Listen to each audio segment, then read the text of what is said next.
participate only after learning Israel would also send a non-military official. The talks are part of the Cessation of Hostilities Implementation Mechanism, established after the ceasefire reached with Hezbollah just over a year ago. The last time Israel and Lebanon held talks in Nakula was the 2022 U.S.-brokered maritime border deal, but those talks were indirect. Israeli officials described the meeting as positive, but Jerusalem stressed that Hezbollah's disarmament is non-negotiable and not linked to any economic track. This is a historic development. Be in no doubt that this direct meeting between Israel and Lebanon took place as a result of Prime Minister Netanyahu's efforts to change the face of the Middle East. As the Prime Minister has said, there are unique opportunities to create peace with our neighbors. And with us now is Steve Leibovitz, the ILTV editor-in-chief. Thanks for being with us here. So what is going to happen, first of all, in this Gaza plan that Trump is trying to push forward? We're seeing still significant fighting going on there in the Strip, particularly in that pocket where the Hamas fighters are still in place. What do you foresee as the next steps concerning Gaza? Trump is saying we're ready to move into phase 2 on the one hand. On the other hand, there are no troops ready to be deployed in Gaza in order to disarm Hamas, which is a prerequisite as far as Israel is concerned to move on to phase 2. In fact, Hamas and Israel haven't even signed on to elements of the phase 2 part of the agreement. So Trump is being optimistic. I think it's going to take some time. In the meantime, Israel is kind of trapped in this tit for tat. The people come out of tunnels, attack our forces. We then strike back. Anytime there's a violation of the yellow line, we strike very forcefully, but it's not a good position to be in.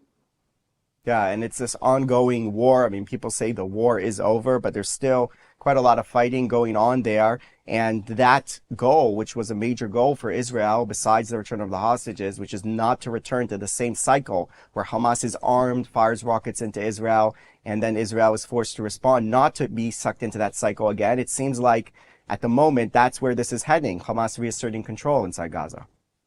Well, if nobody disarms Hamas, they're not going to disarm themselves. So it's either got to be Israel, as it was until the ceasefire, and as it could be again if the ceasefire breaks down, or it will have to be this multinational force. Otherwise, as you said, Hamas would be back in power, at least in parts of Gaza, the part that it controls now, which seems to be mostly in the areas behind where Israel controls that yellow line. But nevertheless, it's most of the population and it's quite a bit of the territory. And certainly they could present a threat to Israeli troops and Israeli territory in the future. Yeah, it's definitely a very volatile situation there still in Gaza when we don't see some international force coming in to stabilize the situation, which is necessary for continuing the plan. Let's go from south to north. We talked there a bit about Lebanon. This attempt from Israel, or hope that maybe some forces inside Lebanon can sideline Hezbollah a little bit more. We've heard some statements from Lebanese politicians over the last year and a half or so to that effect, but is this talk that we saw that just occurred, is that a sign of things going in a better direction or not? Look, on the one hand, it's breakthrough talks, direct talks between Israeli officials, civilian officials, not military officials, and Lebanese civilian officials with U.S. presence, French presence, UNIFIL presence, took place in Nakura during the last 24 hours. It's ongoing. They're trying to come up with a solution that would see Hezbollah disarmed, certainly pushed back without any kind of a threat south of the Litani River, and hopefully disarmed north of the Litani all over the country, as the Lebanese government has ultimately promised to do. The U.S. is coming into this heavy-handed, meaning they're intending to see that implementation is put in place by the Lebanese government. They're putting the onus on the Lebanese government. In the meantime, Israel strikes wherever and whenever it sees a threat. we've been hitting hundreds of Hezbollah targets throughout the ceasefire period. Those targets included Beirut just late last month, and we will continue to do so. So the U.S. is looking for a way to move forward. Yes, we're once again, both in Lebanon and in Gaza, we're at a juncture where there's ceasefires in name, but there are serious infractions in practice. And the question is, where is it going? Well, it just seems like the same sort of broken mechanism is still in place, both in Gaza and in Lebanon, because in the end of the day, the situation now is that Hezbollah can potentially still, as it did before, drag the rest of Lebanon into a war with Israel by attacking Israeli forces or firing rockets into Israel or any other infraction that they want to commit. And the Lebanese fractured political system, there isn't enough force there or will or ability or a combination of those things to actually, let's say, stop Hezbollah from having that kind of power in the country to drag them into wars and into conflict with Israel. Well, they're not alone. They have the US and French strong backing. They're supposed to be there supervising implementation on the ground and helping where they can, certainly militarily, and so on.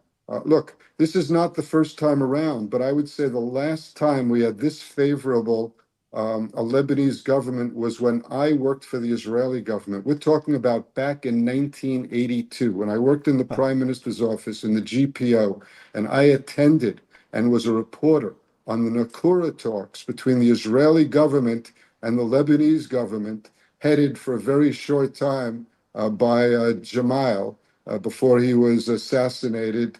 And history, the rest is history. So we have a long history, but I will say that this current president, Aoun, is declaring at least that he is dedicated to disarming Hezbollah. And that's certainly a positive development. He's a military man by training. If it works, it's great. If it doesn't, then yes, you're absolutely right. We're back to the old mechanism. Yeah, it definitely seems like there are more favorable conditions. Also, because Hezbollah's patron, Iran, has been weakened. We have new leadership in Syria that's not aligned with Iran, not giving Hezbollah, let's say, as much support.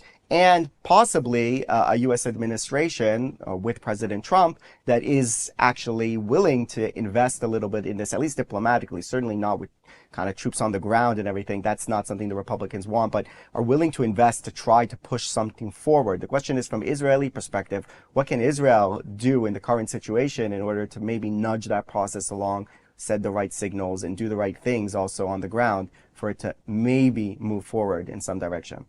Well, the question is, what do we want, and whether our desires or our policy is matching exactly with that of Washington. I think Washington and Trump administration has shown clearly that they're looking for deals. They're looking for peace agreements on several different fronts and in a lot of different places around the world.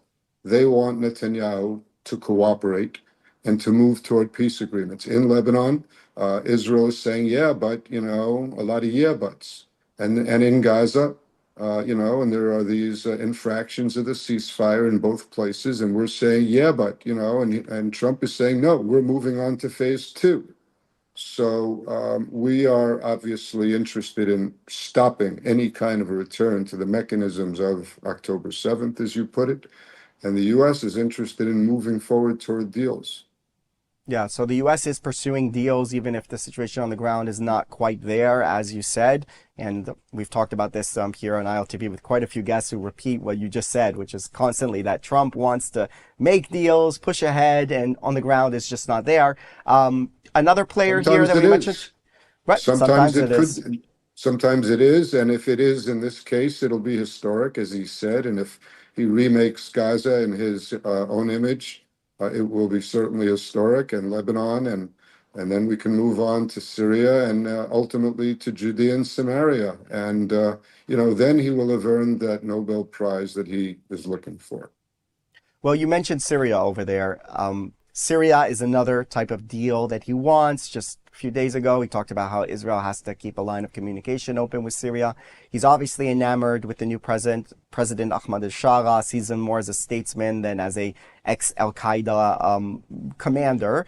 And there's question marks there. But this is also kind of connected to Lebanon, also because Syria is in a different leadership. Their relationship with Lebanon has changed. And also there were reports back in the day, I don't know if you remember this, there were these reports about a deal with Israel and Syria that involved Syria getting parts of Lebanon that were contested between the two. I mean, what role does Syria play also in Lebanon, in the relationship between Israel and Lebanon? And can Israel also, let's say, push forward to get something done with Syria? Well, Trump likes al-Shara. He had him in the White House, hosted him. He likes the way he presents himself, and al-Shara is very, very shrewd. He's come out of the underground, as did lahavdil elef hevdalim, we say in Hebrew, 1,000 different, reasons to say this is not a good comparison. But Begin also came out of the underground and became a great leader of Israel that made peace. It took some years until he was elected, unfortunately. But ultimately, these people come out of the underground. They come out of horrible backgrounds. In Begin's case, it was not, of course, but in the case of the jihadis. And he's impressed on the White House that he's a new direction for Syria.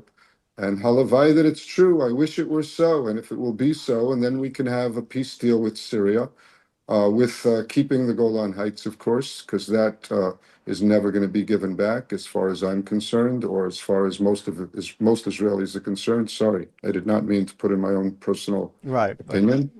But most Israelis are not willing to negotiate the Golan Heights. But as far as, the Syrian Golan, it's not, I don't care about it. Right, yeah. The Golan Heights is kind of off limits for Israelis. And also after Trump recognized it, it's even less likely to make any movements on that front. Interesting what you said about the former, let's say, terror operative becoming a statesman. We saw the same thing with Arafat when he was head of the PLO, and he was basically orchestrating all these awful attacks like Munich massacre, and became a statesman and didn't, well, I think from the Israeli perspective, would say did not make that transition to a proper statesman. Still was activating all the terror network. He knew about it. He was just negotiating as a tactic. So that's a question regarding al-Shara. But looking at this whole thing, the whole thing coming together, Syria, Lebanon, Gaza, maybe Judea and Samaria, what do you make at the moment of the Netanyahu-Trump relationship and the ability of the two to kind of move forward on an agreed path when Netanyahu and Israel have serious reservations about Trump's well-intentioned, it should be said, plans to strike these deals? That is the ultimate question, and Israel is trying to guide itself toward a direction, or the prime minister is, that will, number one, leave his coalition happy. For example, there was this Knesset vote just yesterday about approving the Trump 20-point plan in the Knesset. It was presented by the opposition. The coalition boycotted because they were afraid of having to vote on something that includes a mention of a potential Palestinian state. So there's that. I don't know exactly where it's going to go, but I do know that Trump is planning to make things go forward toward deals. Israel is going to go a little bit slower to try to make sure that those deals include complete Israeli security. Art of the deal, very difficult deals to strike here by President Trump. That was our ILTV editor-in-chief, Steve Leibowitz. Thank you very much for that. And moving on, Israel has completed its largest defense export deal ever, delivering the Arrow 3 long-range missile defense system to Germany in a ceremony south of Berlin. The $4.6 billion deal marks the first time Arrow 3 has been deployed outside Israel and the United States, and the first time it will be operated independently by another country. The battery at Holzdorf Air Base in eastern Germany is the first of many to follow. The system intercepts ballistic missiles outside Earth's atmosphere and recently achieved an 86% interception rate during a 12-day conflict with Iran.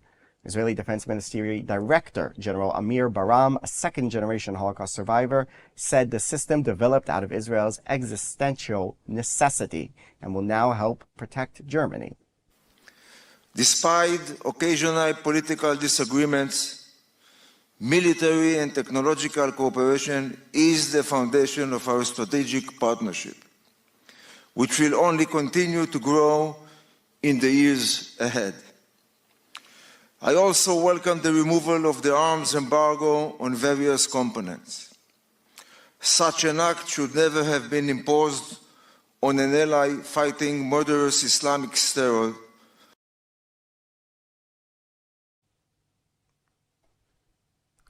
Is freedom of speech dying on U.S. campuses? It seems so, at least when it comes to Israel. Looking at the protest outside John Jay College in New York the other day, you would think some brutal dictator was coming to speak there, rather than a reservist fighting for the only democracy in the Middle East against an international terrorist organization.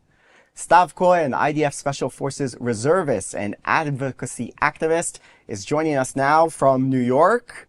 Thank you very much for coming on the show. Thank you, sir. Thanks for having me. Yeah. So what's going on over there? You've been invited to speak, right, at this college, and they're coming out in masses saying, no way, no way. Way more than that, sir. 2 hours, up until 2 hours before the event, they kept posting flyers with my face, claiming that I'm terrorist, genocide, baby killer, and therefore all of New York residents should mask on and come to stop me for, God forbid, telling the truth. They came with over 100 masked protesters, try to break into the building. Some of them actually managed to do so, and NYPD stopped them right before they got to the hall. That was crazy. That was brutal. This is something that I personally have never seen before in all of my 5 speaking tours since October 7th. So tell us a bit about who you are specifically. You fight in the reserves for a Special Forces unit, but you also do advocacy. So how did you get into advocacy, and what type of advocacy do you do there in these speaking tours in the U.S.?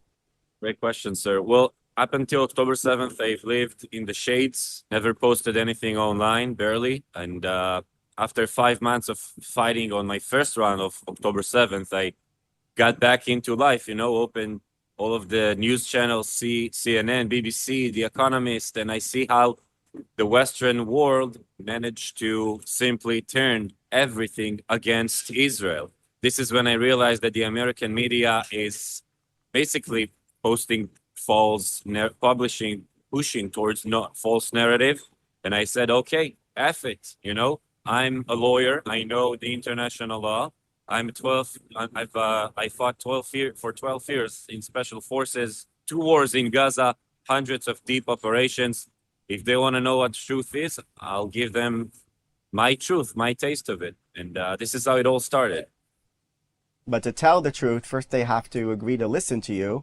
And as we see in these campuses, and it's crazy, and it's been talked about a lot, that universities that are supposed to be beacons of freedom of speech, where ideas are debated on their merits, that they just want to ban someone from actually coming to speak. And not to mention the fact, and I ask you this, and you've been around there in America on these campuses, if they brought, let's say, a Palestinian who was released from prison, who had committed a terror attack in Israel to the university, would you see that kind of protest?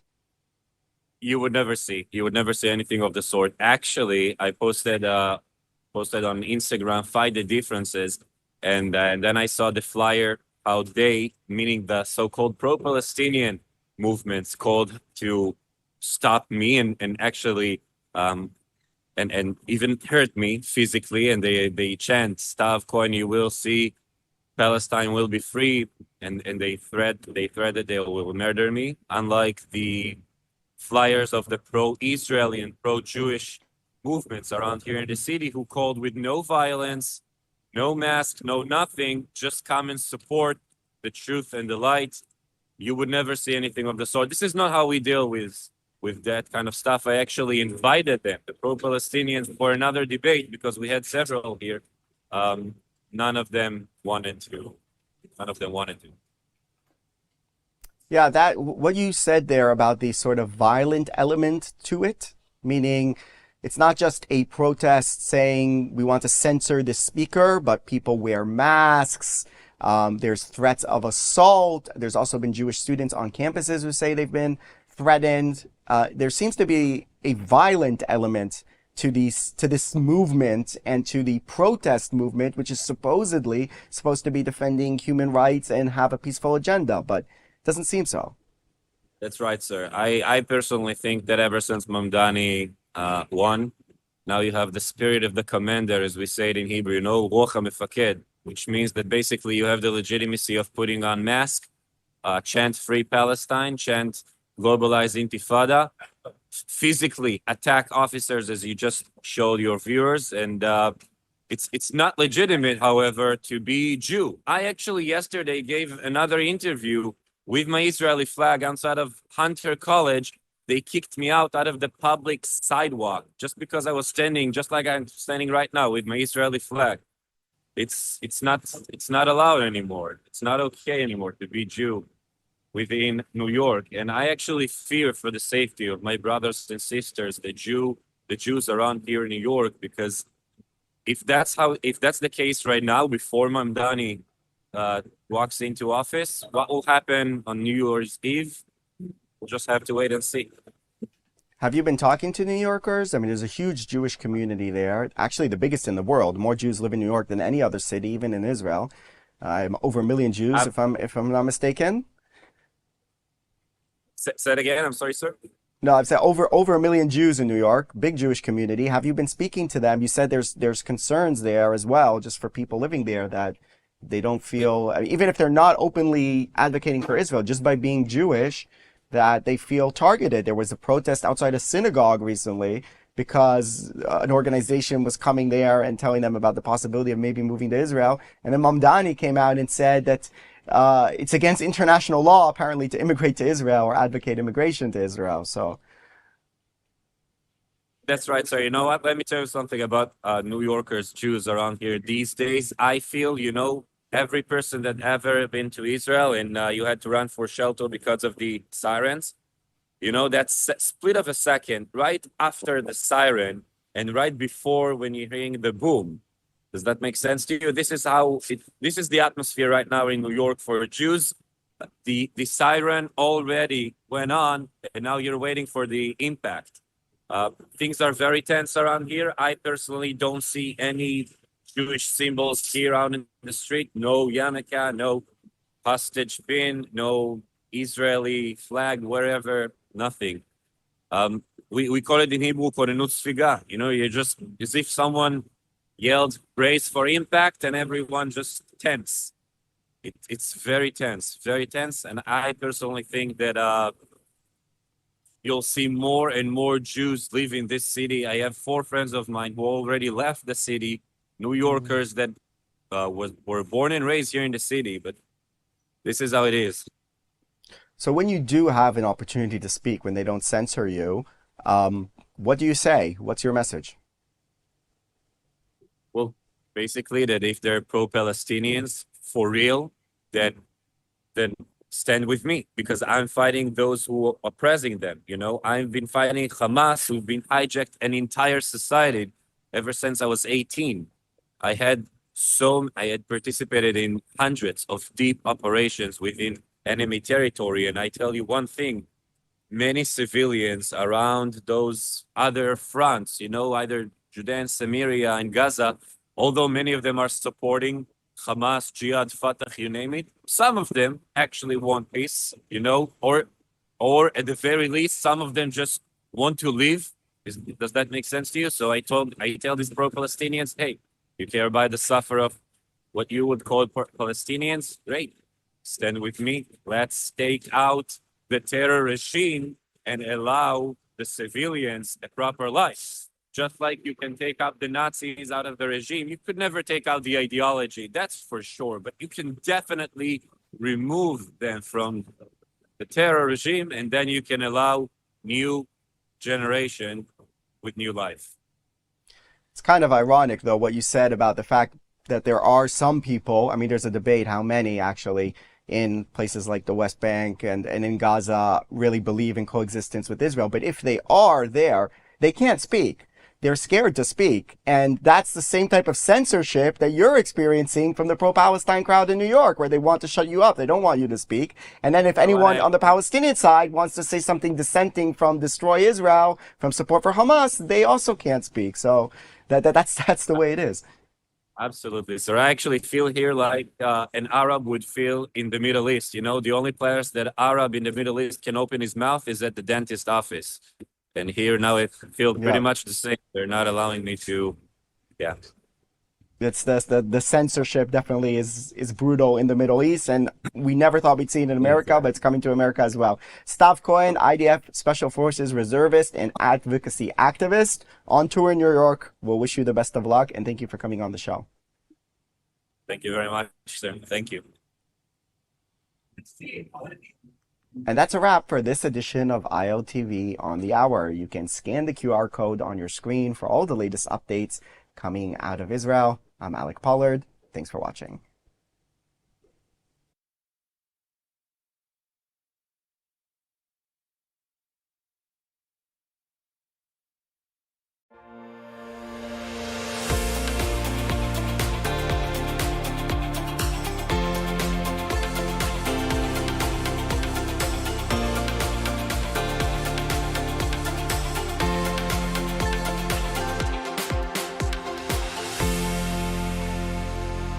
When you buy from Blessed by Israel, you're not just shopping, you're standing with the families of Israel's heartland. Every bottle of delicious olive oil, handcrafted necklace, or jar of honey carries the spirit of Judea and Samaria. These, along with many more products, are the tastes, scents, and stories of the Promised Land, made by people rebuilding our biblical homeland every day. Shop now at blessedbyisrael.com and use ILTV's special code BLESSISRAEL for 10% off on your first order.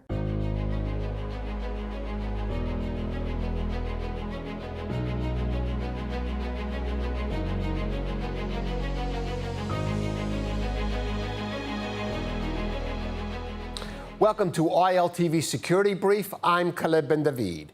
Each week, we focus on the latest developments in security and defense relating to Israel and the Middle East, impacting on this region and beyond. And we start with our top items of the past week. 6 Israeli soldiers are wounded, 3 seriously, and 13 Syrians reported dead after a clash between IDF troops and Islamist militants during a cross-border operation in the village of Bet Jin. The IDF says fighting erupted after the militants began shooting at the soldiers, who returned fire and were then aided by airstrikes. During ongoing security operations in Judea and Samaria, IDF troops neutralized a terrorist after he stabbed and lightly injured 2 soldiers near the Ateret settlement in northern Samaria. Another terrorist was eliminated near Hebron after he lightly injured a soldier in an attempted car ramming attack and destroyed the family homes of 2 terrorists, one in Nablus that belonged to a member of the terror cell that attempted to carry out bus bombings in Cholon and Bat Yam, and the other in the village of Aqaba, belonging to terrorists who shot dead Yonatan Deutsch at the Mahola Junction in April 2024. In response to shooting attacks directed at IDF troops in Gaza, the IDF launches airstrikes at terrorist targets, one of which takes out Ala al-Din Khudari, a commander of the Islamic Jihad Nukhba Brigade in Gaza City, who took part in the October 7th massacre at Kibbutz Nir Oz. Forensic examination of the latest remains handed over by Hamas show that they are not of the 2 remaining dead hostages held in Gaza. Staff Sergeant Ron Higivili or Thai worker Sudasak Rinthalik. The Islamic Jihad terror group then claims they have uncovered another hostage body in northern Gaza, which will soon be returned. As the IDF's Haredi Hasmonaim Brigade marks the first ever graduating class of its squad commander's course, the Knesset debates the government's proposed legislation on draft deferments for the ultra-Orthodox community.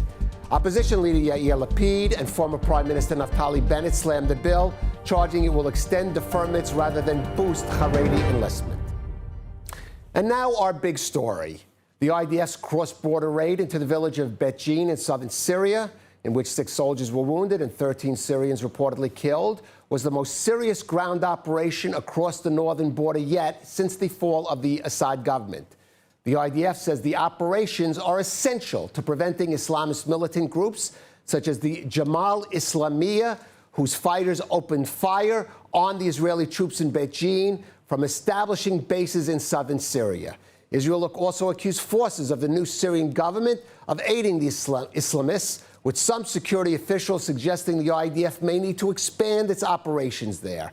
But that view differs from the Trump administration, which has lifted sanctions and established relations with the Damascus regime, with President Trump even warmly welcoming the Syrian president, Ahmed al-Shara, into the White House. Now, after the most recent clash, Trump released a message saying it is important that Israel maintain a strong and true dialogue with Israel and that nothing takes place that will interfere with Syria's evolution into a strong and prosperous state. Trump also invited Prime Minister Netanyahu to Washington to discuss this and other issues. Here's what Netanyahu had to say. אני פה עם פצועי צה"ל הגיבורים, אחרי הפעולה האחרונה שלנו בסוריה. אחרי ה-7 באוקטובר, אנחנו נחושים להגן על היישובים שלנו בגבולותינו, כולל בגבול הצפון, ולמנוע התבססות של טרוריסטים בפעולות עוינות נגדנו, להגן על בעלי בריתנו הדרוזים, ולהבטיח שמדינת ישראל תהיה פתוחה מהתקפה קרקעית ואחרת מהאזורים צמודי הגבול.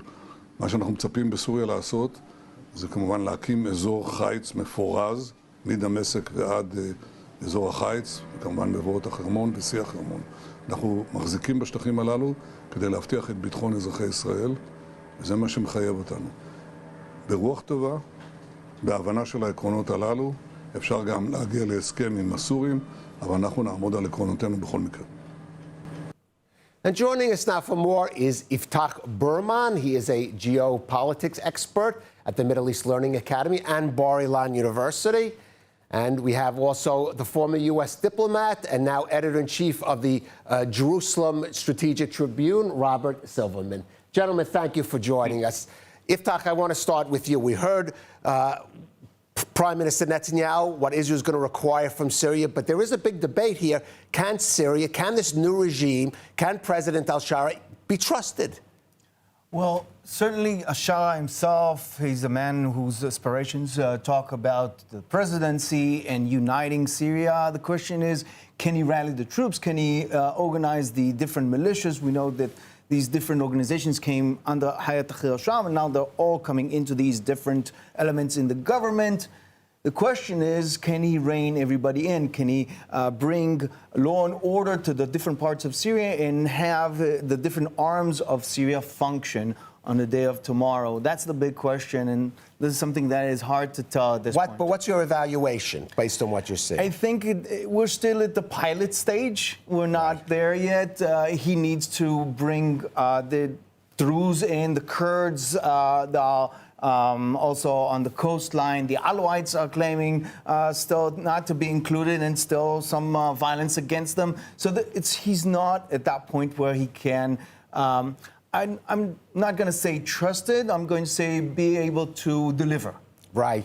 And Robert, the Trump administration seems more optimistic about the prospects of the new regime being able to deliver on some of these conditions Israel has made.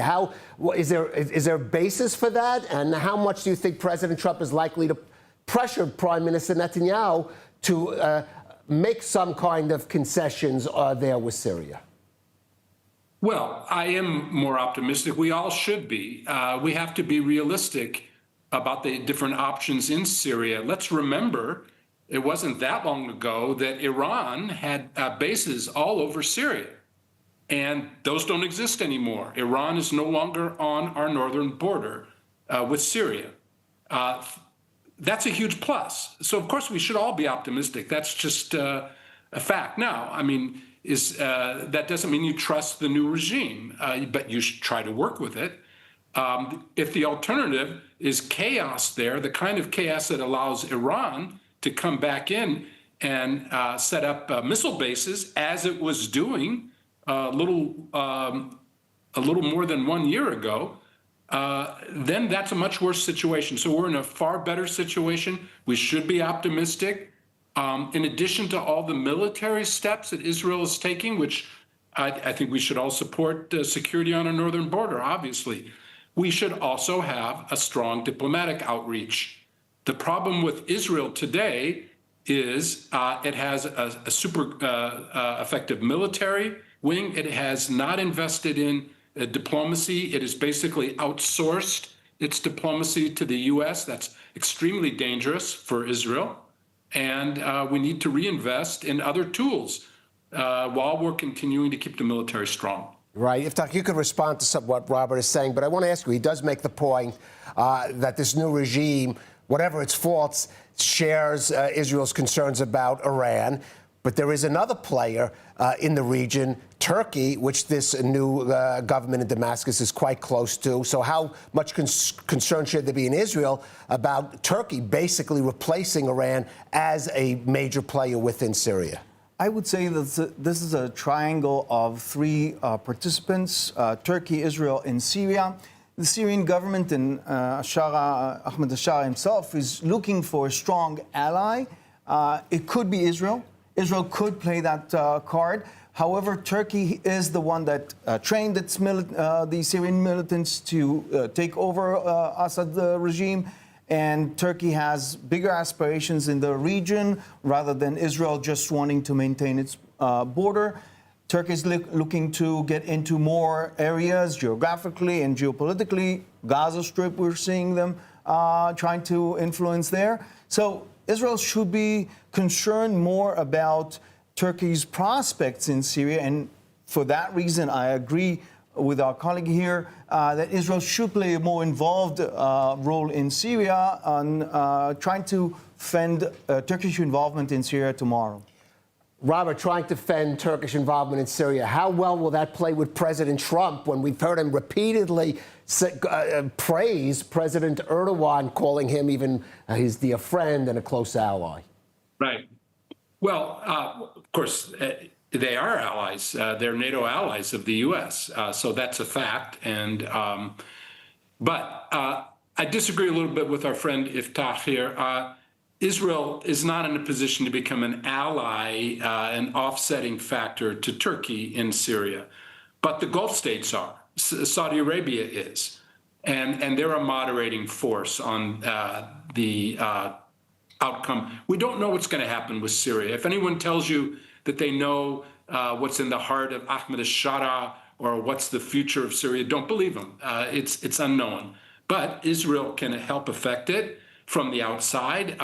Look, there's an ongoing state of hostilities between Syria and Turkey. There's been armistice, between Syria and Israel. There have been armistice, and the border was basically quiet during the Assad family's rule. But at the same time, especially in the last few years, Iran was establishing missile bases all over Syria.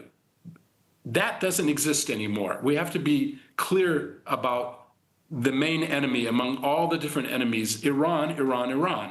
Iran is not in Syria. At present, the Syrian government is stopping arms shipments that used to go overland from Iran to Iraq to Syria to Hezbollah and Lebanon. Those are being stopped right now at the Iraqi-Syrian border, at Bou Kamal border crossing. That's positive. Now, you can build on that, but you have to have an effective diplomacy arm. You have to work through intermediaries, not just the U.S., but intermediaries in Russia, in Europe, and in the Middle East, and in the Gulf. The real offsetting factor for Turkey in Syria will be Saudi Arabia. And they don't, and that's possible. That's very possible. Look, Turkey is not the same threat that Iran was. I know that people get worried about Erdogan's statements. I get worried about Erdogan's statements, but it's not the same threat. And failure to understand that is a basic problem in Israel. All right. Iftach, both you and we heard earlier Prime Minister Netanyahu mention the Druze community. in Syria, which has come under threat from Islamist elements, and there are some who charge that at least part of the government forces perhaps could be working on behalf or in collaboration with those extremist Islamist elements. Israel has historical ties to the Druze. Of course, there is pressure within the Jewish community in Israel to aid them. But how far can Israel go in maintaining the security of the Druze in Syria? The Druze situation is much more elaborate, much more complicated than just saying either Israel is for the Druze or against it. We have a war that's going on much longer than this current iteration between the Druze and the Bedouin community in Syria. The elements that did rise against the Druze do belong in part to the Syrian government and play a secondary role defending their own agendas. Israel is instrumental in providing humanitarian and somewhat protection for that Druze community, as it should. However, overstepping its boundaries, and this is something that's being said today in Syria, is a dangerous move for Israel. It should be worried about its image of tomorrow if it's planning of establishing some sort of a connection with the Syrian government to not overstep its boundaries.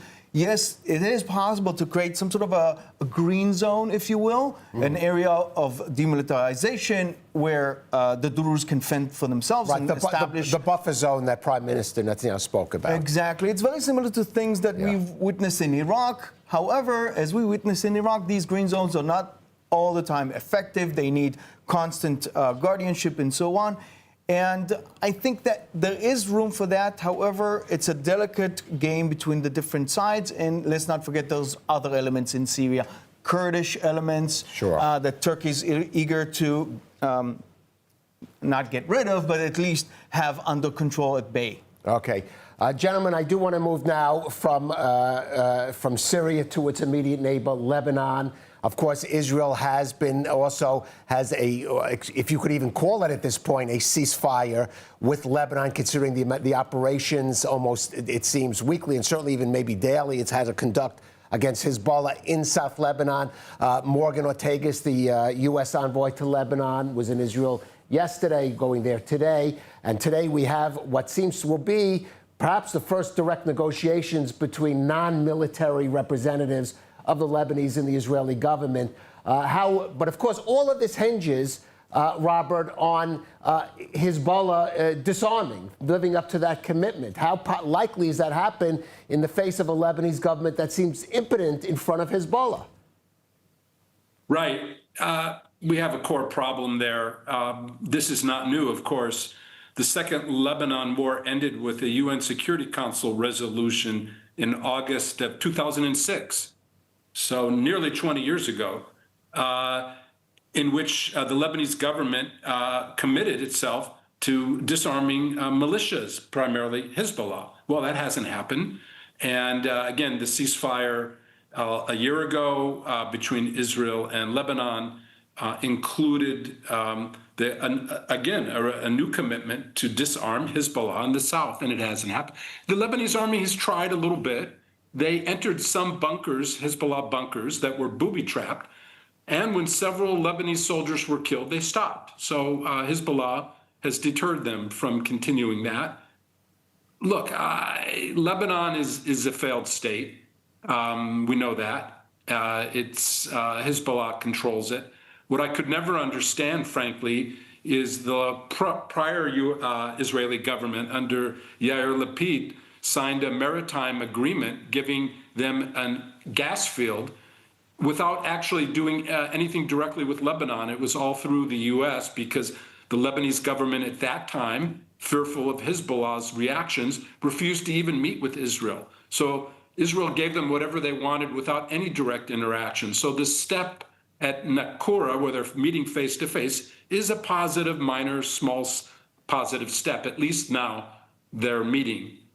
Why the Lebanese government, after Israel has so severely deteriorated Hezbollah's military capacity, why it is refusing to exercise its own sovereignty and do what it's required under international agreements? I'm not a psychiatrist or psychologist. I don't know. What I do know is Israel has to have more than just a military option. yes, Israel can continue to batter Hezbollah and maybe should, including in Beirut. If the U.S. says no to that, and the U.S. has its own interests, let's remember there's a very large and significant Lebanese American community that cares a lot about Lebanon. Okay, let's just remember that. So, and that's part of the equation in the U.S. So, nevertheless, Israel needs more than a military option. It needs to be able to pressure the Lebanese government through diplomatic efforts, through coalitions that Israel develops with other countries that are relevant to Lebanon. But we don't do that. We don't have that capacity. We don't have the personnel to do that. So we're relying on the U.S. to do that for us. Well, let me ask you, Yiftach, because Robert says Israel needs more than a military option. But if you talk to security officials here time and again, even in the studio, I have heard it is inevitable, or certainly almost inevitable, that there is going to be another round of fighting between Israel and Hezbollah. Do you also see it in that way? And are there other options to be pursued? Well, I'll take us back just before October 7. We were conducting the Mabam, the campaign between the wars against Hezbollah in Syria and on a rare occasion in Lebanon. I think this is what we're expecting in the near future, unless the Lebanese government is strong enough to implement any serious steps against Hezbollah. And by that, the Lebanese government will have aid from the international organizations, from the U.S. We already see a worldwide campaign against Hezbollah's money in South America, potentially in Venezuela. This is something that the Americans are conducting right now. In Europe, we're seeing a crackdown on Hezbollah's operations worldwide. We just need the Lebanese government to do the same. It's due diligence to replace Hezbollah with other things. But one has to consider, if you do replace Hezbollah, if you take away its strength, what would the Shia community in Lebanon do? We're talking about somewhere low estimates of 40%, higher estimates of about 50% of the population represented by this organization. Who will replace Hezbollah? Will Hezbollah take the IRA model, that they take the political route and abandon weapons? I don't see that happening, because the Shiites themselves have threatened Hezbollah that if they give up their arms, they'll finish them. In their own words, that's what they're saying. So I don't see that happening. And Hezbollah has taken care of the Shiite community's welfare, jobs, medical care. We've just seen the scouts of Hezbollah, al-Mahdi, demonstrate their power in the stadium. Who will go into that vacuum? This is something that Hezbollah is there for more than 40 years. So taking out Hezbollah just militarily is just not going to do enough. All right. Not enough. But then let me ask you, just very briefly, what could come in place of Hezbollah? What would we be looking at? Well, the end of confessionalism is not in the horizon in Lebanon. It is sectarian representation. But you do have independent Shiite representatives in the parliament of Lebanon. Amal is weakened. Nabih Berri is corrupt, but there is representation there. Potentially, we could see taking over the mechanism, the security mechanism of Hezbollah, and working it into the army of Lebanon, the internal security forces of Lebanon. But the state has to come into the medical organizations, the NGOs, and all that. The state of Lebanon. The state of Lebanon has to assert itself. Yiftach Berman, Robert Silverman, thank you so much for joining us on ILTV Security Brief. And now a final word. This week saw the passing of Major General Dan Tolkowski, former commander of the Israel Air Force at age 104. Tolkowski was an ace fighter pilot who flew with the British Air Force over Europe during World War II, battled Egyptian planes during Israel's War of Independence, and led the IAF during the 1956 Sinai War. But his greatest contribution to Israel's security was perhaps in the field of technology.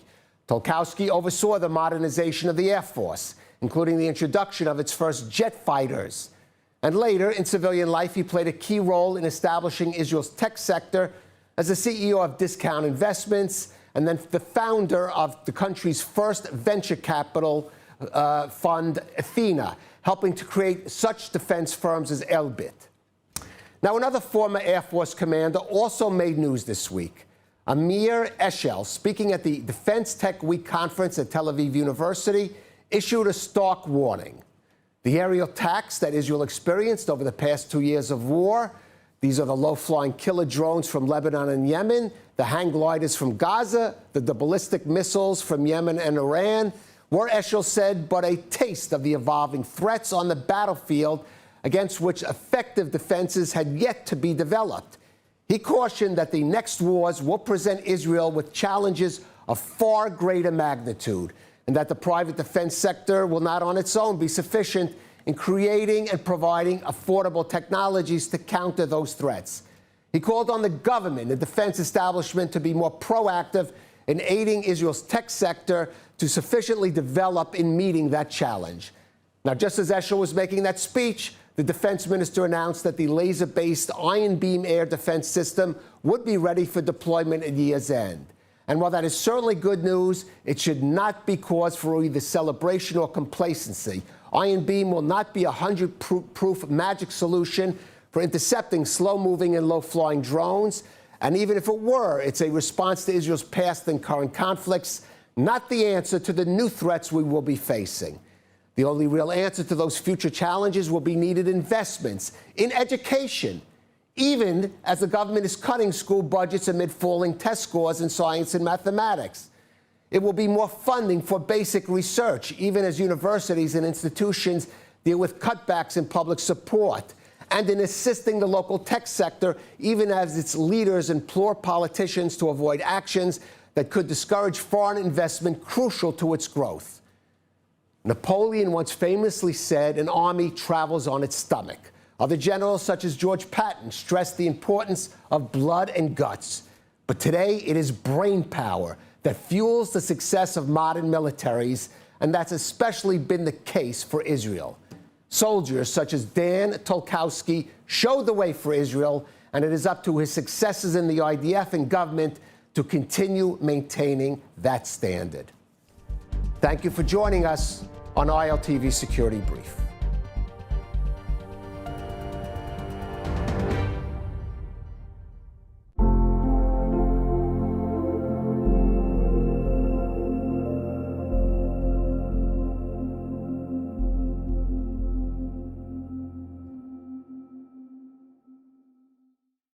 Emunah's Rishonot program is transforming the landscape of religious women's leadership in Israel, giving participants the tools, confidence, and sisterhood they need to shape the country's future. Our Mayan Hoffman sat down with journalist and social entrepreneur Avital Indig, a participant in the program and a World Emunah delegate at the recent World Zionist Congress in Jerusalem, in order to understand its impact. Emunah has spent 90 years identifying the most urgent needs in Israeli society and stepping in where it matters most. From children's homes to trauma therapy centers, Emunah has always focused on strengthening Israeli families and communities. The Rishonot program grew out of that same mission, empowering religious women with the tools, networks, and vision to lead. ILTV asked Avital Indig how she first became involved. So I started with one of the first programs, so it wasn't like now where everyone knows about it and all, you tell your friends you have to go there, and so for me it was different. She explained that the program has three main goals, beginning with the deep, on-the-ground understanding of Israeli society. The first one is for us to get to know the challenges of the Israeli people. So it's a journey that we take. They take us from place to place geographically, and we meet the people and we talk about all the challenges and difficulties, and we get inspired by the people of Israel. The second goal is about personal growth and leadership. The second goal is to empower yourself and to know yourself and to know your strengths and weaknesses, and to give you the feeling that the sky's the limit. But for Avital, the third goal, the network, may be the most powerful. Risho Note creates a mission-driven sisterhood where women from diverse backgrounds unite around shared values, trust, and a genuine desire to strengthen Israeli society. It's a community that not only supports one another, but actively mobilizes around each woman's goals and initiatives, turning personal leadership into collective impact. It's more of a spider web even. It's not just a network because we have each other's back and we help each other.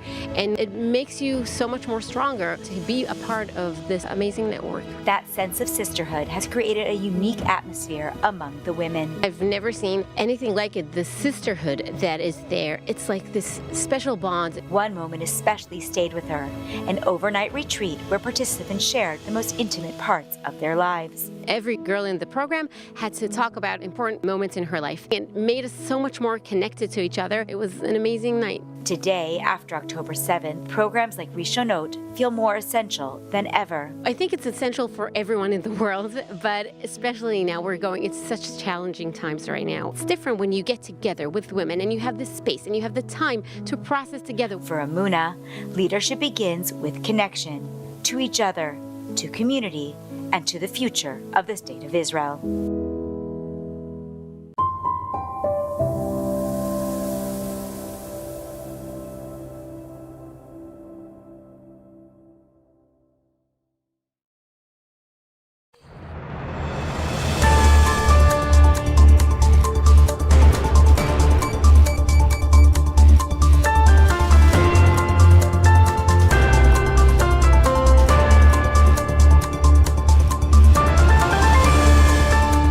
Welcome back to ILTV on the Hour. I'm Alec Pollard, coming to you live from Israel with the biggest stories in the region.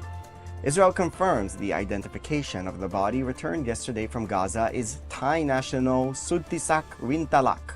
The 42-year-old agricultural worker was murdered by Hamas terrorists near Kibbutz Be'eri on October 7th and taken into Gaza. After Palestinian Islamic Jihad claimed to have located his remains in northern Gaza, the body was transferred to the Red Cross and then to the IDF, where forensic teams completed the identification. With Rintalak now home for burial, only one slain hostage remains in Gaza. Police Master Sergeant Ran Gvili killed defending the community of Alumim on October 7th. The Prime Minister's office says Israel shares the Rintalak family's deep sorrow and remains determined and committed to bringing Gvili home, stressing that Hamas must honor its commitments under the current agreement.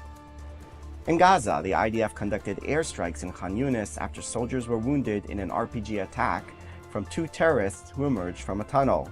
IDF forces identified them and shot both dead. Minutes later, a third operative slipped in undetected, placed an explosive on an armored vehicle, and fled. 5 soldiers were wounded, 1 seriously. The exchange of gunfire came around the tunnel network where many Hamas members remain trapped. Following the clash, the IDF has launched a massive manhunt with artillery and airstrikes pounding targets across the area. The IDF confirms it carried out an airstrike targeting the Hamas operative involved in the same attack on the troops. Palestinian sources claim at least 6 people were killed. The IDF says over 40 terrorists have been eliminated in the so-called Rafah pocket and dozens of tunnels and shafts destroyed. Some terrorists still strapped low ground have lost contact since October and are now presumed dead. U.S. President Donald Trump says Phase 2 of his Gaza peace plan is going to happen pretty soon.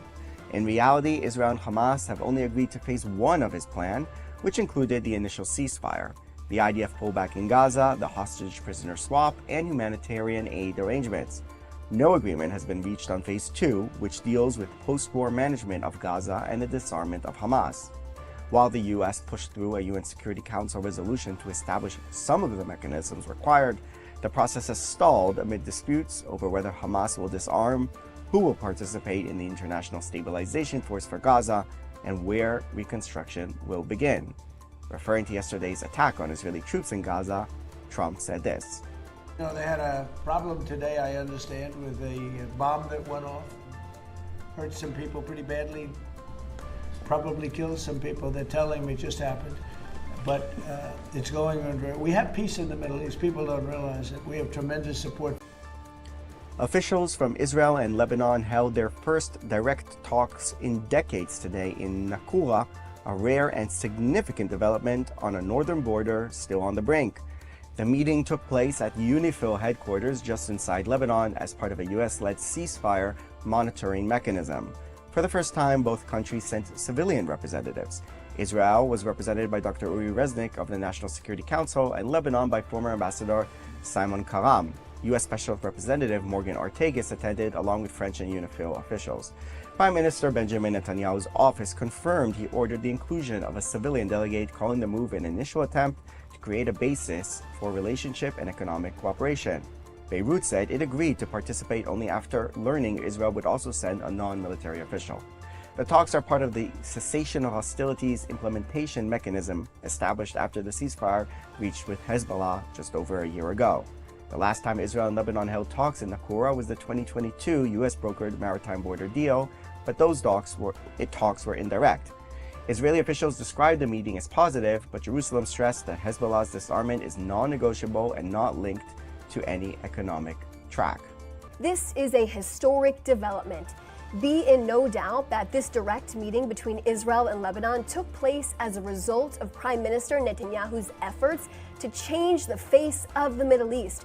As the Prime Minister has said, there are unique opportunities to create peace with our neighbors. That's all for this edition of ILTV on the Hour. Thanks for watching.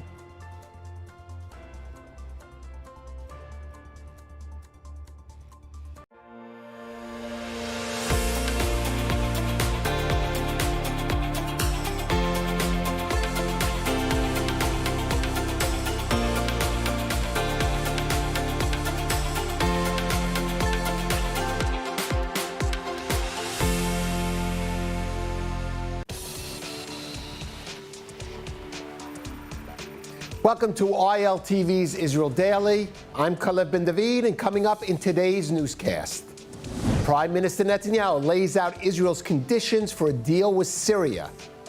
Israeli and Lebanese envoys meet as the U.S. tries to preserve a fragile ceasefire. Opposition leaders slam proposed ultra-Orthodox draft deferment bill as a bluff.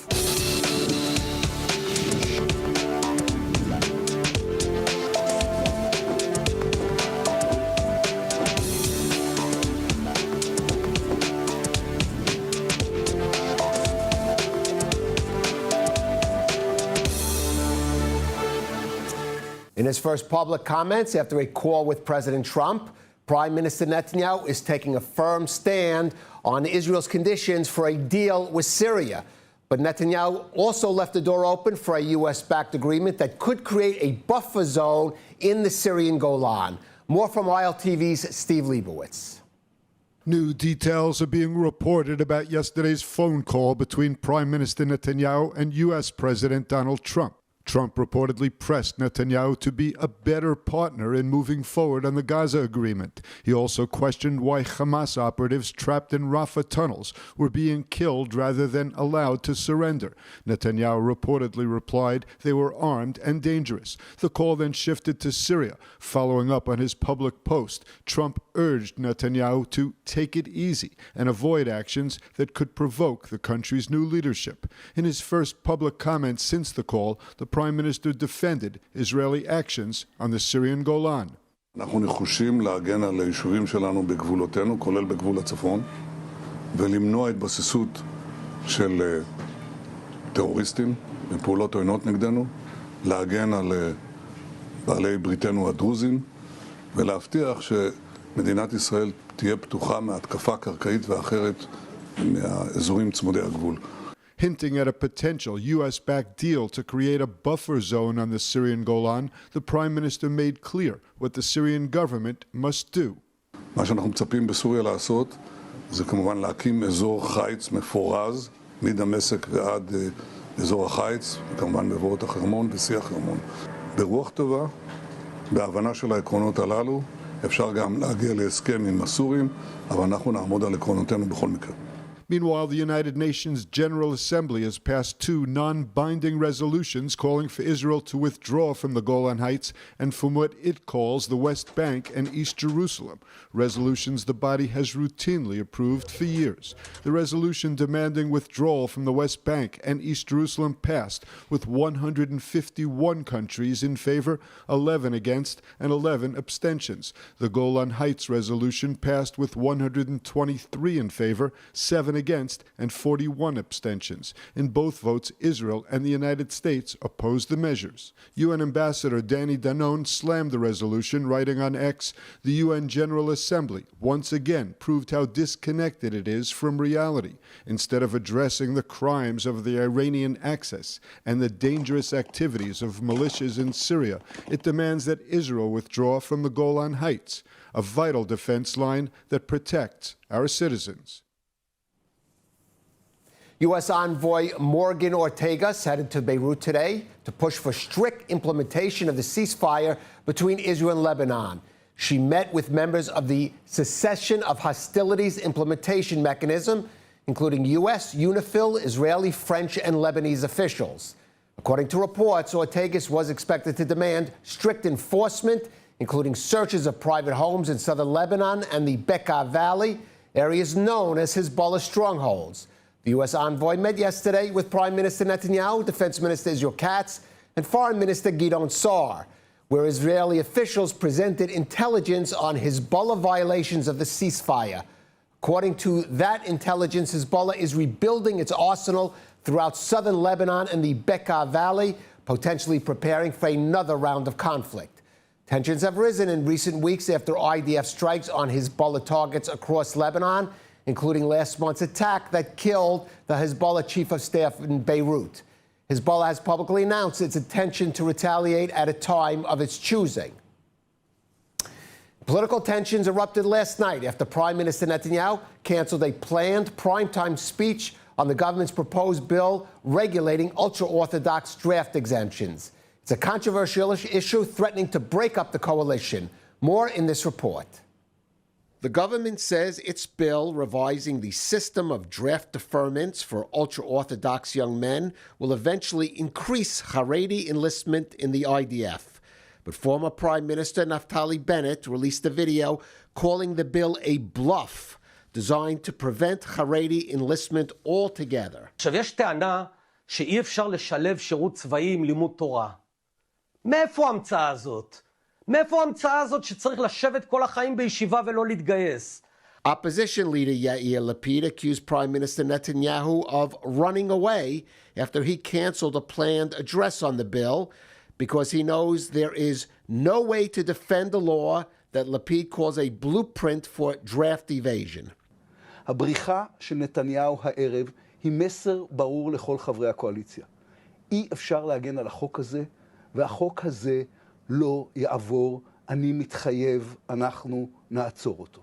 Knesset Foreign Affairs and Defense Committee Chairman Boaz Bismuth of Likud released his revised copy of the government's Haredi draft bill last Thursday, sparking widespread criticism, including from members within Netanyahu's own party. The bill continues to exempt full-time yeshiva students from military service, while claiming to increase conscription among Haredim who have graduated. The ultra-Orthodox parties, Shas and United Torah Judaism, are threatening to bolt the government if the new law doesn't preserve draft deferments. But with growing public opposition to deferments after more than 2 years of war, the government is finding it increasingly difficult to find a compromise that will enable it to avoid a coalition crisis.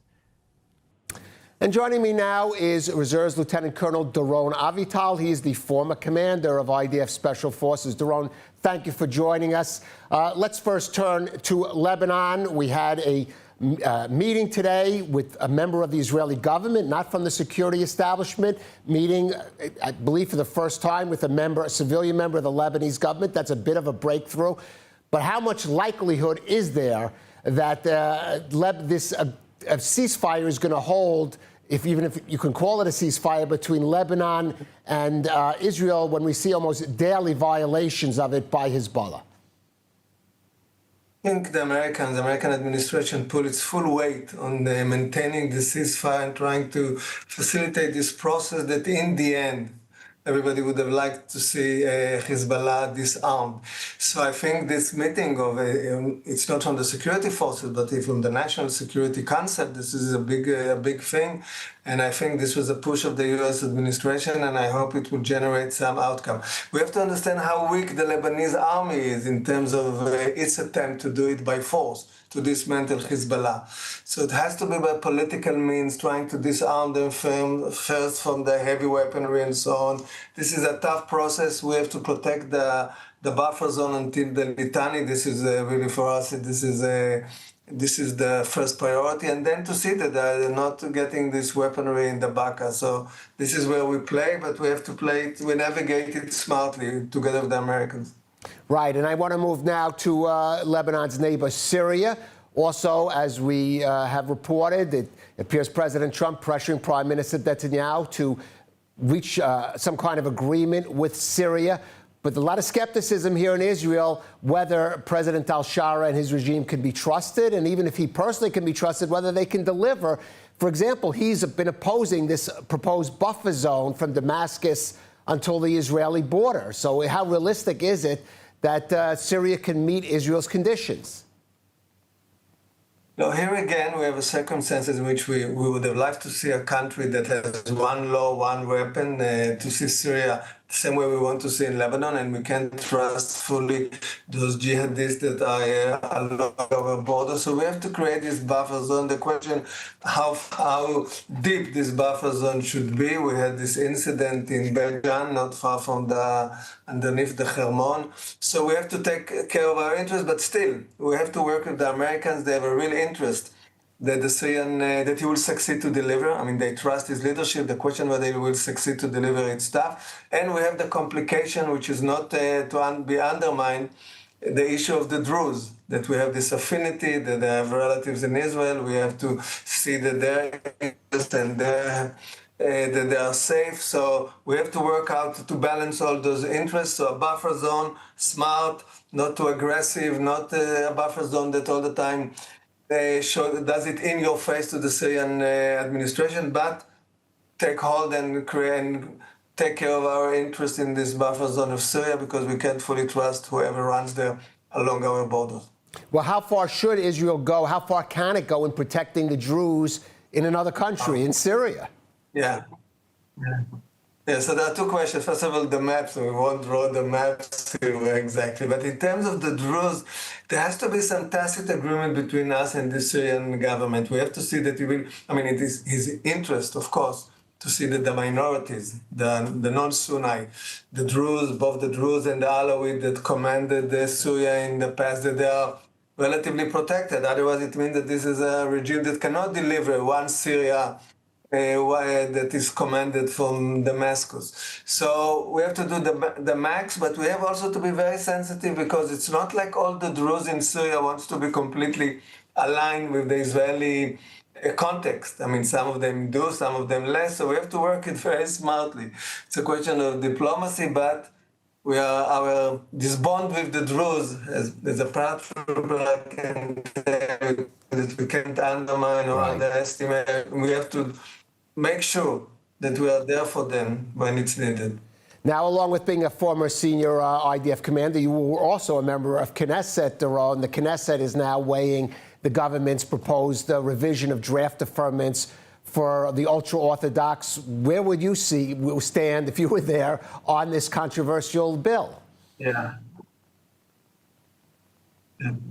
First of all, we stood there. We stood there in 2013, and basically the government that we were part of for 4 months, the coalition that Netanyahu formed with Kadima and with Ehud Barak as the head of the Labour Party and defense minister, in the end, this coalition in 2013 got dismantled because of this problem, what we called back then the Tal law about the recruiting of the Orthodox. So this is a persistent problem.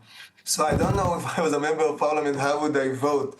Most of the people think that this law is really a cover-up, a not serious attempt to resolve the problem. I would say that in order to resolve this problem, you need a real reform in the infrastructure, because even had you recruited those Orthodox, the question, where would they serve, in what position in the army, whether we can think of position within our security needs that are more connected with within the country, within the borders. Maybe we should see that soldiers that really are in the battle zone are compensated versus, so we have to work, there has to be a structural reform.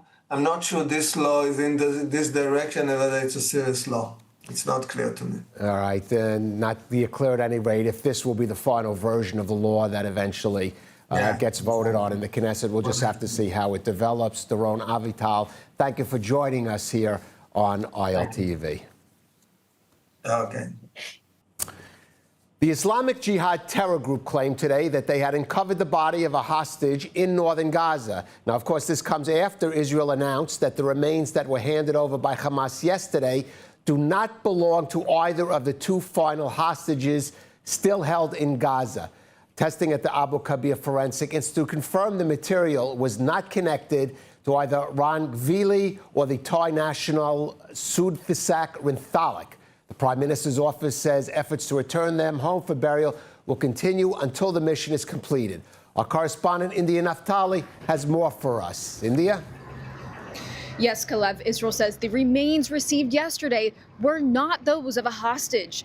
Plus, now we're hearing of another disturbing testimony from a survivor of captivity in Gaza. The Abu Kabir Forensic Institute completed the testing overnight.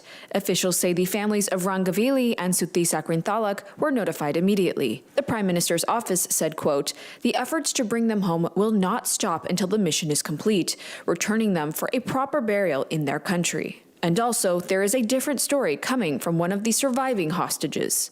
Alon Ohel, a former hostage held in Gaza for more than 2 years, said he suffered sexual abuse during his captivity. In a new interview, Ohel said the incident took place when he went to shower. He described a captor entering the room and touching him under the pretense of helping him clean himself.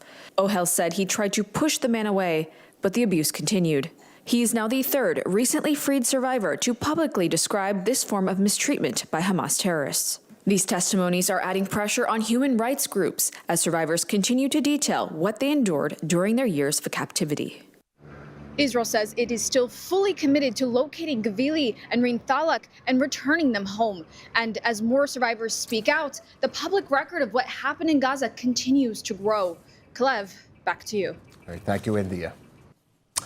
Australia's Jewish community is sounding the alarm over a sharp rise in anti-Semitism as new data and a Senate probe into bias reveal a reality far more dangerous than many Australians realize. ILTV's Mayan Hoffman has more from this report from Down Under. A new report by the Executive Council of Australian Jewry records 1,654 anti-Semitic incidents between October 2024 and September 2025, still about 3 times higher than before October 7th. Overall, numbers are slightly down from last year's record, but serious attacks like arson and vandalism have risen, including the firebombing of the Adass Israel Synagogue in Melbourne and multiple attacks on Jewish businesses and synagogues in Sydney. The report warns that anti-Jewish racism has moved from the fringes into the mainstream, on campuses, in workplaces, and in the cultural sector. Jewish students are staying away from lectures. Parents say their children are abused on public transport. And many adults now think twice before wearing visible Jewish symbols. But after October 7th, suddenly the radicals, and not only the radicals in the Islamic community, a vast majority of the Islamic community started, with their everyday anti-Semitism, and they have allies to justify it. Inside the community, the response is mixed. Some are drawing closer to Jewish life, with fuller synagogues and packed Aliyah information nights, while others simply try to keep their heads down and avoid any talk of Israel in professional settings. The future of Australia is actually quite dark. I have always see myself and describe myself as a proud Australian patriot, so I hope fighting back is the way, but I'm not going to lie, I feel like I have a backup plan. At the same time, a Senate committee was expected to hear submissions about alleged systemic anti-Israel bias at the ABC, from combative interviews with Israeli officials to hours of airtime for activists accusing Israel of genocide, while detailed legal rebuttals and reports on Hamas abuses receive little or no coverage. The discussion was tabled at the last minute, but community advocates argue that when the national broadcaster repeatedly frames Israel as a villain, it helps normalize hostility toward Australian Jews. What's alarming is the severity of some of these things, with firebombing of synagogues and Jewish businesses, they're both very triggering things for our community.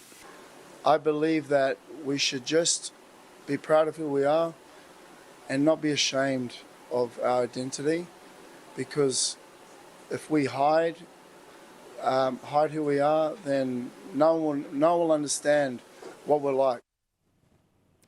Emunah's Rishonot program is transforming the landscape of religious women's leadership in Israel, giving participants the tools, confidence, and sisterhood they need to shape the country's future. Our Mayan Hoffman sat down with journalist and social entrepreneur Avital Indig, a participant in the program and a World Emunah delegate at the recent World Zionist Congress in Jerusalem, in order to understand its impact. Emunah has spent 90 years identifying the most urgent needs in Israeli society and stepping in where it matters most. From children's homes to trauma therapy centers, Emunah has always focused on strengthening Israeli families and communities. The Rishonot program grew out of that same mission, empowering religious women with the tools, networks, and vision to lead.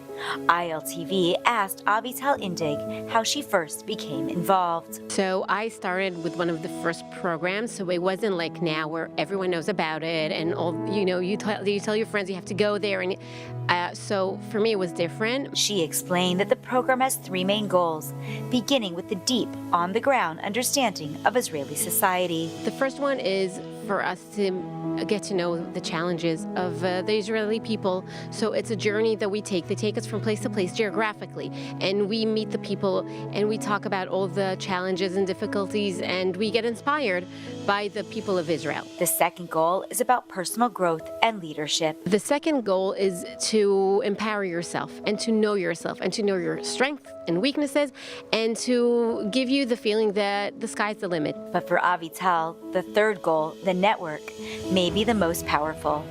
Rishonot creates a mission-driven sisterhood where women from diverse backgrounds unite around shared values, trust, and a genuine desire to strengthen Israeli society. It's a community that not only supports one another, but actively mobilizes around each woman's goals and initiatives, turning personal leadership into collective impact. It's more of a spider web even. It's not just a network, because we have each other's back and we help each other. And it makes you so much more stronger to be a part of this amazing network. That sense of sisterhood has created a unique atmosphere among the women. I've never seen anything like it. The sisterhood that is there, it's like this special bond. One moment especially stayed with her, an overnight retreat where participants shared the most intimate parts of their lives. Every girl in the program had to talk about important moments in her life. It made us so much more connected to each other. It was an amazing night. Today, after October 7th, programs like Rishonot feel more essential than ever. I think it's essential for everyone in the world, but especially now it's such challenging times right now. It's different when you get together with women and you have the space and you have the time to process together. For Emunah, leadership begins with connection to each other, to community, and to the future of the State of Israel. The Israel Hayom media outlet convened its annual summit this week, bringing together international Jewish leaders, not in Jerusalem as it did last year, but in New York City. Organizers said the decision to hold the summit in the city with the largest Jewish population outside Israel was both strategic and symbolic, emphasizing the ties between Israel and the diaspora at a time when the latter is under increasing threat by rising anti-Semitism. Also stressed were the ties between the U.S. and Israel, with Israel Hayom publisher Dr. Miriam Adelson hailing the majestic alliance between the countries, while warning that their shared values are under assault by bad actors that include terror groups, ideological extremists, and elements of Western media and academia. Other speakers at the conference included the former First Lady and Secretary of State Hillary Clinton and ILTV CEO Tom Sadok.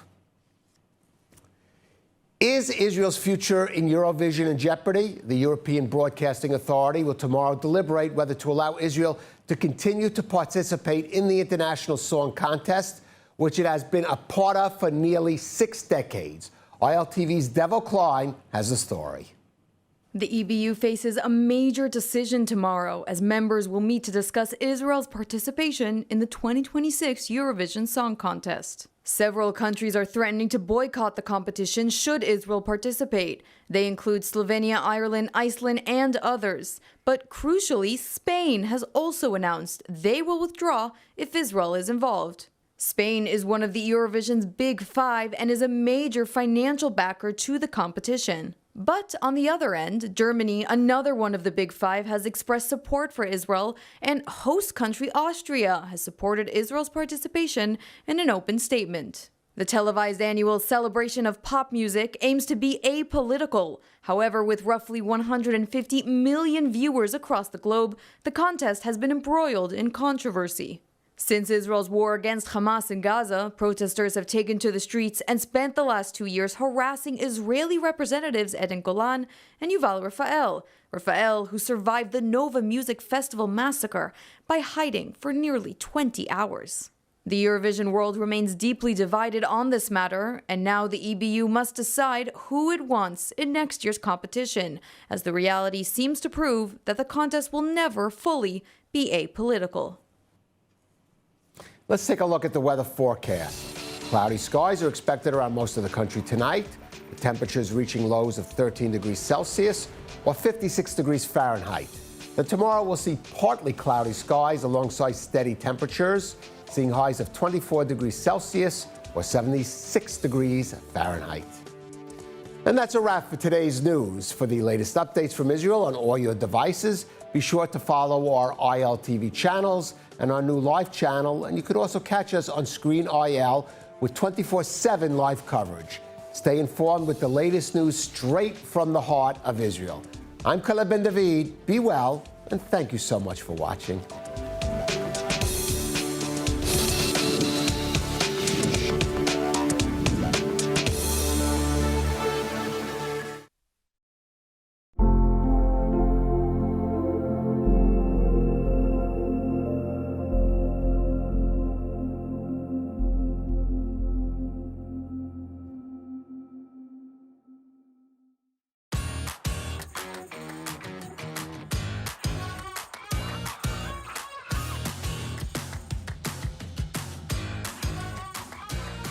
Good evening and welcome to Insider. I'm Alec Pollard. Thanks for joining.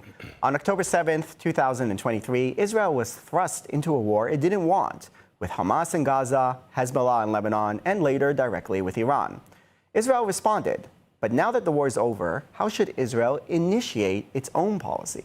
In Gaza, in Judea and Samaria, with Lebanon and Syria, and in its relations with the United States, where President Trump seems intent on making moves in the Middle East.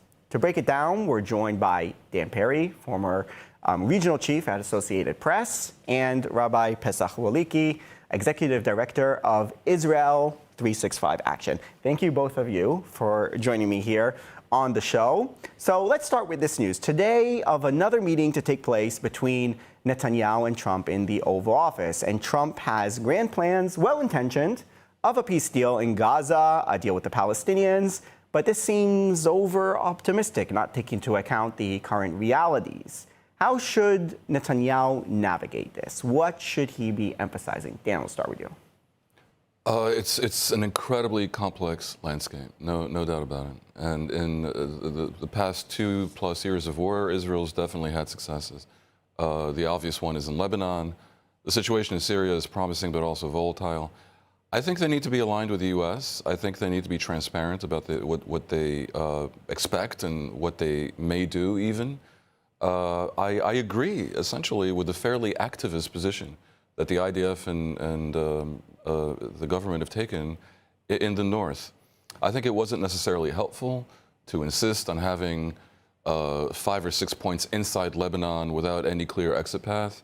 I don't think they have done that much, at least that is visible publicly, to assist Lebanon, to mobilize assistance for Lebanon, to enable it to achieve the goal that the government of Lebanon says it wants, which is a disarmament of Hezbollah. That's very difficult for them because they fear a civil war. They're going to need so much help, and I'm not seeing the world really mobilizing to provide Lebanon with that help. I think Israel should not seek to have long-term occupations and buffer zones inside Syria and Lebanon. I understand why they have it right now, but they should be very open and very engaged in a regional and global and multilateral plan, together with the governments of those two countries, including the government in Syria, despite its jihadist past, to achieve this in a way that's transparent. I fear that they are a little bit too belligerent without having any visible diplomatic side at play. In Gaza, it's a lot more complex because, of course, the war in Gaza ended on terms that might have been achievable even a year or two ago, which is end of the war for the hostages, and Hamas remains in charge. This is not just terrible for the Palestinians and a horrible risk for Israel, but it's also a failure for the government because they didn't achieve their main goal. And it's politically dangerous for a government facing elections coming up. What to do now is so complicated, and if it were me, I would, of course, abandon the government's boycott of the Palestinian Authority. I would project that I want all 20 points, including the 20 points, the point that speaks of a process leading to a Palestinian state. Doesn't have to be the 67 boundaries. It must be demilitarized. But the minute Israel says this clearly and it drops its truly idiotic boycott of the PA, a lot of things become possible, like an expansion of the Abraham Accords, real, not just normalization, but business with Saudi Arabia and the Gulf. There's so much benefit for Israel if it did this, and it's not doing it, I fear, because of political reasons to do the coalition. Right, so you're saying that Israel's path forward does need to move through the PA. A lot of people don't think the PA is a viable partner for Israel. What do you think about Trump is pushing this 20-point plan that involves something in Gaza with Hamas still not disarmed and some involvement maybe of the Palestinian Authority? Do you think that's something that Israel should pursue, and how? Well, 2 weeks ago, there was an incident that took place in Shechem, otherwise known as Nablus, where Palestinian Authority police officers fired on IDF troops when they were going in there to do an arrest. And this is not an isolated incident. These incidents don't get reported in the media very much, but the Palestinian Authority itself, on its Facebook page and in essentially state funerals, speaks openly about the fact that they're proud that so many of the Palestinian Authority police officers have been involved in terrorist activity against Israel. They even claim that there's been about 1,500 of them who've been involved. They say that the majority of the terrorists who are in Israeli prisons are actually Palestinian Authority police officers. I don't think that the Palestinian Authority, as it's currently constituted, is in any way a partner for peace. The Trump 20-point plan calls for them to go through reforms. Now, it doesn't say what those reforms are, which is only one of the many gray areas, one of the many holes, and there are many holes in the Trump 20-point plan. But to put a common thread, as you know, Dan was connecting Lebanon and Syria and Judea, Samaria, Gaza all together. When you ask what Israel should do, I think that there's really one simple answer for what Israel should do, and that is to change the paradigm that has been the way Israel's operated with its enemies for decades, and in one specific way, and that is when there are agreements, actually insist on their implementation as they are written. The Oslo agreements that created the Palestinian Authority, Israel never insisted that they actually be implemented as they're written. And that's why we have the problem of the incitement in the textbooks that raised multiple generations of genocidal terrorists. That's why we always had problems in Lebanon where we'd have a ceasefire agreement and then they would start chipping away at it and we'd turn a blind eye. And I think that the Israeli government right now is trying to change that whole approach and actually insisting on the letter of what is written in agreements. And that's what we're seeing. We're seeing that everywhere. We're seeing it also in Syria. And I think that is a correct path, although it's a very difficult path because you know, if you're insisting on everything, if you're insisting on full demilitarization of South Lebanon, and because that's what it says in the agreement, and then Israel goes ahead and starts striking, and then there's pushback, there's definitely a lot of diplomatic blowback that Israel is inviting on itself. But we need to change the paradigm. There's no way that we can project forward 10 years, 20 years with this same constitution of the Palestinian Authority and expect to not have a major strategic problem on our hands. I'll let you jump in a second, but just regarding changing the paradigm, right? Because we're talking here about Palestinian Authority, Judea and Samaria, because I want to ask you, it says on Israel 365 Action, which is one of your websites, because you have two, it says there that your movement is a fearless advocacy movement standing unapologetically for the Jewish people's God-given right to the entire land of Israel. We will never surrender Judea and Samaria, the biblical heartland of the Jewish people. What does that mean in practice? Does that mean full annexation? Is that the change of the paradigm that you're basically advocating for? Absolutely. And the reason is very straightforward. We will never have an end to the conflict unless we actually end the conflict. And we tried this by offering various Palestinian state options over the years, always rejected by the other side. And so long as there is a Palestinian Authority, there's a Palestinian entity that continues to say that the entirety of the land of Israel is theirs, and they continue to say that. And I don't think that even with the reforms, they're going to stop saying that. They do. They continue to say that in their textbooks and in their media. I don't think that's what they say. It's constructive to argue here about the factual foundation. No, but there's some things I just have to correct. The only way that we are going to have an end to the conflict is for it to actually end. An annexation of Judea and Samaria would be the Israelis saying, we're done. There's nothing left to negotiate. It's over. You can pound your fists and scream, but we are done. It's the only way to move forward into the future. Otherwise, it's always going to be this incrementalism and these gray areas, and that means that there's still something to fight over. Listen, you'd be done with the conflict, perhaps, but you'd also be done with the Zionist project. And the major argument in Israel that has significant support in the Israeli public is that Israel needs a partition of the Holy Land in order to survive demographically as a Jewish state. And the that's numbers, not true anymore. I understand. That's not. I understand people dismiss it with a wave of the hand. I know. And yet, here's a simple fact, and the viewers should know the facts. If Israel annexed the West Bank, forget about Gaza. If it annexed West Bank and Gaza, which the right wing and its foolishness wanted for decades, it would already have a Jewish minority. If it annexes only the West Bank, I'll let you finish. If it annexes only the West Bank, the Jewish majority in Israel becomes about 60-40, and that is not a Jewish state. Moreover, it would be a not democratic state because people calling for annexation generally do not want to annex the territory in the sense of making the Arabs their citizens and giving them the right to vote. That's a not democratic state. How many Arabs in the Middle East have democratic voting rights? I don't think Israel wants to be a not democratic country. No, but the point nor is to apportion voting rights based on your ethnicity. That would validate the claims that Israel is an apartheid democratic state. countries where people do not have the same voting rights depending on where they live. You have situations like Puerto Rico where the Puerto Ricans do not have voting rights in American elections, respond? even though they are American citizens. I don't want to jump in, but I need to respond. Puerto Rico, I lived in Puerto Rico for 3 years. I know about it very well. Puerto Rico has voting rights for the government of Puerto Rico. Right. Puerto Rico is also within the United States.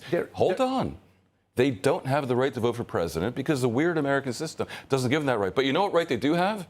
Every couple of years, they have a referendum on whether they want to maintain the situation, which is not, it does not enable them to vote for president, or whether they want independence. There are other models America of autonomy. does not impose itself on the entirety of Puerto Rico. I want to ask there you are that. other models of autonomy. You're being reductionist. That it's either the whole thing. No way in the world where this small territory, and Israel plus West Bank is a small territory, can be a Jewish-run country with millions of Arabs without rights. That is the main reason. I'm not advocating they don't have rights. Well, they don't have the right to vote for the government that rules them. I'm advocating. That's an apartheid state. What I'm advocating, and it's not just me, is a plan where they have local civil autonomy. They vote on their own internal governments like emirates, and those emirates have a relationship with the state of Israel. They govern themselves, but security control is The state of Israel would control them effectively, Israel's. Would surround them. Right. These would be little They would not have their own security. I'm going to jump in here a second. You may as well say that we're annexing the territory, but not the apartments. You know, but the staircase is No, where it's not the same thing. It's not sustainable. Okay, I'm going to jump in here because there's But I two. wanted to talk about the PA, by the way. Right.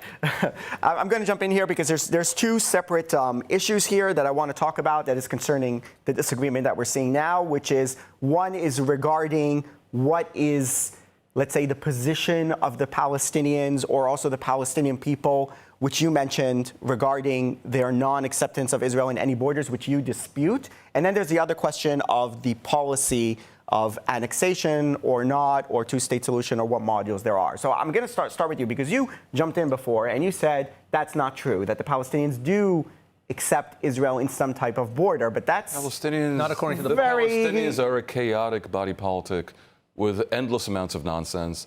And by the way, in that regard, they're a little similar to Israel, a lot less democratic, but there's a lot of nonsense. But is there the like Palestinian Authority, probably, for all its imperfections, is the least bad option. And Israel does not have a great option. Israel is in a least bad option, but do they actually in a terrible situation? Do they where actually it has to choose accept, the bad option? That's the least bad. But do they actually accept? Because they'll say things like two-state solution, but then the concept of return, the right of return, as they call it, they've never given up on that, which which is not compatible with the two-state solution. So a lot of people would say that they don't accept Israel in any border. Two-state solution. They can claim they have the right. And many Palestinians. No, but they insisted on it in negotiations. 2001 with Ehud Barak, they insisted on that clause, and a lot of people say that's why the negotiation didn't. And I lament the fact that the PA, that the negotiators on behalf of the PA, Arafat basically, and then Mahmoud Abbas, did not grab these offers, which were good offers. Israel in order for Israel to have the position of a legitimate country with a legitimate plan, Israel needs to constantly be holding out that offer. Basically, Palestine will need to be surrounded by Israel. Israel will have to control what goes in because it can't have an army and it can't be allowed to engineer below the radar an army, and it will have to be demilitarized. And some will say that's not a real country. That's what we're talking about. No, you're talking about annexing most of the territory and surrounding the little cities. Right, they have their own emirates. Anyway, like the rest it's going to have to be a contiguous territory. Okay, I challenge you. But hold on, on the PA, Pesach, I know you don't mean to speak untruth. And there have certainly been episodes where Palestinian police might have been involved in hostility. Of episodes. The big picture is that the entirety of the military brass in Israel will tell you that by and large, they cooperate with Israel on security in the West Bank. They're somewhat incompetent, yes. They're quite corrupt, of course. And then there's the other imperfections. But there is a question, though, of the Palestinians. Where they pay people who Israel has imprisoned, and in some cases, they're heavy terrorists, and also the textbooks, which absolutely. But there is the question of can you actually reach a real deal with them? Is that even possible? And should do they actually want to accept Israel in any border? It's a serious question. For sure. Instead, I want to answer the question, Pesach. For sure. Rather than filling the territory with settlers deep inside, whose only purpose is to prevent a partition which enables some version of a contiguous Palestinian territory, albeit demilitarized, Israel should not do that. And rather, it should constantly hold out the offer that, you know what, is analogous to, it would be similar to what Israel accepted in the Trump plan of 2000. That was a plan Israel should be able to live with. It requires contiguity, and it requires Israel to be willing, again, to talk to the PA, not to talk to the PAs, basically to say, we don't want any kind of settlement. The cost Israel's paying for that posture is enormous. Okay, Dan, wait. I challenged you, Dan. Now it's time for me to challenge you, okay? Can I respond to what he's saying? Okay, yeah, first go and respond, and then because I have a disagreement with the factual foundation. Polling, it's not factual. The polling by the Palestinian Center for Policy Survey Research, Shkaki, that is Palestinian polling out of Ramallah, up until end of October was the last poll. They do them every couple of months. I read them all. Overwhelmingly, the Palestinian people reject any Jewish state in the land of Israel, in any part of the land of Israel. Look at the polling. It's well over 2/3 of the Palestinian people reject it, and they want jihad to continue. That is the position of the people. I've read the poll. Let me finish. That is the position of the Palestinian people. That's their position. And the Palestinian Authority, it's not their position. The Palestinian Authority, as it's currently constituted, is not demilitarized. They have a lot more weapons and a lot more personnel, and they have weapons that they're not supposed to have. It's a police force. It's much more than a police force. And it's not just, they have security cooperation with Israel. Of course they do. The Palestinian Authority, on their own Facebook page, in honoring terrorists who were members of the Palestinian police force put up a slogan that said, this is their own words, security forces by day, brave fighters by night. And then they had a scrolling video of Palestinian Authority police officers who committed acts of terrorism against the Israelis. They put this up there to signal to their own people that they're not collaborators with the Israelis. That's the Palestinian Authority we're dealing with now. You can imagine that they'd get heat for being collaborators what you're describing with an Israeli government that is seen as completely bad faith. They have their own internal politics, and they say a lot of nonsense. And by the way, the definition of what is a terrorist attack can differ from person to person. There is no dispute that they absolutely cooperate with the IDF. Stereotypical leftist rhetoric. Listen, the definition by the way, of terrorism could be different. I read the same poll that you did, and I read all of Shkaki's polls, and they're pretty good, which is a little surprising. Yeah, they are. Yeah, okay. So obviously it depends on how you ask the question, and it depends on when you ask the question. And indeed, in October, there was tremendous anti-Israel sentiment. But if you look over time at what the Palestinian all of his people polls want, have all the polls over time. This has not changed. They're very torn between a two-state solution and a one-state solution. And unfortunately, the right wing in Israel, in its cluelessness, is helping them create a one-state solution. These people who you say will never accept the Jewish state and who you discount as ever being possible allies of Israel are people you want to make part of Israel. I don't want to make them part of Israel. I do not. I want to remove the Palestinian Authority and give local clan authority. You're talking about the Palestinian Emirate plan, Correct. the Dr. Mordechai Kedar plan. Okay, that's a ridiculous fantasy. These villages. Do you know one person on the planet who accepted that the Bantustans in South Africa were not in South Africa? It's a joke. This is a different you situation. can't surround these little villages. But how do you explain the fact that there were leaders in the Hebron, like clan leaders who actually were in favor of the plan? Of course there were. There's millions of people. Various people. No, but very influential local leaders who were in favor. Local leader wanted to be the president. I'm gonna wait a second, because you guys made my job. We need a real solution. Wait a second. You made my job easy because basically you're answering each other's questions. So I don't even have to do anything here. But I was going to put a question to you about 6-7 minutes ago, so I want to put it to you. Okay. So you're in favor of annexation, and we discussed the merits. I think it's a binational state that's not democratic, and it's madness. We talked about the merits of annexation versus non-annexation, right? One state versus two states. There's a question, though, here, a serious question about if you want to pursue that policy, there are a lot of people who say, okay, maybe there is merit to the policy, but not being done in this kind of underhanded way where people will go to hilltops in certain areas and build this community overnight that then gets dismantled by the IDF or some of the extremists that we see, the Jewish extremists who have been attacking some Palestinians. That is not such a rare occurrence as some people claim that it is. Indeed, it's so what do you think about that? I agree that they're doing more harm than good. And are they doing any good? In every political movement, there are people who for idealistic reasons, cross the line and end up causing more damage to their own cause. And that's my feeling about the Hilltop Youth and all of these illegal encampments that are on hilltops. But it should be said that there are also illegal encampments that are funded by left-wing, anti-Israel, pro-Palestinian NGOs from outside of Israel to set up all illegal encampments on hilltops in Judea, in Samaria. I've seen them myself, but they don't get dismantled by the Israelis. Does Israel give a lot of and they're permits funded to Arabs to build homes outside the towns? How can it not be illegal? There's a legal process for the Palestinians to build new towns. No, there are, just like you have the Hilltop Youth going up there, there are how can you say more harm than encampments. good? We're talking about Jewish terrorists that harass and attack Palestinians, burn their homes and cars, and have caused multiple deaths. I wouldn't call this more harm than good. I would call this an abomination to the Jewish people. They're doing more harm than good. Well, I question what the good is, really. Where do you find the good in the Hilltop Youth rampaging around West Bank? No, maybe not Hilltop Youth, but maybe young people who are law-abiding citizens in Judea and Samaria who serve in the military. There are those as well. Of course, among the settlers are many thousands of them. We're talking about the radicals that attack and sometimes kill Palestinians. No, but he condemned the radicals. He said they're doing more harm. Are you in than good. favor of dismantling illegal construction by Palestinians on hilltops throughout Judea and Samaria? Because there's tons of it. I'm in favor of dismantling the Israeli occupation in most of the territory. Are you in favor of dismantling illegal building? I know the Palestinians are so oppressed in every way. There's no way they can get a permit. Their illegal building is justified, but the illegal building on the Jewish side is terrorism. When they can't get a permit, to build anything outside of areas A, obviously I understand there's going to be illegality. We've left them no choice. And in They have particular, to we're build talking illegal about the Bedouin encampments. communities. I think you know the truth. Meanwhile, when it comes to the Jewish settlements, I'm against the whole thing. The idea that you have a street where on the right side of the street there's a Jewish settlement, legal or illegal, and they're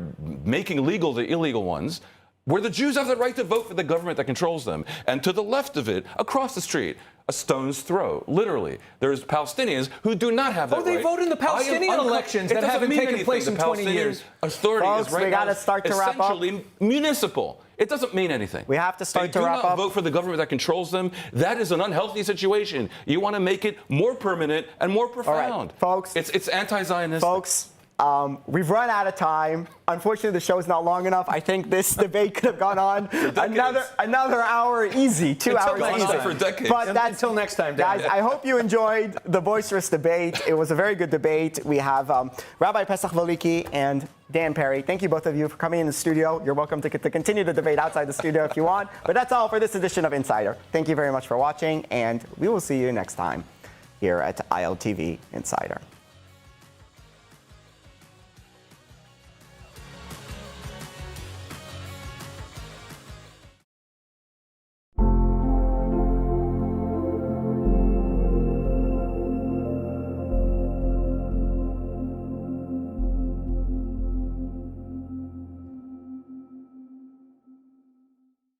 United Hatzalah, Israel's all-volunteer emergency response organization, is preparing for its Miami Gala coming up on December 17th. This year's event honors former Mossad Director Yossi Cohen, former U.S. Secretary of State Mike Pompeo, and Nova Festival survivor Bar Cooperstein. Joining us now is United Hatzalah founder Eli Beer.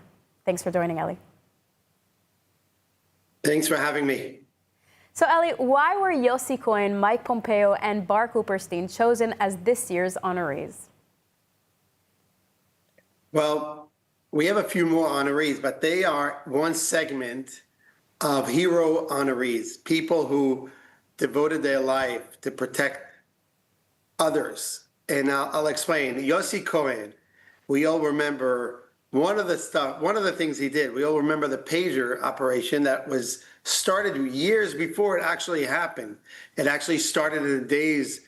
It started in the days that Yossi Cohen was the head of the Mossad. Yossi Cohen devoted his life for the security of Israel. Many of the things that he did is never going to be exposed.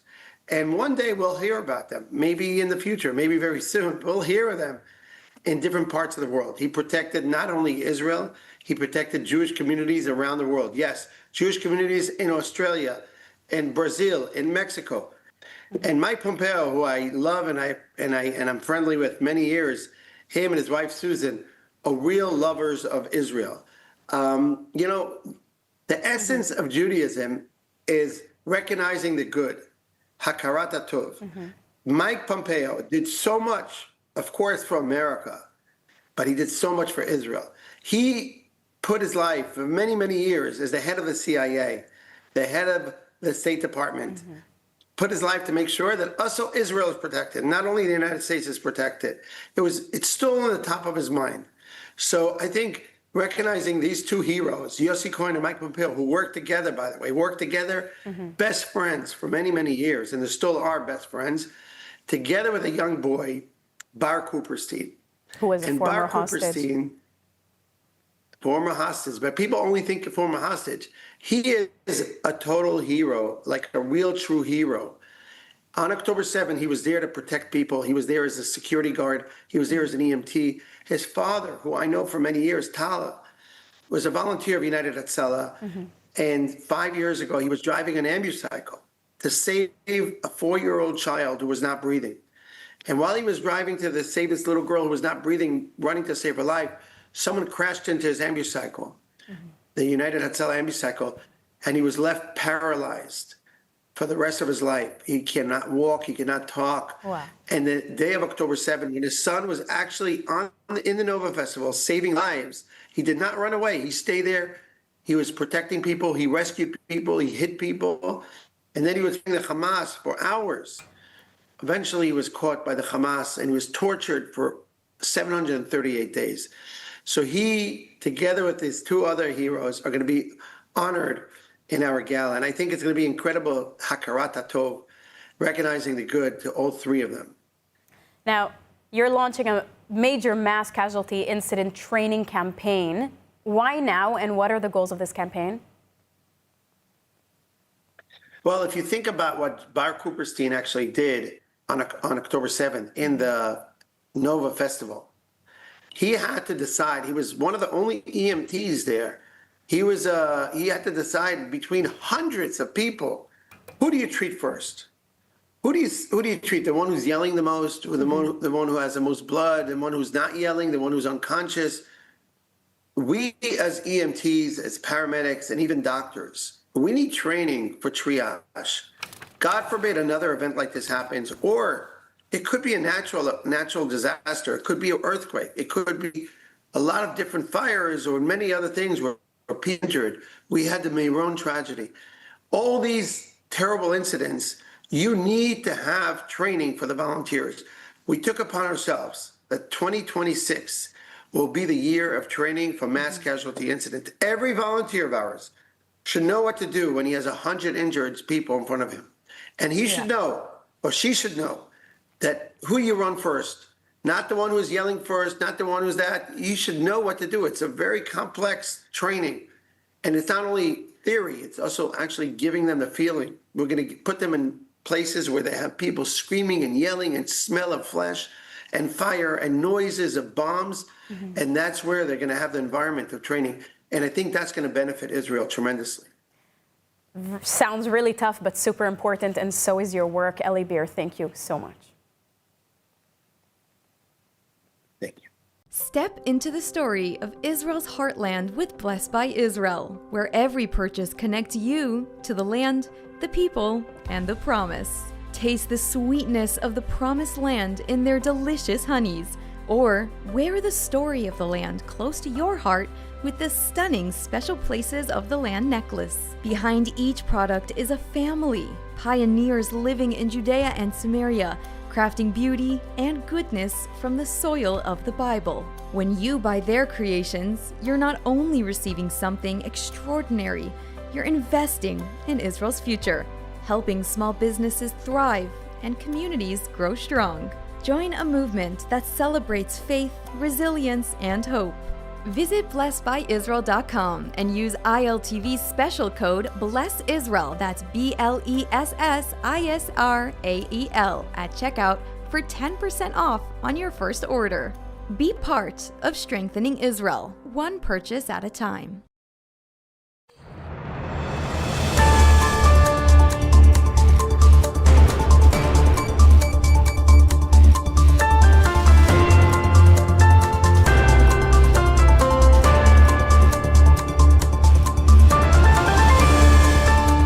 Welcome back to ILTV on the Hour. I'm Alec Pollard, coming to you live from Israel with the biggest stories in the region.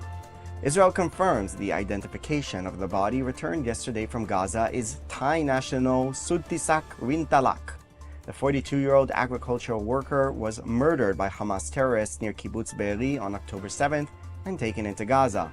After Palestinian Islamic Jihad claimed to have located his remains in northern Gaza, the body was transferred to the Red Cross and then to the IDF, where forensic teams completed the identification. With Rintalak now home for burial, only one slain hostage remains in Gaza. Police Master Sergeant Ran Gvili killed defending the community of Alumim on October 7th. The Prime Minister's office says Israel shares the Rintalak family's deep sorrow and remains determined and committed to bringing Gvili home, stressing that Hamas must honor its commitments under the current agreement. In Gaza, the IDF conducted airstrikes in Khan Yunis after soldiers were wounded in an RPG attack from two terrorists who emerged from a tunnel. IDF forces identified them and shot both dead.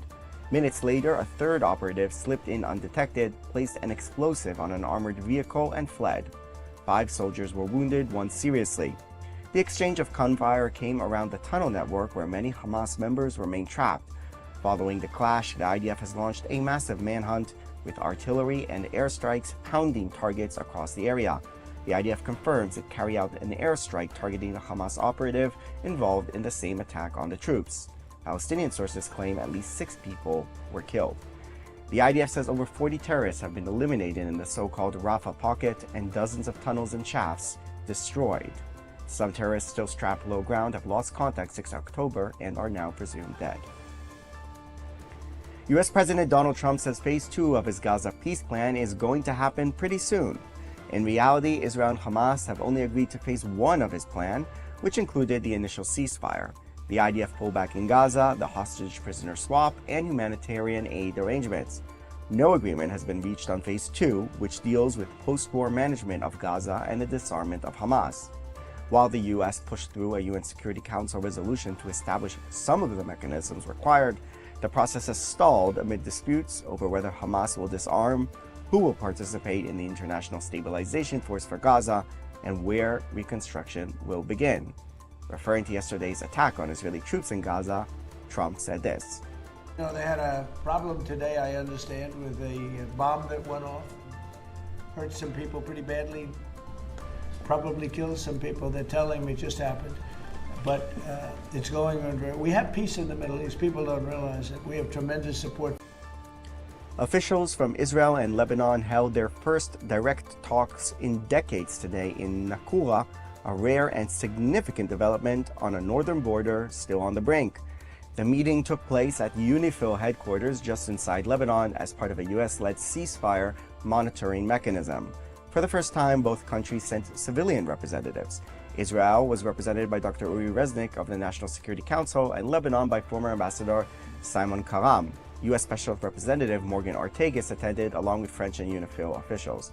Prime Minister Benjamin Netanyahu's office confirmed he ordered the inclusion of a civilian delegate, calling the move an initial attempt to create a basis for relationship and economic cooperation.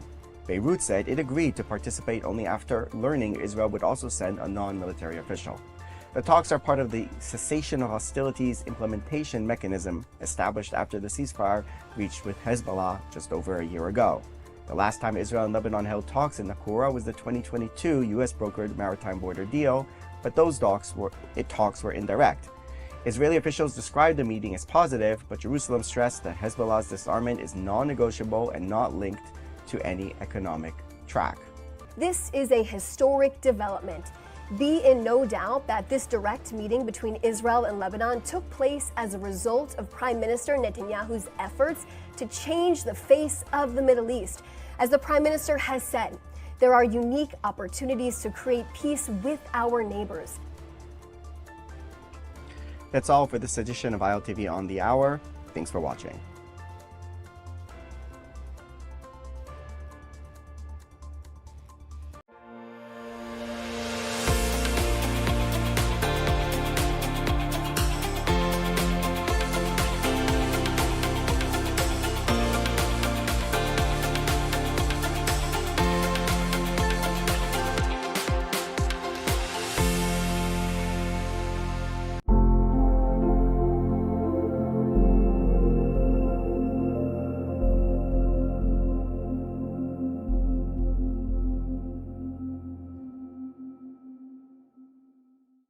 I'm in touch with people in Gaza even today, and they all tell me, what did you do? What is wrong with you? You were so close to help us and to eliminate this horrible enemy, and you just gave up. We need to be clear about the future of Gaza. If we will cooperate with a plan to reconstruct Gaza, while Hamas are still there, it will be a historic victory in the eyes of Hamas.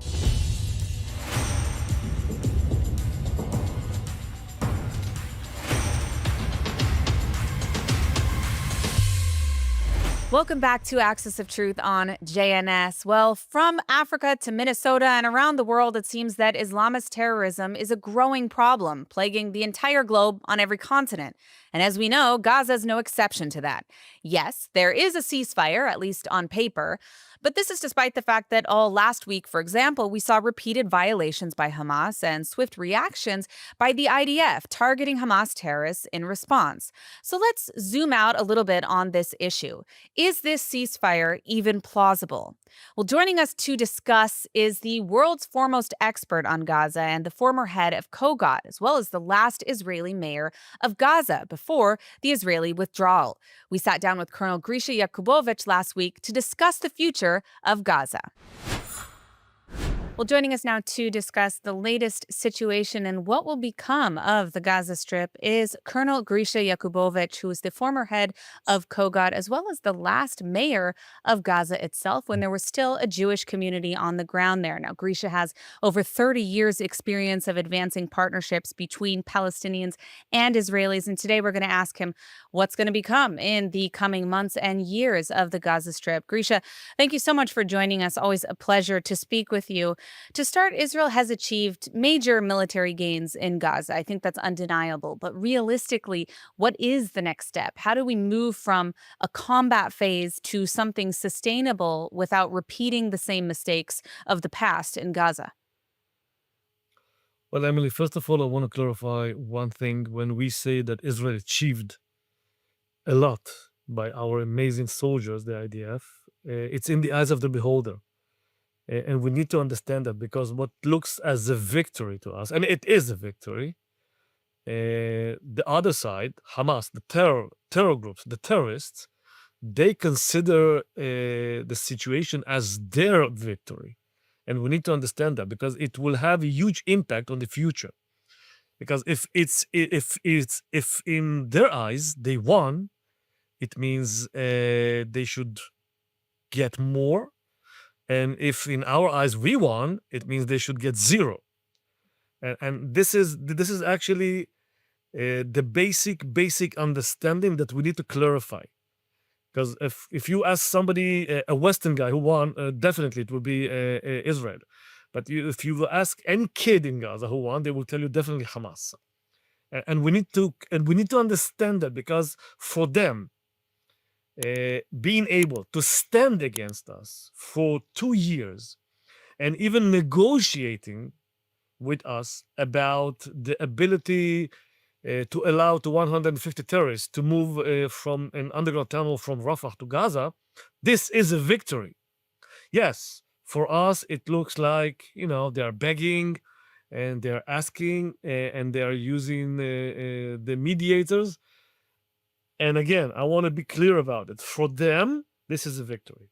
So, as long as they stay in Gaza, for them, it's a victory.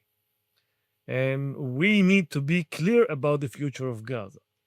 If they will stay in Gaza, and if we will cooperate with a plan to reconstruct Gaza, while Hamas are still there, it will be a historic victory in the eyes of Hamas, and maybe that's how they will write their own history. In Western approach, they suffered a lot of casualties and huge destruction and whatever. But for them, it's a matter of time. It can be fixed as long as we are on our legs. So if you ask me as an expert, how do I prefer that the future will look like in Gaza? That nobody will stay in Gaza, because I don't see that they have a future after what they did on October 7th. But if we will need to settle and to accept a deal, I think that we should this time put a price list, and we give nothing for free. And if they will want to get something, only if they will be able to provide us insurance, guarantees that they will be unarmed and that they will have no terror intentions in the future. Now, I know that you've worked in Gaza for many years. I think you know it better than perhaps anyone I know. What does the reality on the ground look like right now in terms of Hamas remaining in power, remaining in command and control? Emily, one of the things that I want to raise is that we are usually focused on one thing, and again, I'm not judging. Okay, I'm just saying that your question is towards Gaza. This is not the issue. I think that the issue is actually the West Bank. I think the issue is Lebanon. I think the issue is the Middle East. I'm going to ask you about that too. I know. I just wanna raise the dilemma because it's not only Gaza. It will have a huge impact on the West Bank. It will have a huge impact on the Palestinians in Jordan and in Lebanon.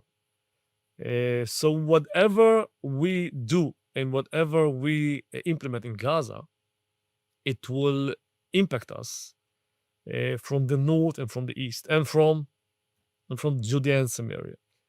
The reality in Gaza, there's a huge destruction there. Israel succeeded to defeat Hamas as a terror army, but not the ideology and not the terror groups. That as long as they are there, as long as they are negotiating, they will stay there. And I believe that we will not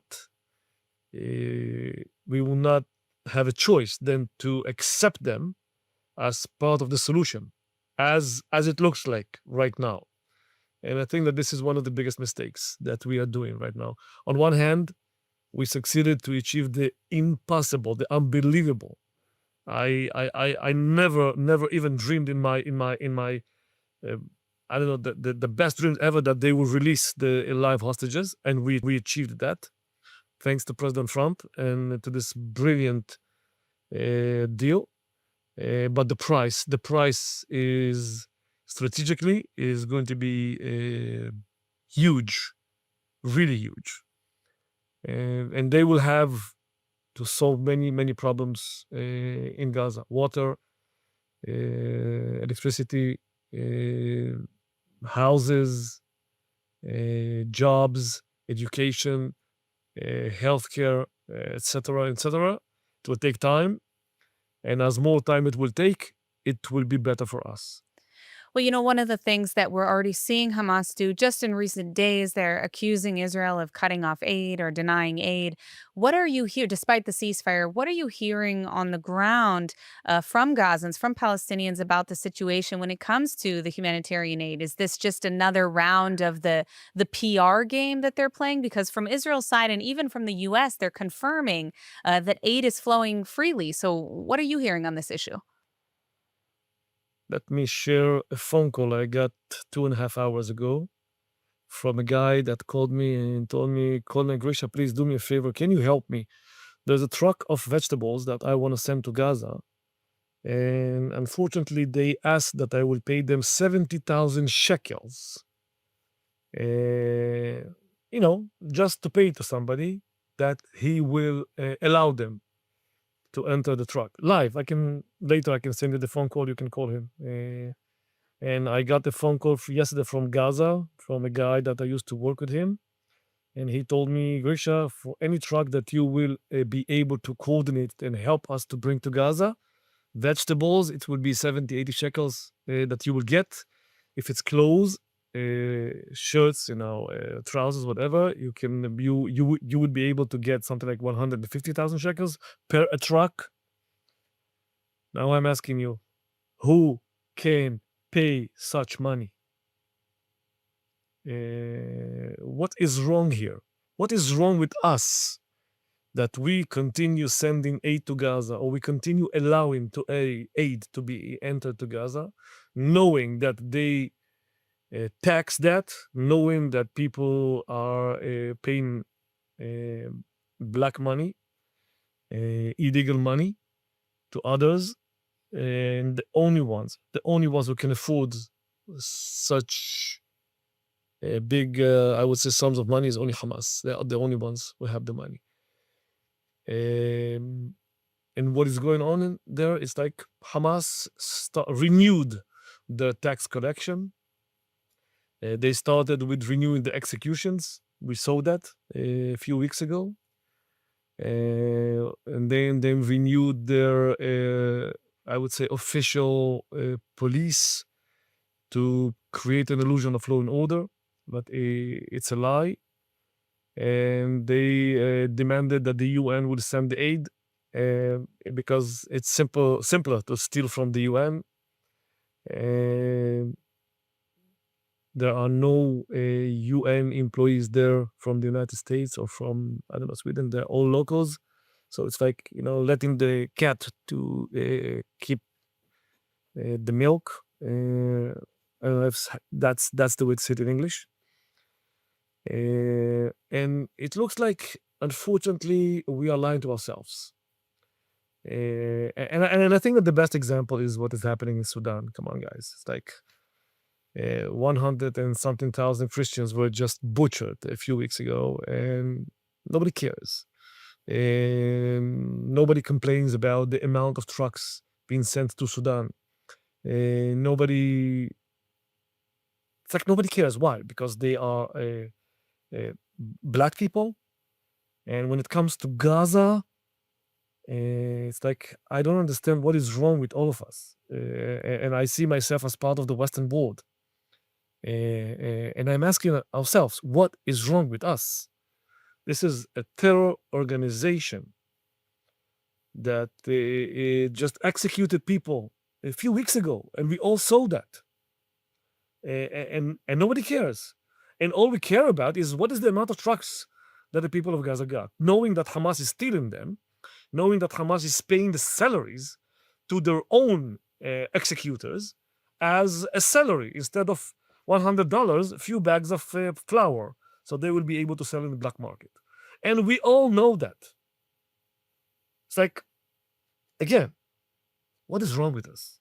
Now, you can ask whoever you want, Emily. I have one advantage, that I'm in touch with people in Gaza even today. I'm talking to them. They are calling me. I'm in touch with people from Bet Hanun, from Rimal, from Khan Yunis, and Gazans that left to Egypt. And they all tell me, they all actually told me, what did you do? What is wrong with you? You were so close to help us and to eliminate this horrible enemy, and you just gave up. Well, it's interesting. It's interesting that you say that because it's similar sentiment on the ground inside Iran, actually. Iranians are very frustrated because they felt the taste of freedom, and then we ended up stopping the war. So I am familiar with that. But I think you also brought up something interesting. And in Lebanon, it's also the same thing, by the way. Yeah. You brought up something interesting about how they are already taxing the people in Gaza. And indeed, we saw reports in recent weeks of them charging a property tax for people whose homes have been destroyed. Like they're taxing literal tents that people are living in. I mean, it's just unbelievable. But I do want to ask you about income. Yeah. I want to ask you about the West Bank. We know that this is another front that certainly threatens Israel. There's a lot of activity of different terror organizations there, and this is under the control, for anyone watching, of primarily the Palestinian Authority, although Hamas also threatens their rule. I want to ask you what your take is on the stability of the Palestinian Authority in the West Bank, particularly right now. Is this a body that Israel has potential to work with? Is there any future with them? And setting Gaza aside for the moment, just the front in the West Bank, we've seen terror organizations and the Islamic Republic try to fund organizations to funnel in weapons, even through Jordan. Is the Palestinian Authority even really in control? Well, I'm gonna answer, Emily, but the answer will be like that, okay? If you don't mind, it will take me 2 minutes and I'll be done. We all heard about a word in Arabic that Hamas and people in Gaza and in the West Bank used. It's called muqawwama. I know that you heard about it. Now, what is muqawwama? Muqawwama, if you translate it to English, it will sound resistance. If you translate it to Hebrew, to what I understand, it will be terror. And what Hamas succeeded to do is they told the people that we chose the path of muqawwama, we chose the path of resistance, and this is the only way that we will be able to achieve our goals, free Palestine from the river to the sea. That's the thing. Fatah, Yasser Arafat, before Mahmoud Abbas, he at the beginning chose Oslo. He chose the solution in negotiation. Mahmoud Abbas declared that this would be the only way, and he is against the way of muqawwama. And the people asked him, okay, Mr. Abu Mazen, the president, what did you achieve? You achieved nothing. And what did Hamas achieve? They succeeded to kidnap Israelis. They succeeded to kidnap soldiers. They released prisoners. And actually, in our Western way in negotiating, we played it to the hands of Hamas to show them as the heroes of the Palestinian streets. Simple as it is. What way worked? The way of Muqawama. Now, just one comment. When you say Muqawama and its resistance, and people in the West repeat resistance, it brings you back in history to the word resistance. And the first time that we heard that we all used the word resistance was in movies of Second World War, the French resistance. It means the ones that are resistance are the ones who are fighting the horrible Nazi enemy. So the subconscious of the West was created for the last 30 years that Hamas is a good thing because they are the resistance. Let's be aware about that. Now, Fatah in the West Bank, the Palestinian Authority, it's all about Mahmoud Abbas. Okay, he's 89 now. Okay, we both agree that eventually he will leave us naturally, or somebody will help him. That's how it works here. And what will be the day after? And we see the events since May 2021 from the fourth round of escalation, Garden of the Walls with Hamas, that we see, I would say, terror, or I would say the third intifada started in May 2021. And we see more and more Fatah supporters that are actually terror groups. And this is why Israel entered to another a huge operation in the West Bank to deal with those terror groups. But the moment Mahmoud Abbas dies, I believe that also the dream will die. And people will say, okay, the only way that we believe, that we choose, is the way of Muqawama. Because Fatah will also be forced to choose their way, and the way will be Muqawama, resistance. So we will see Hamas, Fatah, and Page all adopting the, I would say, the narrative of Muqawama. And the outcome of this process will be a Palestinian civil war. And in this Palestinian civil war, that we already saw signs in Gaza, by the way, with all those militias, some of them Fatah, some of them others, fighting each other. And we will see that process in the West Bank the moment Mahmoud Abbas leaves us. But then the competition will be between them about Muqawama and about who is better. And to judge somebody who is better is who kills more Jews. So the future that I at least see is that Fatah losing power, the PA losing power, they continue losing the power. And I don't see a leader that will be able to move or enter into Mahmoud Abbas' shoes, and he's already weak. And I don't see them avoiding from choosing the narrative of Muqawama. So actually, as for now, unfortunately, I'm pessimist, and the only thing that I see in the West Bank is the third intifada in high volume, unless we do something right now, and we can.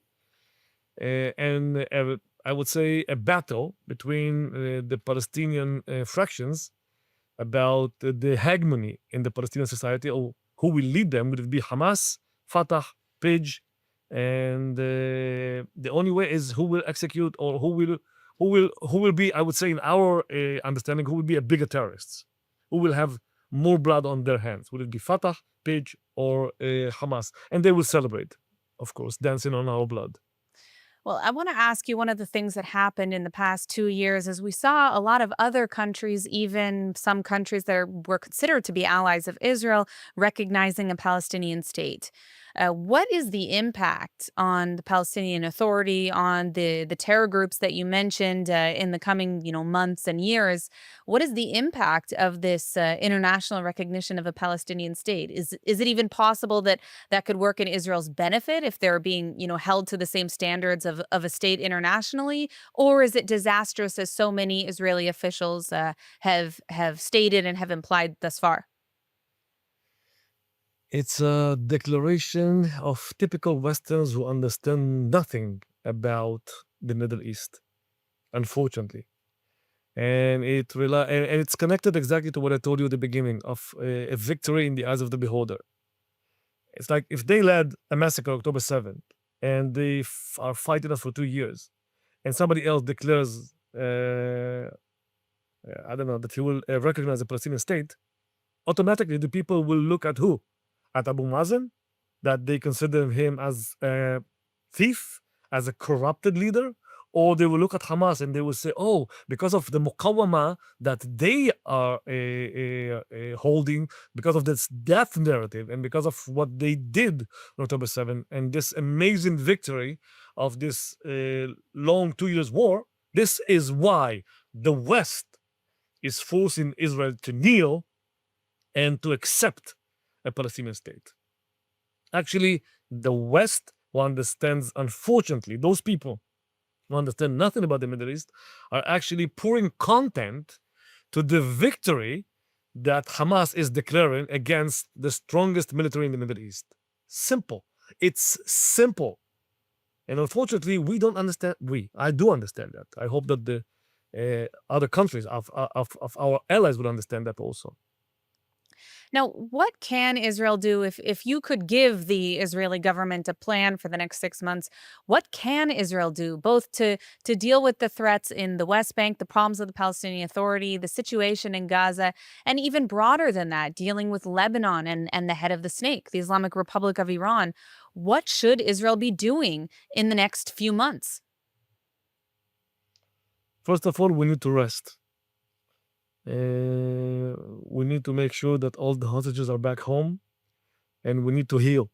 We need to make sure that our society, that our nation heals a little bit, reorganize. Number one. Number two, we need to improve our relations with our allies. And I think that our government knows how to do it. Any government, okay? It has nothing to do to the current government or any other government. Number two. Number three, intelligence. We need to be smarter next time, and we need to be way better with our abilities to have better and better intelligence.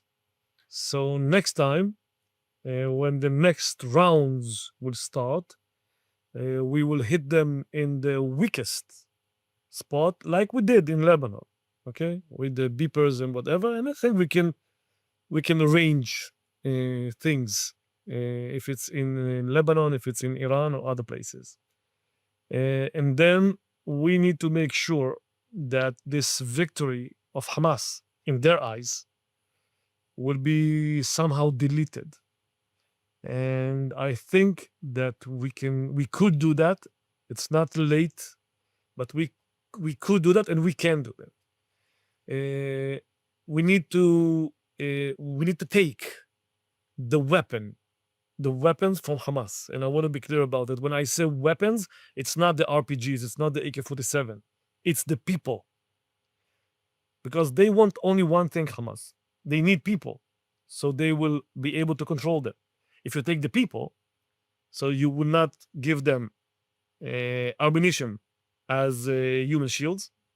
You will not give them ammunition to blame us with a humanitarian crisis. And you will not give them the ones that will vote for them. So if we understand that, so why not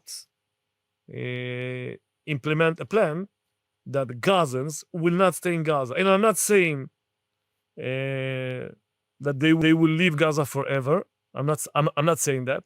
I think it was a mistake that those plans were even shown. I said during the war few times, even if the price will be to build temporary cities in Israel, not only Egypt, in Israel, leaving Hamas by themselves in Gaza, they will have one of two options: or to raise the white flag or to die. Simple as it is. And yes, the people of Gaza would be checked, each one of them, one by one. We will make sure that they are not terrorists, and we have the abilities to do that. And we will provide them their needs, by the way, exactly what we are providing right now in Gaza, but in a way better conditions. and less, I would say, less trucks that Hamas will steal and sell it in the black market. It will reach the people.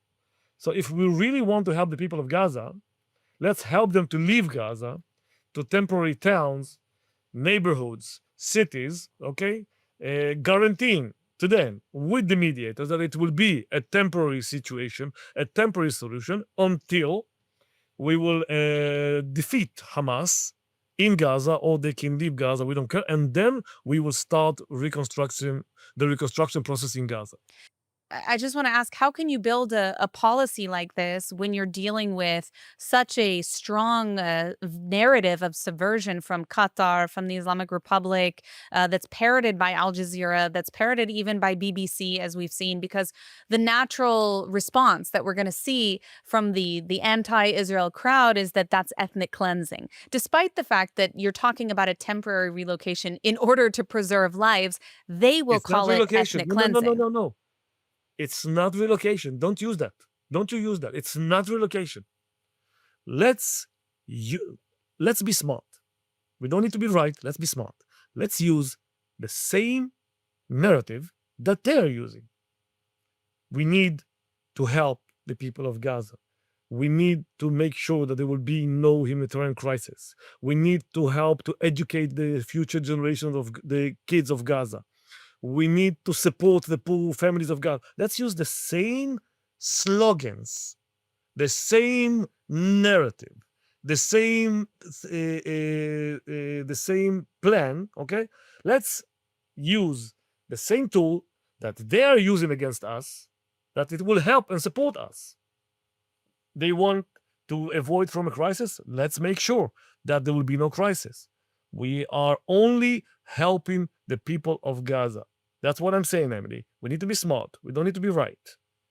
And if it's about time that we implement a plan that will be smart and not right. It's not about politics. It's not about the right wing of Israel that we want to build settlements. It's not about that. It's about helping the people of Gaza, the real people of Gaza, that are not terrorists.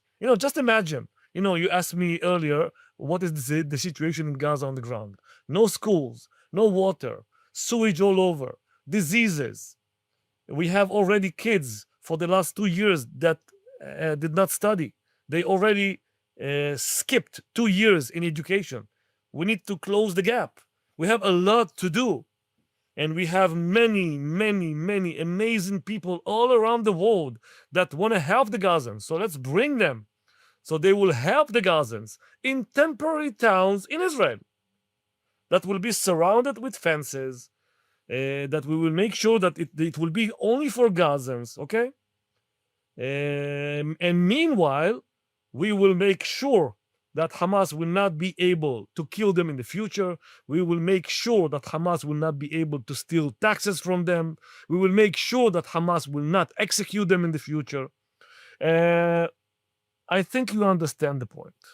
Definitely. I mean, I think that's an interesting proposal, but we do have to wrap up here. So, Colonel Grisha Yakubovich, I want to thank you for joining us on Axis of Truth, shedding some light on the next steps in the Gaza Strip and beyond. Thank you for being with us today.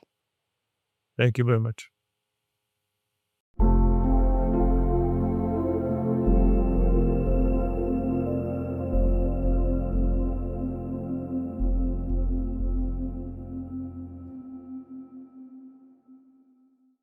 Everywhere you look, Europe's streets, American campuses, social media feeds, you can feel it. Islamization, a cultural shift that didn't happen by chance. It's not spontaneous and it's not random. For nearly a century, one movement has been quietly shaping the ideas, networks, and institutions behind everything. The Muslim Brotherhood, banned across the Arab world, but thriving in the West.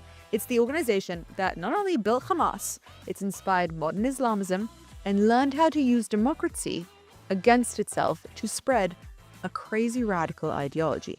Arab regimes like Egypt and Saudi Arabia and the UAE have seen it for what it was and is, a political revolution disguised as religion. And they outlawed it decades ago. But in London, and Brussels and Washington, the same movement has been welcomed as a network of civil rights groups and community organizations. The Middle East is banning it, and the West is legalizing it. And that's how a movement too dangerous for Cairo ended up shaping our media, the European world, influencing policy and infiltrating universities under a banner of diversity. And if you fight back, it's Islamophobia. This isn't paranoia, it's patience and a strategy that has been built on migration, organization, and our silence. It's been working quietly for almost 100 years, and we need to talk about it. This is the Meira K Show on JNS TV. Let's dive right in. To begin, you need to understand the word Islamization. Islamization means the process by which a society begins to adopt or conform to Islamic norms, not just in religion, but in law, culture, and governance. And if you don't like that, you're not alone. In modern political terms, it's the effort to shape secular institutions so that they reflect Islamic authority. It's not simply about being more religious. It's about transforming a society from a Western one to an Islamic one. That idea comes straight from a specific belief that Islam isn't just a faith, it's a total system, a framework meant to regulate every part of everybody's lives. This belief is rooted in Quranic verses that Islamists quote constantly. For example, "He it is who sent his messenger with guidance and the religion of truth, so that he may make it prevail over all other religions." Not only do Islamists have to believe Islam, but they have to prevail over all other religions in the name of Allah. In classical theology, that verse means divine supremacy, that God's law should not just guide Muslim society, but all of us. And the Brotherhood have interpreted this politically. They argue that Muslims everywhere, even as minorities, have a religious duty to restore Islamic governance, not just locally, but globally. And this is where two key ideas come in: hijra, or migration, and dawah, religious outreach. In early Islam, the Prophet Muhammad's migration from Mecca to Medina, the hijra, marked the beginning of Islamic statehood. The modern Brotherhood saw this as not just a story, but as reality. They argue that Muslims migrating to the West should do the same thing, build self-sufficient Islamic communities that would slowly influence their host societies, and they called it a civilizational duty. Migrate, build, and influence. This is how Islamization moved from a theory into a strategy. It wasn't about converting people by force. It was about creating parallel communities that would one day just take over the mainstream ones. And FYI, why do they focus so intensely on Israel and Europe? For Islamists, Israel is not just a piece of land. It's a theological and political symbol. It represents Jewish sovereignty in a region that should, as they believe, be governed by Islamic law. According to traditional interpretations, once a land was ruled by Muslims, it remains Islamic land forever, even if they lost it in a war. That means it must eventually be returned to Islamic control. The territory of modern Israel was ruled by various Muslim empires during the last 1,200 years, most recently the Ottoman Empire, and because of that history, many Islamists view the entire land as part of Dar el-Islam, that land that must never permanently belong to non-Muslims. By the way, that's why the Muslim Brotherhood created Hamas in 1987. It's their Palestinian branch. Hamas took the Brotherhood ideology, Islam as total governance, and added militant jihad into it. Their founding charter literally says they exist to raise the banner of Allah over every inch of Palestine. It's the same ideology, just expressed through war instead of institutions. And what's going on in Europe? Well, Europe is the test case, but more on that in a second. Let's begin at the beginning. The Brotherhood was founded in 1928 in Egypt by Hassan el-Banna, a school teacher who believed that Muslim world had decayed under Western influence. He saw secularism and colonialism and the modernity as symptoms of spiritual decline. His answer was to rebuild from below through education, social welfare, and personal reform until society would once again live under Islamic law. Sharia law. Doesn't that sound wonderful? From the start, the Brotherhood blended grassroots charity with political activism. By the 1940s, it ran schools and hospitals and businesses. It preached moral revival, but also built militias and political cells. Al-Banna insisted that the Brotherhood was a Salafia message, a Sunni path, a political organization, a sports group, a cultural association, an economic enterprise, and a social idea, all combined into one. And if that makes you really uncomfortable, yeah, you're not alone. That phrase really became the DNA of the movement. Religion fused with politics, service to the community fused with power and manipulation. When Egypt's monarchy and later Nasser's nationalist regime cracked down on them, many members fled, and from the 1950s onward, exiles resettled in Europe, the Gulf, and North America. These exiles were highly educated, doctors, engineers, and teachers, and they quickly began establishing new institutions abroad. We tend to think of these people as, the underdogs, but no. It's much more sophisticated than that.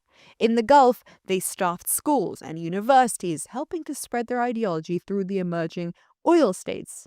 In Europe, they created Islamic centers in Munich and Geneva and London, which became training and coordination hubs. In the United States, which is now rife with sleeper cells, they established the Muslim Students Association in 1963, which later gave rise to groups like ISNA, the Islamic Society of North America, and CAIR, Council on American Islamic Relations, groups that are totally legitimate but are actually the Muslim Brotherhood.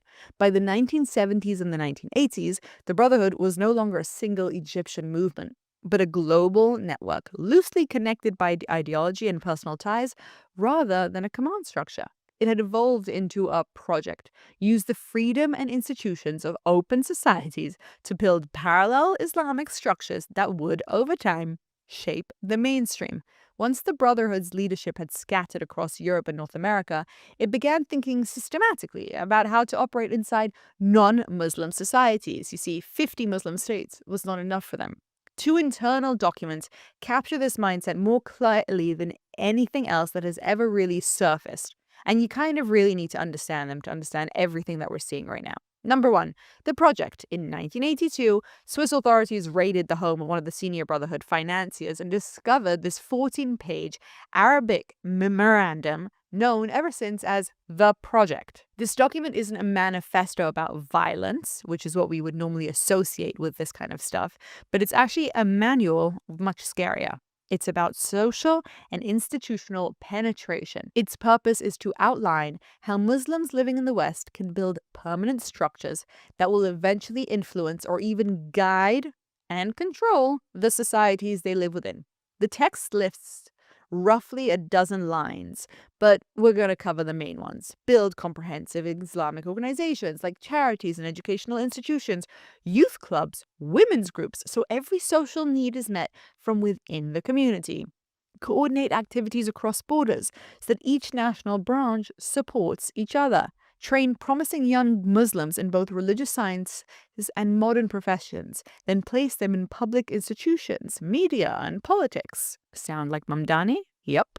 Engage sympathetically with existing Western movements, even if you don't agree with them, like human rights groups and anti-racist campaigns and churches, whenever alliances can advance Muslim cause. And they do this under taqiyya, the concept that for their religious beliefs, they can just lie, flat out lie, publicly. They've established media outlets, Al Jazeera, and translation centers to communicate the Brotherhood's worldview in European languages.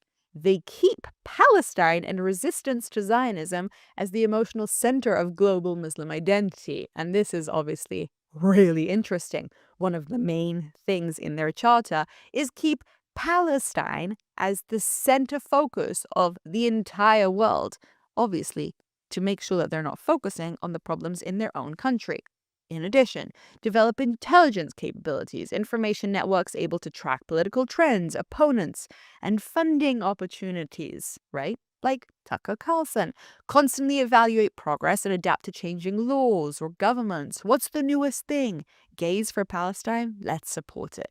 Nowhere does the project call for terrorism, and it's actually so scary. Its focus is just cultural and bureaucratic, and that's what's actually made it very effective.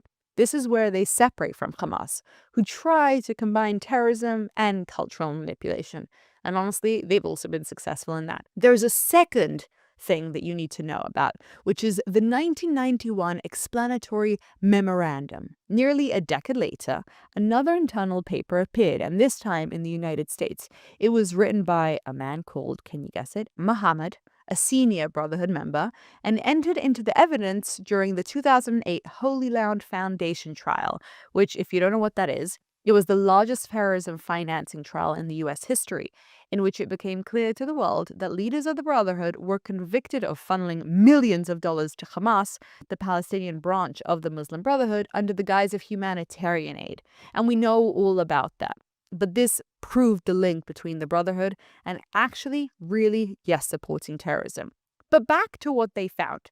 The title is long, and it's a bit of a tongue twister. The explanatory memorandum on the general strategic goal of the group in North America, yes, I memorized that. But its core idea is simple: to enable Islam in North America through a civilization jihadist process. And if that sounds like a contradiction, it is. Muhammad describes a gradual transformation in which Muslims, acting through lawful institutions, reshape the surrounding culture so that Islamic norms become accepted public standards, like a hijab. He provides two kinds of detail. First, a list of existing organizations regarded as part of the movement's friends. Second, a 10-point operational plan.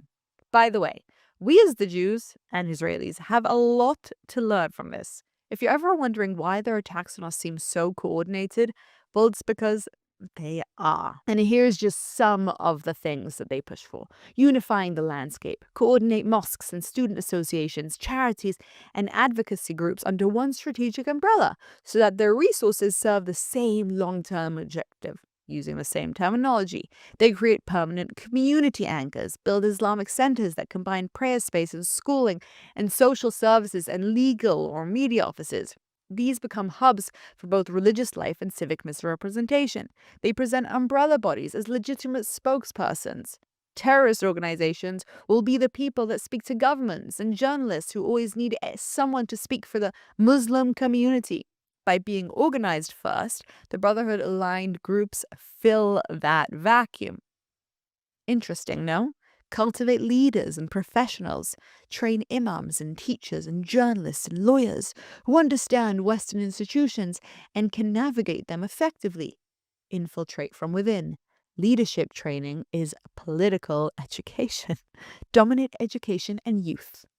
From weekend schools to university societies, controlling the curriculum and student culture shapes the next generation's worldview. They're focusing on the young because that is the future. They engage in politics deliberately, build relationships with sympathetic politicians, participate in consultations, ensure that the community perspectives influences legislation and funding. If you're wondering why the pro-Palestinian movement has seen so much support from American government people, control public narrative, establish media platforms and spokesperson who define criticism as prejudice. You say anything against radical Islam and you're Islamophobic, but all the time they're presenting Islamic goals as mainstream civil rights concerns. Al Jazeera totally normalizing terror, but seen like the CNN or Fox News, just a normal media company. Use the Palestinian issue as a moral engine. Mobilize Muslims and non-Muslim allies around the imagery of occupation and resistance, because in the name of resistance, you can do anything. You create an emotional link between global Islamism and Western left-wing activism. It's deranged, but it works. Another pointer which is important: achieve financial independence, develop businesses and endowments and charitable trusts that can fund movement activities without reliance on hostile governments, like a flotilla, exploit legal systems, use constitutional rights, and this, guys, is the craziest one of them all: freedom of religion and speech, to protect Islamist activism and to challenge opponents through lawsuits and administrative complaints, meaning use the democratic system against them so that they can come in and turn it into Islamic. If that sounds like Hitler using the democracy to turn into a dictatorship, it's not for nothing. The language is very bureaucratic, but the intention is super ideological. Create parallel institutions that eventually acquire mainstream authority. This is why scholars often describe the Brotherhood's approach as entryism, entering institutions not to integrate, but to influence them from inside. These two memorandas are not ancient relics. They sound similar, and that's because they are. When investigators look at how Islamist networks operate in Western capitals today through charities and educational trusts and lobbying coalitions and media offices, they find the same exact architecture that are sketched in these texts. They matter because they reveal a philosophy of power that is patient, it is slow, and it is bureaucratic, and it's something that most people just wouldn't notice. The Muslim Brotherhood realized that modern democracies could be shaped more effectively through civil institutions, right, than through active confrontation and terrorism. SJP, Students for Justice on Palestine, could do more for sympathy than, let's say, 9/11. Across much of the Arab world, that lesson has become a threat. The Brotherhood's goal of replacing secular authority with Islamic governance, like Sharia law, has challenged every regime. After the Arab Spring, the danger actually became super real, and in 2011, the Brotherhood took power in Egypt, only to be overthrown 2 years later. By 2013, Egypt's army had banned the movement as a terrorist organization. Soon after, Saudi Arabia, the UAE, and Bahrain followed suit, with Jordan and Kuwait imposing heavy restrictions on them, because again, the Muslim Brotherhood, also seen as a normal group, are actually terrorists. These governments understood what Western leaders are still hesitating to admit. The Brotherhood doesn't compete for an office in a certain country. It's trying to take over civilization. This is the ideology that gave birth to Hamas, which was founded by a Brotherhood leader in Gaza. Hamas's charter calls Palestine an Islamic Waqf, a sacred trust never to be surrendered. It took the Brotherhood's belief in total Islamic governance and merged it with armed jihad and anti-Semitic theology. Where the Brotherhood pursued institutions, Hamas chose warfare. But the ideological DNA is absolutely identical. This is why Egypt doesn't want any Palestinians coming back to their border. The Arab regimes crushed the Brotherhood to protect their own sovereignty, but Europe and the US did the opposite. Western democracies, bound by freedoms of religion and association, legalized and even funded Brotherhood-linked organizations under the banner of multiculturalism and civil rights. No government wants to be accused of Islamophobia. So when the Brotherhood was driven out of the Middle East, it simply just reestablished itself in London and Washington, and it embedded itself in NGOs and media and advocacy networks. The irony is striking. A movement too dangerous for Cairo is now shaping public policy and campus discourse in the West, and migration has accelerated its reach. Millions chose Europe over dozens of Muslim-majority states because Europe's borders were open, welfare is generous, and assimilation is optional. Conditions tailor-made for ideological expansion. The massive immigration flux is not random. Remember, it's an ideological belief for them. They could have gone to any of the Islamic countries, 50 of them. But no, and obviously as migrants arrived, practical needs like schools and housing and mosques and legal aid created an opening. The Brotherhood filled it because the governments couldn't. Decades of organizational experience allowed its charities to step in faster than any state agency, providing real help, but also a worldview. Governments lacking integration strategies outsourced community representation to these same networks, turning grants into long-term partnerships. Over time, religious organizations evolved into political lobbies. We need to recognize how policy failure has enabled this ideological capture of the West. Migration supplied the people, but it was the institutions within these countries that then organized them. Weak integration, weak assimilation into Western ideology let Islamic ideology fill that vacuum. After World War II, European nations imported labor from their colonies, assuming the workers would return home. They didn't. They settled and raised families and formed distinct neighborhoods that became parallel societies. Dearborn? Most immigrants sought stability, but organized movements saw opportunity. Because states were failing to integrate the youth, Islamists stepped in, using Europe's openness to shape it from within. The multicultural model, such a bad model, assumed each group shared the same civic values. You come to Europe, you want to be European. But in practice, it empowered the most organized voices, often the Brotherhood-aligned NGOs, to become the de facto representatives for the Muslims. Registered as nonprofits, they presented themselves as partners in integration while actually telling the youth to resist assimilation. Municipalities hired them for youth programs. Schools consulted them for religious issues. And soon they controlled access to grants and policy discussions and media framing. Criticism has always been silenced as Islamophobia.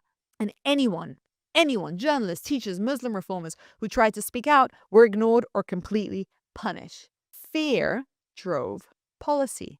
By 2010, the cultural consequences were impossible to hide and still are. Holocaust lessons were dropped from classrooms under threat. Police ignored grooming gang scandals, which are still going on till this day. Journalists were self-centered because they didn't want to be deemed Islamophobic. Moral disarmament had set in. Europe, ashamed of its past, confused tolerance with surrender. Now, anti-Semitism surges openly. Do you guys remember what happened in Manchester? Campuses glorified terror. We're seeing thousands of people march the streets. Western governments still fund these same groups they once warned about. The result?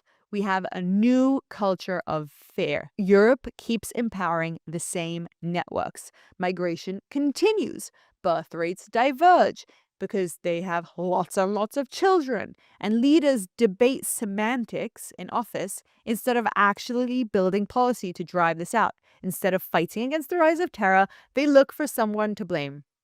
And surprise, surprise, they come to Israel.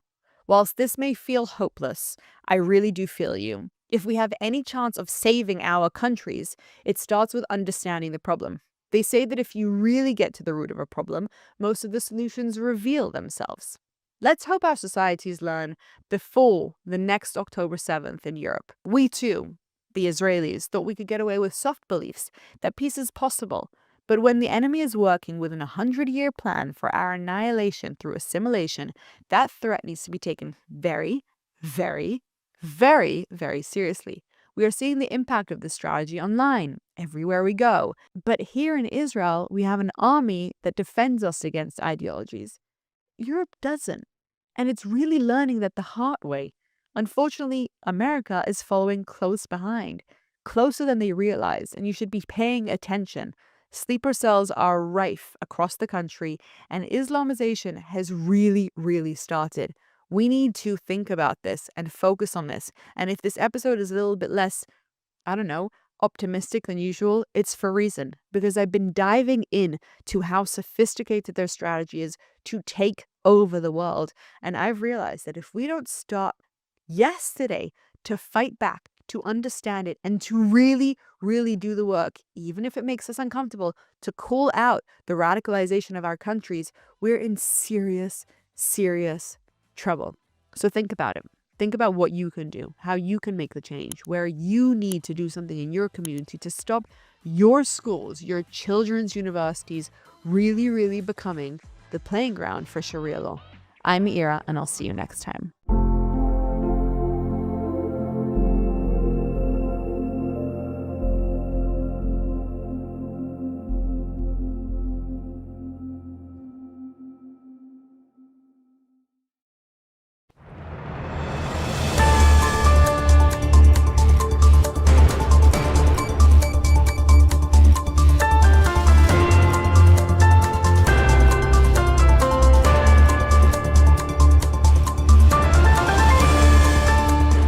Welcome back to ILTV on the Hour. I'm Alec Pollard, coming to you live from Israel with the biggest stories in the region. Israel confirms the identification of the body returned yesterday from Gaza is Thai national Sutisak Rintalak. The 42-year-old agricultural worker was murdered by Hamas terrorists near Kibbutz Be'eri on October 7th and taken into Gaza. After Palestinian Islamic Jihad claimed to have located his remains in northern Gaza, the body was transferred to the Red Cross and then to the IDF, where forensic teams completed the identification.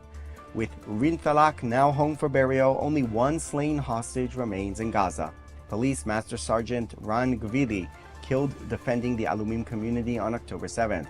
The Prime Minister's office says Israel shares the Rinthalak family's deep sorrow and remains determined and committed to bringing Gvili home, stressing that Hamas must honor its commitments under the current agreement. The commander of Hamas's East Rafah battalion, his deputy, and 2 other terror operatives were killed while trying to escape a tunnel in the southern Gaza Strip on Sunday. The 4 were spotted emerging from the tunnels in eastern Rafah, an IDF-held area where dozens of Hamas fighters are believed to be trapped underground.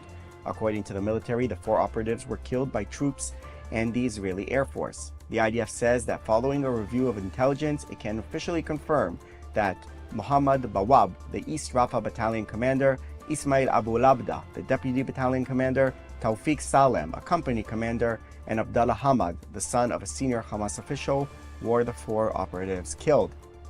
Bawab and Abu Labda were responsible for planning the battalion's invasion of southern Israel during the October 7th massacre.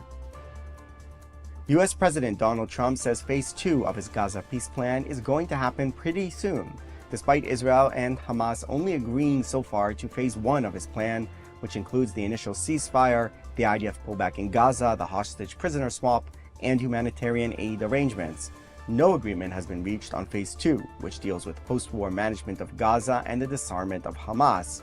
While the U.S. pushed through a UN Security Council resolution to establish some of the mechanisms required, the process has stalled amid disputes over whether Hamas will disarm, who will participate in the International Stabilization Force for Gaza, and where reconstruction will begin. Referring to yesterday's attack on Israeli troops in Gaza, Trump said this. You know, they had a problem today, I understand, with a bomb that went off and hurt some people pretty badly, probably killed some people. They're telling me it just happened. But it's going under. We have peace in the Middle East. People don't realize it. We have tremendous support. Officials from Israel and Lebanon held their first direct talks in decades today in Nakura, a rare and significant development on a northern border still on the brink. The meeting took place at the UNIFIL headquarters just inside Lebanon as part of a U.S.-led ceasefire monitoring mechanism. Israel was represented by Dr. Uri Reznik of the National Security Council and Lebanon by former Ambassador Simon Karam. U.S. Special Representative Morgan Ortagus attended, along with French and UN officials. Prime Minister Benjamin Netanyahu's office confirmed he ordered the inclusion of a civilian delegate, calling the move an initial attempt to create a basis for relationship and economic cooperation. Beirut said it agreed to participate only after learning Israel would also send a non-military official. The last time Israel and Lebanon held talks in Nakura was the 2022 U.S.-brokered maritime border deal, but those talks were indirect. Israeli officials described the meeting as positive, but Jerusalem stressed that Hezbollah's disarmament is non-negotiable and not linked to any economic track. This is a historic development. Be in no doubt that this direct meeting between Israel and Lebanon took place as a result of Prime Minister Netanyahu's efforts to change the face of the Middle East. As the Prime Minister has said, there are unique opportunities to create peace with our neighbors. That's a wrap for this edition of ILTV on the Hour. You can scan the QR code on your screen for all the latest updates coming out of Israel. I'm Alec Pollard. Thanks for watching.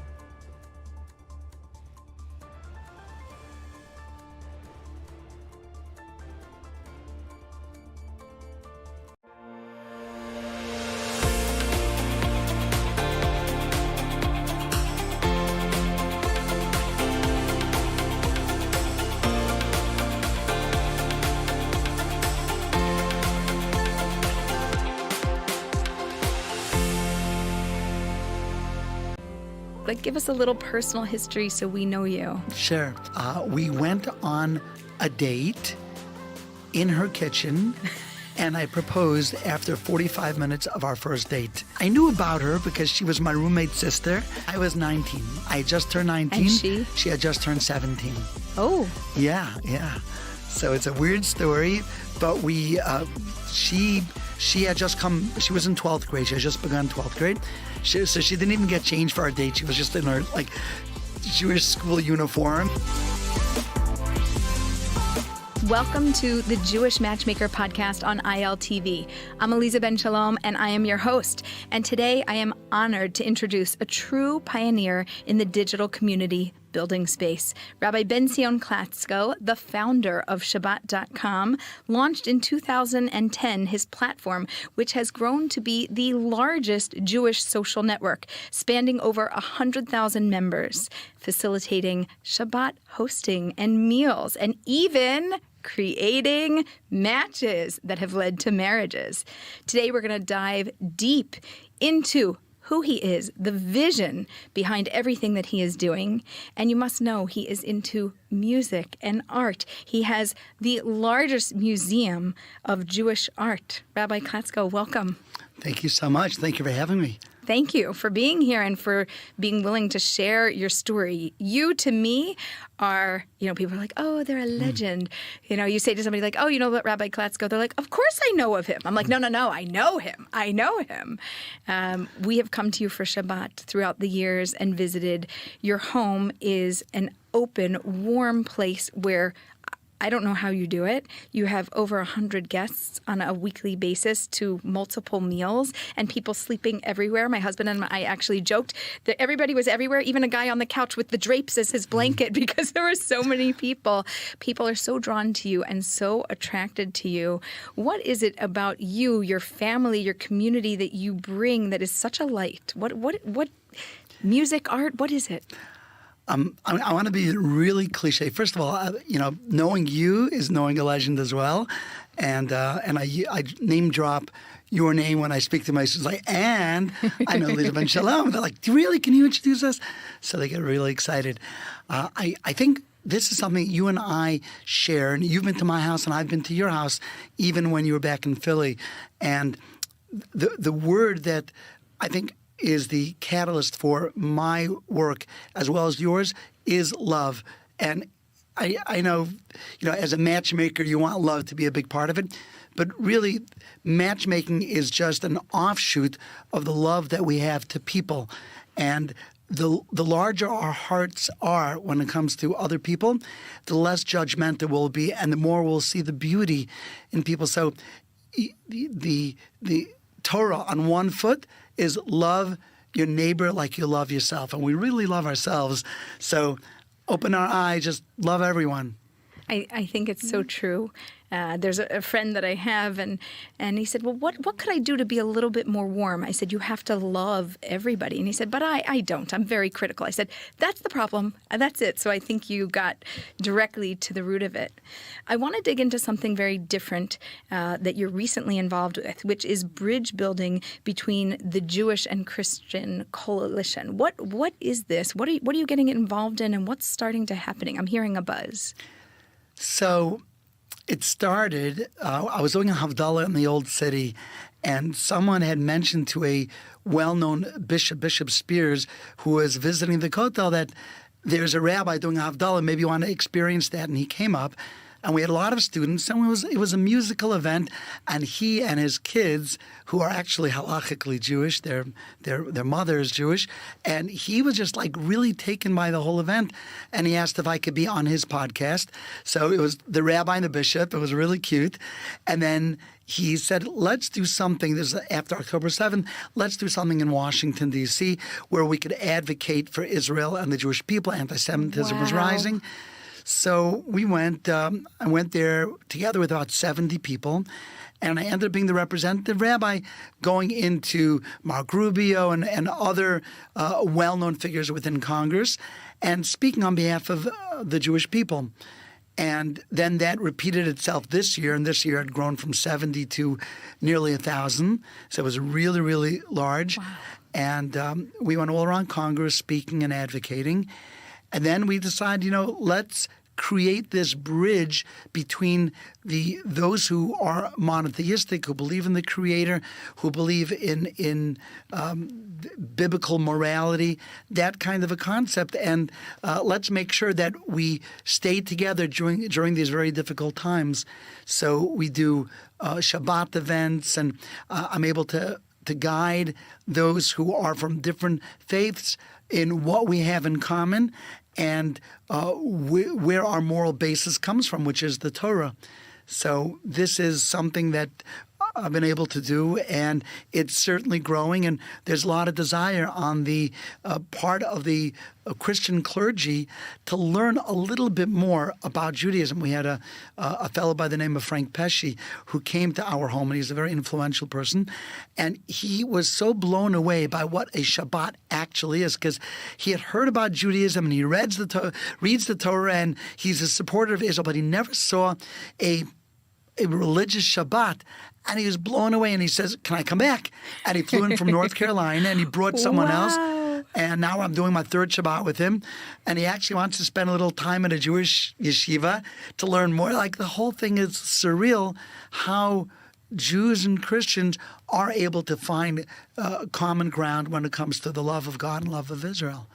It's really a beautiful match. You know, this podcast is all about matchmaking and bringing the right people together, and to have faith-based people come together for a common purpose to serve and to do the greater good and God's will is absolutely tremendous. And what an outstanding match. I'm really looking forward to hearing more, but even more so, I'd like to be involved with whatever is happening. So please keep me in mind. Absolutely. In terms of massive changes and platforms and connections, you started Shabbat.com. Where did this dream come from, and how did it turn into this? It's like its own life force. How did that happen? So once again, being in the right place, the right time in history really, really helps. My wife comes from a family that had a lot of guests for Shabbat. Many. They had a very long table. And I also came from the same kind of family. I grew up in Cleveland. Very, very large table, many guests from all walks of life. And because we both had that experience and we saw a need, we began inviting a lot of guests. So we, started at 30, 40, 50, 60. And I think our biggest Shabbat had about 220 people. We ended up having to rent a tent and put it in our backyard.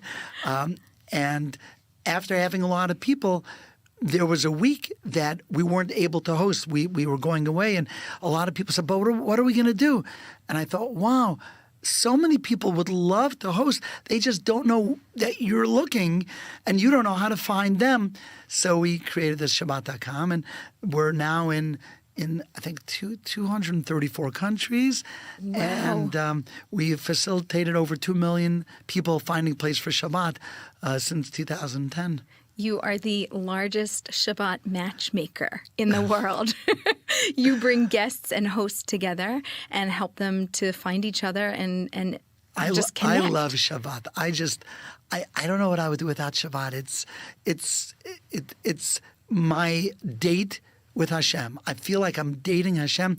As a matter of fact, the whole Shabbat is a date. Like I picture, like, here I am, I'm getting ready. So I take a shower, like you do on a date, shave, I set the nice table, clothes on. nice clothes, white tablecloth, I light some candles, I pour some wine, buy some flowers, like, goodness gracious. And then I sing the first song, Boi Chalab, come my bride. Come my bride. The whole thing is built like a date. Shabbat Malka, she's my queen, my date, my lover.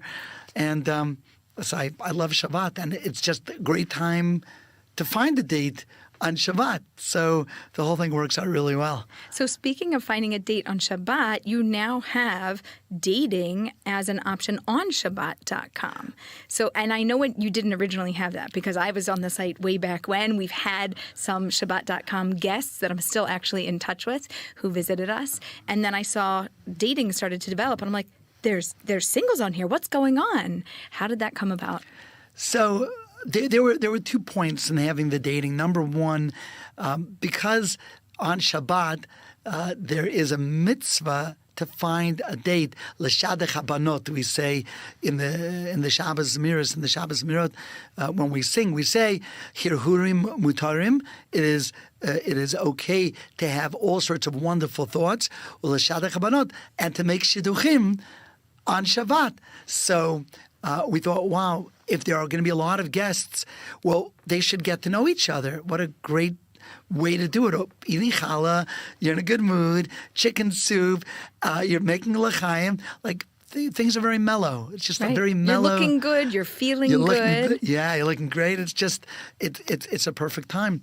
So, and then of course, it was another reason to come on to Shabbat.com because, hey, I'll find somebody to date, and once I'm there, maybe I'll find a guest to invite, or maybe I'll get invited. So, one thing fed into the other.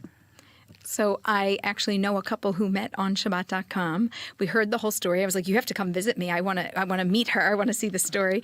And they were so grateful and so happy. And of course, now they have their own home, and now they're hosting people as well. So it's a cycle of giving. It's really Two of my incredible. kids met their spouses on Shabbat.com. So I've got self-serving also. I've got 4 grandchildren from Shabbat. So even if no one gained anything, I gained 4 beautiful grandchildren. So thank God. Shifting into another realm, because you really do so many things. As an educator and a campus rabbi, you also run these Akiva trips to Israel for students and young adults. Can you tell us more about these programs, and what are you hoping that these young adults are going to walk away with? So it's a really great question. My last trip happened during the war with Iran, the 12-day war. Wow. And we actually had somebody filming the entire trip because we wanted to do something with it. And we wanted to take somebody through the journey of a student coming to Israel. Little did we know that 3 days into the trip, the bombs would be falling. So now it's become a really interesting little show we're going to be putting out. But the real point of filming it was to show that if you take a student who may be disaffected and they're in Harvard or they're in Columbia or in University of Florida and they don't know much about their Judaism, but you bring them to the Holy Land and you introduce them to holiness, it's going to affect them in a way that no lecture will. And that's the experience of the Akiva trip. So I started the Akiva trip. I'm going to be doing my 83rd trip. So I've done many trips. And when I started, it was students who were disaffected. Now we have so many applicants who are interested that we try to find not just students who want to learn about Judaism, but we're looking for the next leaders. Ben Shapiro was one of my students early on. Josh Hammer was on my trip today. He's a big figure in the RNC, and many others who are today prominent members of the Jewish community got their start on this trip. So we figured I'll make it very inexpensive. It's not free, but it's $299, which is practically free for a trip to Israel. 15 days. And what ages? And this is age 18 to 30. Okay. And even if you've been on Birthright, I'll take you. And USA based only, Europe, where do you take people from? Primarily, I would take from North America, but I have taken from other countries. If somebody is really awesome, I'll let them come on board. And I'm looking for 2 things. I'm looking for people with sterling character. We do character references because we really want we don't want to just throw a group of college students together because, the whole drinking and hooking up culture is not it's not a fertile ground for growth. But if you take somebody who has good character and they'll be respectful and they'll really come to the lectures and they'll ask good questions and they'll treat each other nicely, right. So then they can learn a lot about Judaism because Judaism speaks to character. And then the second thing is we're looking for somebody who says, look, I grew up with a certain amount of Jewish knowledge, but I really want to upgrade. I want to know a little more history. I want to know a little more Hebrew. And I may want to find a Jewish wife or a Jewish husband. That's what I was going to ask about next. So do you see our people meeting? And because it's such fertile ground for growth and for knowledge, and like you said, this isn't about temporary hookup culture or something that's just very vain. Do you see that the matches that are happening, like, do we have stories of successes? What can you share? Every trip, every single trip. And the thing I could share most recently is that this past Thursday, my son got married to someone from the trip. They met on the trip. So again, I feel like everything I do for myself. That's the way Hashem makes it. And I think you were there. You were at the wedding. Right. By the way, massive mazel tov to your son, Azaria and Jasmine, who had the most gorgeous wedding in Zichron Yaakov. Actually, I think the place is for rent. It is a massive grounds with, massive for Israel. I'm not talking about America. To be able to host a wedding, a simcha, you could literally do anything with places to sleep also. It was stunning. It was so, so beautiful. And you invited our whole family to come, which is a very rare thing. There's 7 of us. And my 2 children were home, and they were able to join us. And everybody said how inspiring it was, how beautiful it was. And our one son that does parkour and does flips, your son missed my son doing the flip. He goes, "You got to do it again." So he did it again. You have to bring joy to a bride and to a groom. We're very fortunate. And the bride was on the trip. And she actually grew up Mormon. She grew up Mormon, and her mother was Jewish, her father was Mormon. And she learned about Judaism on the trip. And as she went to study in a Jewish madrasha, a seminary. And my son, who grew up more religious, my son said, she continues to grow. Her character is so sterling. Would you give me your blessing? And I said, "Oh, absolutely! What a gem! What a great match!" And the last night of Sheva Brachot, which explain, so it's like the 7 days of partying after the wedding, is today. The last night, and today's officially the last day of the celebration. And that was through the trip. But really, every single trip we've had at least one match. Wow! So, and on Shabbat.com we've had over 300 matches. So that's phenomenal. Those are outstanding numbers, and I think that if you're between 18 and 30 and you want to get to Israel, you should check out Akiva Trips, because if it's good for matchmaking by me, the rest of it is good also. But if we can find your person and inspire you to live and love your Judaism, I don't think that there's anything better than that. I think that you've set up really a phenomenal way for people, young people, to be educated and connect. And thank you. Can I give the website? People. Yes, please. Yeah, akivatrip.com. It's that easy, akivatrip.com. It is first come, first serve. And, come with a great attitude, come wanting to learn and grow, and with your antennas up. Can you tell us personally, how long have you been married, and tell us about your family and a little music? Give us a little personal history so we know you. Sure. Born in Cincinnati, grew up in Cleveland, Ohio. I met my wife. We went on a date in her kitchen, and I proposed after 45 minutes of our first date. Who set this up? This was like an arranged type thing, mom, families? Her mom and? Our mom and me. I knew about her because she was my roommate's sister. So I came and she said, "Are you dating yet?" I said, yeah, I'm ready to start. She said, "Well, you want to meet my daughter?" Wait, how old were you? I was 19. I had just turned 19. And she? She had just turned 17. Oh. Yeah. So it's a weird story, but she had just come, she was in 12th grade. She had just begun 12th grade.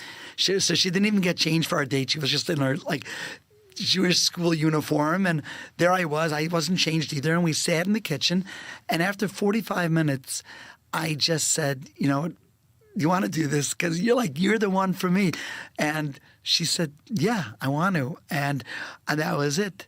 And I called my dad and I said, "Guess what? I'm engaged." And he said, "Guess what? No, you're not." And we got the little fight on the phone. But in the end, he met her and loved her. Okay, so you literally got engaged on your first date after 45 minutes. Yeah. And how soon after did you get married? So then her rabbis wanted her to wait until she graduated 12th grade. Right? Makes a little bit of sense, maybe. They wanted her to be 18. Okay. So I said 18, but not 18 in a day, 18. So we got married on her 18th birthday. Wow. So the moment we were able to, we got married, and that was 1988. So we're married now 37 years, and we have 11 children, thank God, 23 grandchildren. Wow. Bezrat Hashem, many more to come. And we thank God every day for all of our blessings. Can you give us one piece of, or many pieces of marriage advice and wisdom? What have you learned over these 37 years? And what are some of the things that we need to be prepared for? We're married 22 years, thank God, coming up on our 23rd wedding anniversary. And I feel like we've learned a lot, but every stage is different, and especially almost approaching 40 years together and being together at such a young age. You must have so much to offer. Tell us a few key things that people need to know about marriage. Absolutely. Well, first of all, I made plenty of mistakes in the beginning, and you're going to as well. If you're just getting married, you're going to make mistakes, and so will he or she. And you got to be forgiving of those mistakes, because nothing can prepare you for marriage. There's no relationship that you have that is like marriage. Yeah. One of my children came to me and he said, I didn't know marriage was so hard. So after a few months of marriage, and I said, yeah, it is. And he's a great husband. She's a great wife. But he wanted the acknowledgement. Like, it's hard. Every day, every hour, there can be misunderstandings and hurt feelings, and it's difficult to navigate. It's rewarding but difficult. Right. But I will tell you what I tell my children. I sit down with them when they're engaged. I take them out to eat, and I give them my fatherly wisdom. Oh. And one thing that I always tell them, it's this. I said, you're going to love this person, and they're going to love you. But love is not 24/7. We don't always feel in love, and it's unrealistic to believe you're always going to feel that way. It actually would be a little bit of a frantic lifestyle. It'd be overstimulating. I love you. I love you. Love is not 24/7. You're not always going to feel it. Sometimes you'll be upset. You'll be annoyed. You'll be angry. But do you know what is 24/7? Mercy. Mm-hmm. Mercy has to be 24/7. Mm-hmm. You can never let your guard down from having mercy on the person who trusted you with their emotions and their feelings. And you can't say things that are hurtful. And you can't throw back in their face something that they confided in you. Yeah. Love may not be 24/7, but mercy always has to be. Wow. So you can't lose that. So I tell my children. Deep, deep wisdom.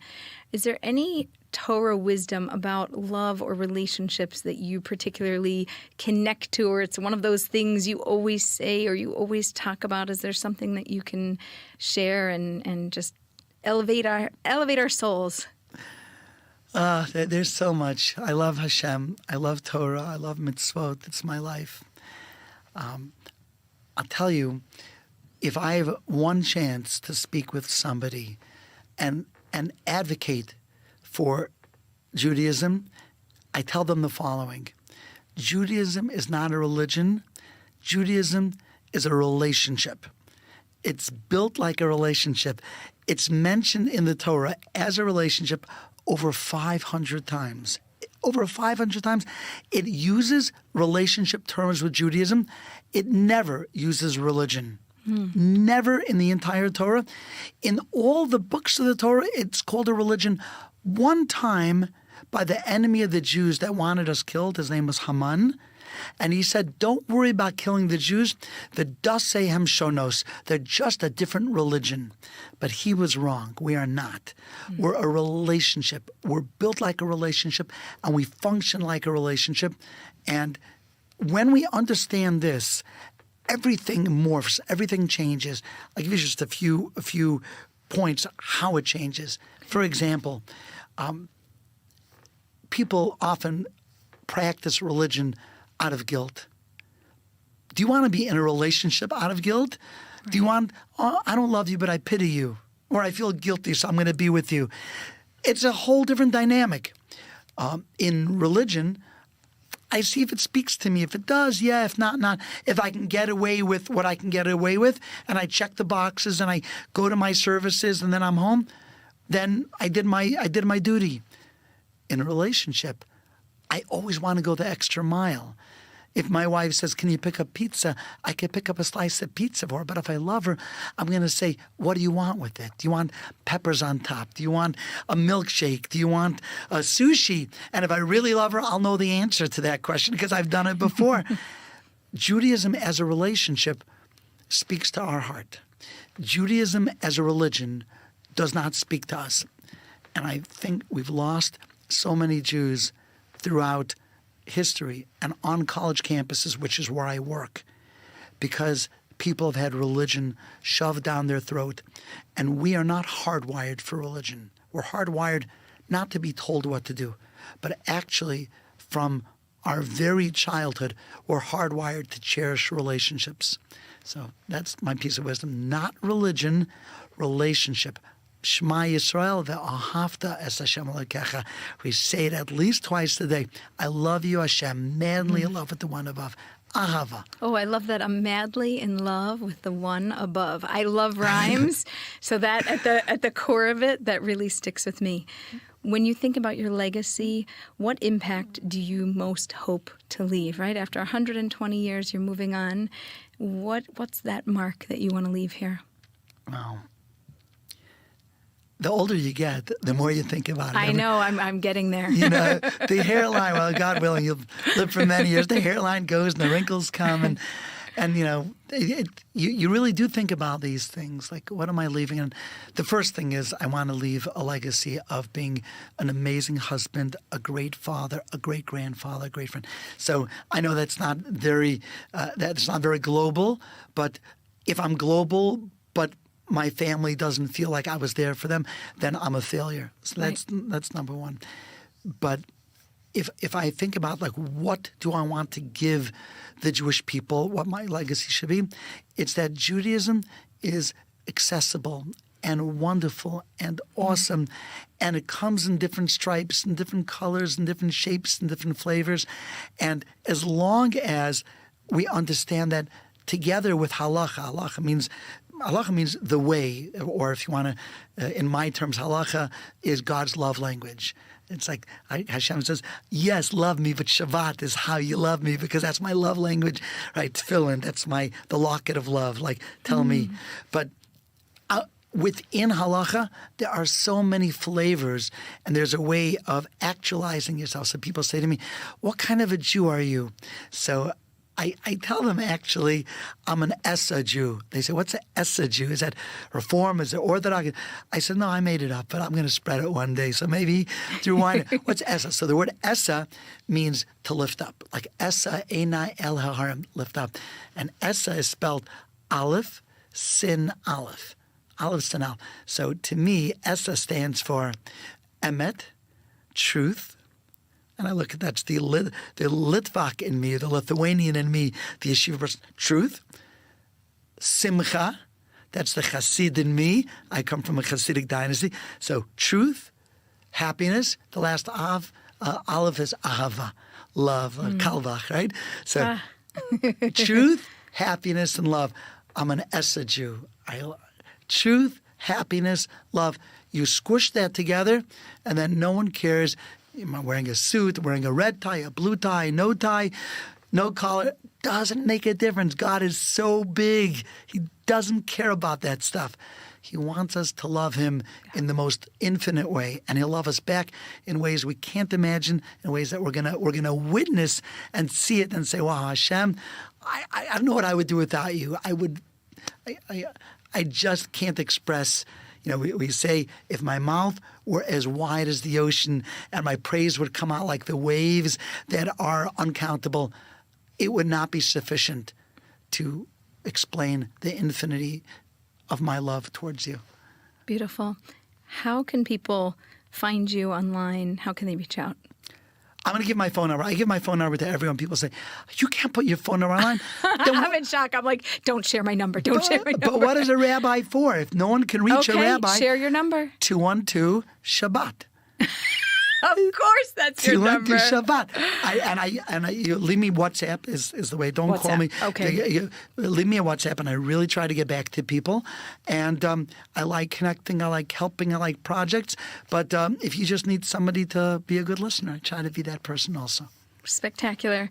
Rabbi Klatsky, this conversation was enlightening and inspiring and truly, truly hit my heart. Thank you. I feel very grateful that you took time away from your family to be with us on your short trip here and to share your wisdom and spread your light. Thank you, Eliza. Thank you. And thank you to all of our listeners for joining us on the Jewish Matchmaking Podcast. I'm your host, Eliza Ben Shalom from ILTV. And until next time, remember that matches make families, families make communities, and communities change the world.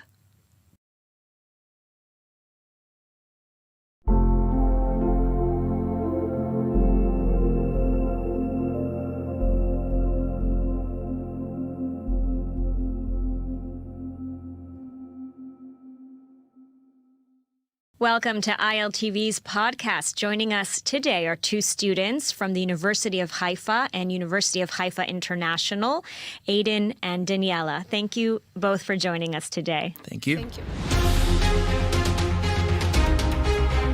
So why don't we start by you introducing yourselves, telling us a little bit about where you're from, what brought you to Israel. So Aiden, let's start with you.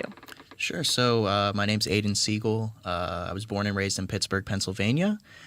Making Aliyah was a dream of mine since the moment I first stepped foot on Israeli soil about 5 years ago, and I'm happy to be here today to say that my dream came true.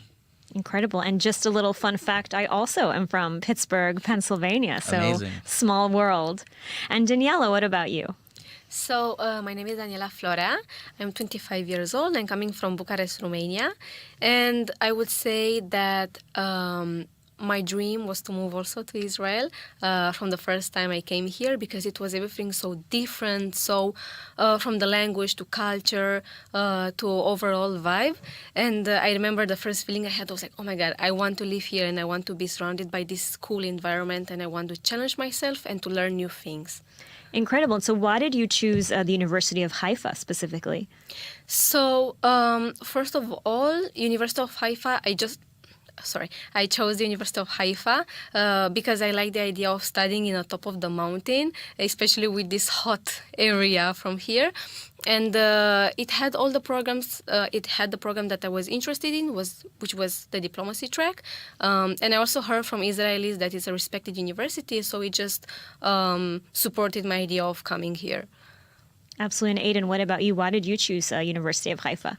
Well, I knew I was going to be living in Haifa because my brother-in-law and my sister live here, and I wanted to be close to them. I also wanted to give myself time to sort of acclimate because my Hebrew was and still is pretty limited. I didn't have a job lined up, and I just had the savings from the job I previously had to make it work here. So when I found out about the University of Haifa International School and that they offered a program in Israel Studies, I knew that this would be a really good launching pad for my career and for me to make a life as an Israeli here. So walk us through a little bit what it's like to be a University of Haifa International master's student. Sure. So in the dorms, it's a rich mix of different cultures, of language, of scents and foods. Really gives you a unique perspective, and it challenges your preconceived notions about the world when you get to have conversations and make new friends with people from countries you probably would have never otherwise met. And I think that challenge it extends to the classroom as well.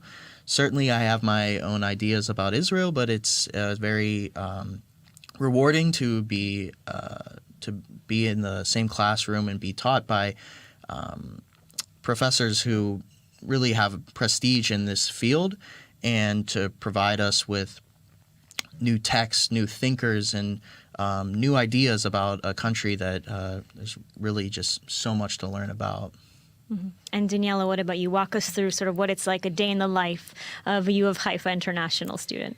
So first of all, I'm a very active person. I always have to do something and I'm always rushing, as you know that.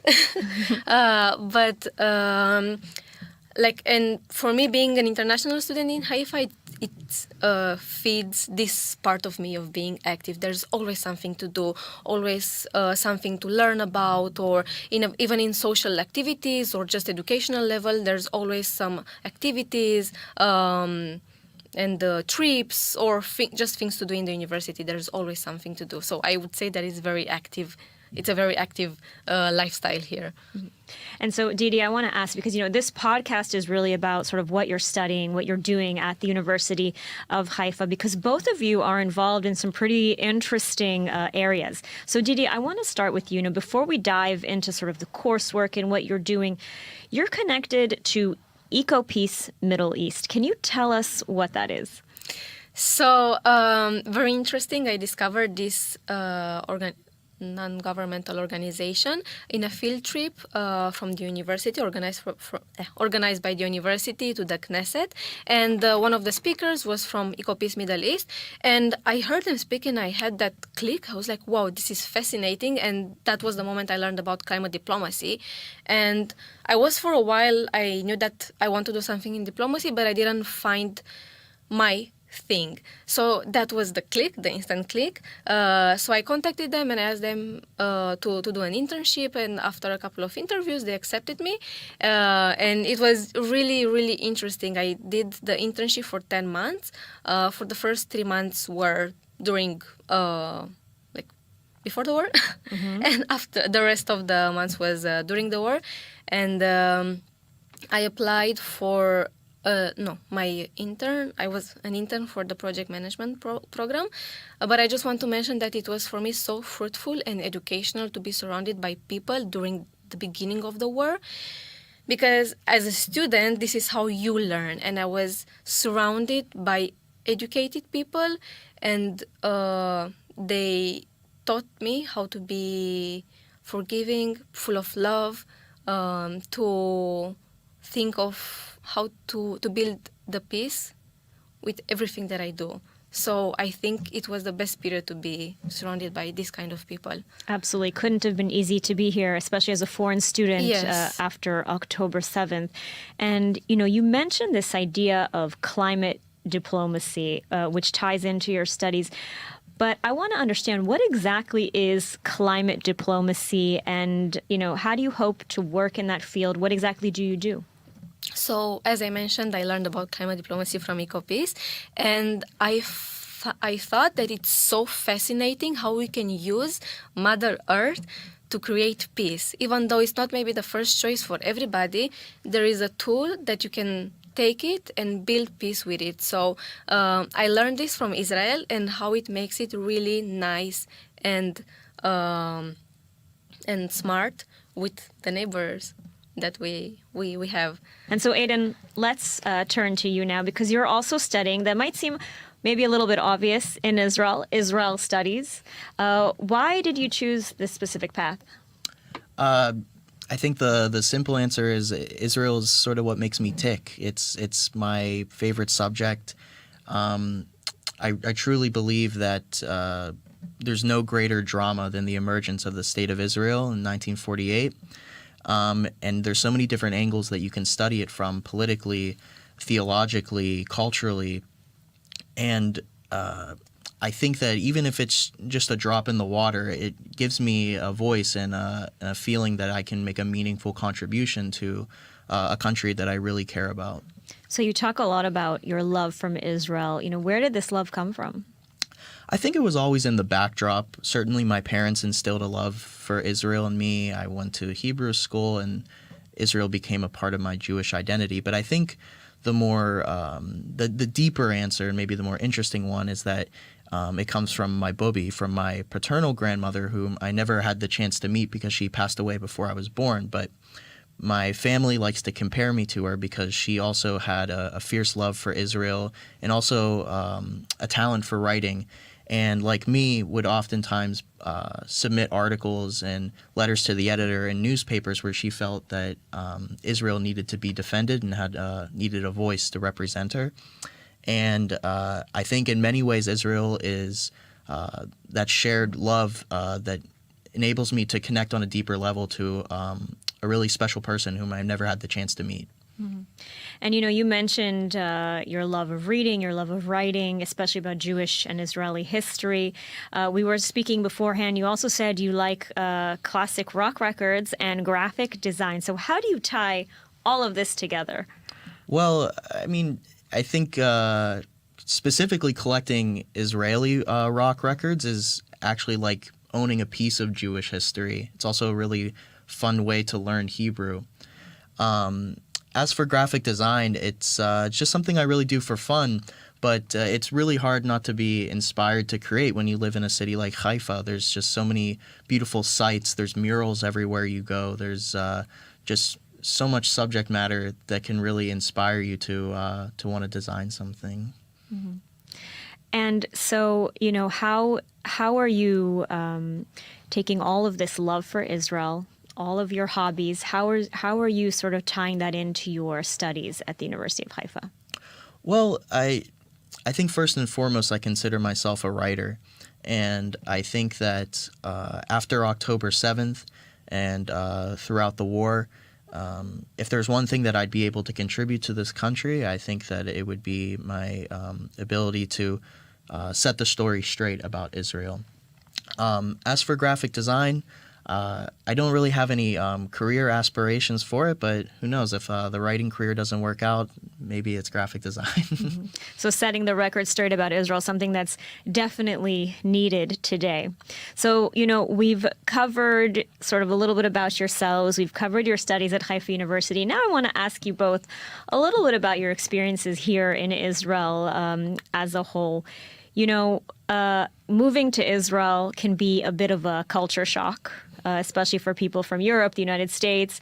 Can you maybe share with us a little bit, sort of what's the biggest culture shock that you experienced when you moved to Israel? Definitely the bureaucracy. I think all Olim Chadashim would probably agree with me on that. In Haifa, it would definitely be just as helpful to know Russian in addition to Hebrew. And whenever you're an immigrant and you have to go to the Ministry of Interior and deal with paperwork, the bureaucracy can be pretty intimidating and frustrating, but it's good to be persistent. And Daniela, did you think of a culture shock? Yes. So definitely what you see is what you get. And Israelis are very straightforward for good and the bad. And I really love that. They will always say what they think. What's on their minds. Absolutely. Yeah. And okay, now let's get to some fun questions about Israeli food. Right? So you mentioned, I think, earlier in the podcast that you like sort of trying the new, different kinds of food, Israeli food. So if you could only eat one Israeli food for the rest of your life, what would that be? Shawarma. I think Israeli street food is unmatched, and I like the familiarity. I like the comfort. Shawarma. Daniela? Malawach. Oh, and it's a hard answer because I gained 8 kilos since I moved to Israel. Like, it's so delicious, everything here. The food is definitely delicious. Yeah. Many people don't know this. I personally like shawarma as well, falafel. All the street food is amazing. And what's the most Israeli thing you've caught yourself doing? So you've been here for a while. Something Israeli that's maybe seeped into your routine. My brother-in-law always likes to tell me to make it here, you really have to use your elbows. And I don't know if I have the same level of confidence as native Israelis to maybe cut in line at the grocery store, but I think that I'm a much more direct person and maybe more assertive, and maybe that's just all part of becoming Israeli. Mm-hmm. And Daniela, what about you? For me, wearing flip-flops all the time. And I love being comfortable. I love that. Like wearing comfortable clothes, comfortable shoes, comfortable makeup.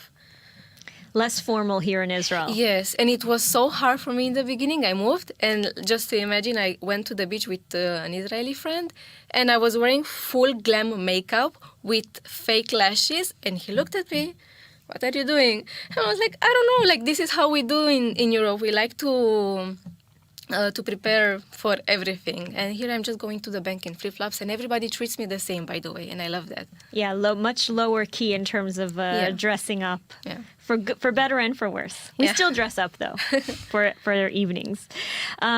Okay, so Aiden, you talked about Israeli rock, and that you like to collect classic rock songs, learn Hebrew from it. So, if you had to create a playlist that represents your life here in Haifa in what would the first song on it be and why?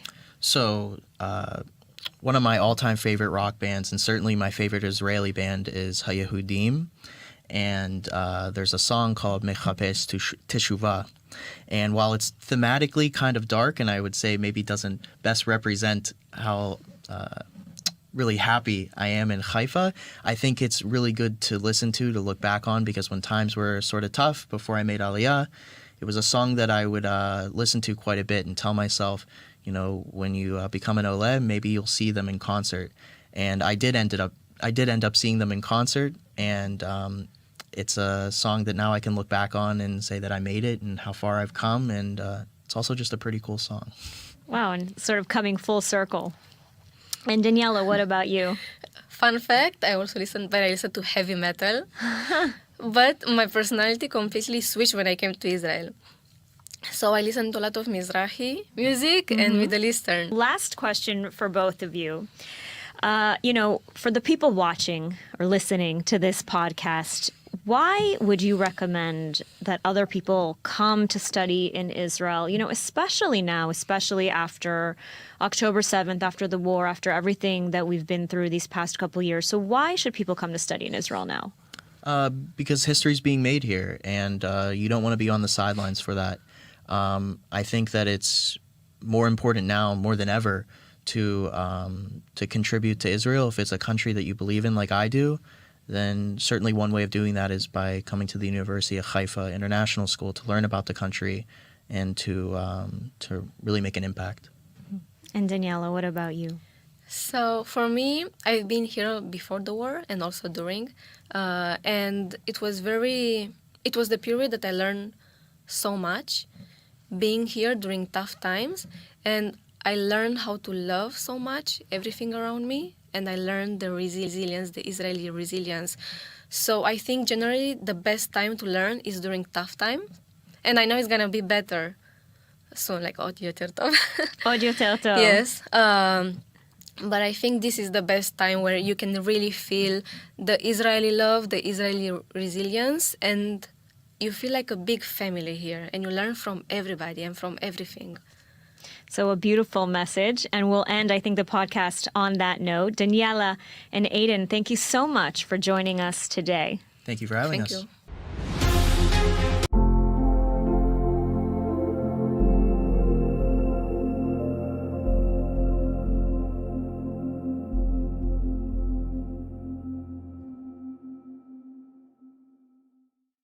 Kolel Chabad is the oldest continuously operating charity in Israel. For over 200 years, the organization has been providing food, housing, and critical support to families and individuals in need. ILTV's Lidar Gravelazi was joined by Executive Director Zalman Duchman to discuss their recent operations. Have a look. For over 200 years, Kolel Chabad has been a lifeline for those in need across Israel, providing food, medical care, and critical social support. Joining us now all the way from New York is Zalman Duchman, an executive director of Kolel Chabad, to share how the organization is continuing its mission of compassion and care, especially during these challenging times. Thank you so much for joining us. Thank you for having me. So Kolel Chabad has been serving the community for decades, well, more than decades. What makes the organization's mission so vital today? Kolel Chabad is the oldest continuously operating charity in Israel, the oldest continuous Jewish charity, started in 1788 by the first Chabad Rebbe, Reb Shneir Zalman. And we've been working through, ever since, continuously operating, serving the land of Israel, working from the diaspora, raising money within the diaspora to serve the land of Israel. Over the past 2 years, we've experienced the war, etc. And I think that what is most vital today is the continued long-term support, that we're here for the long run. During the war, there was emotional outpour of support from the lovers of Israel. And obviously, there's the flip side that we see very strongly. But those people that love and care for Israel have been there, outspoken with their voices and their dollar supporting Israel.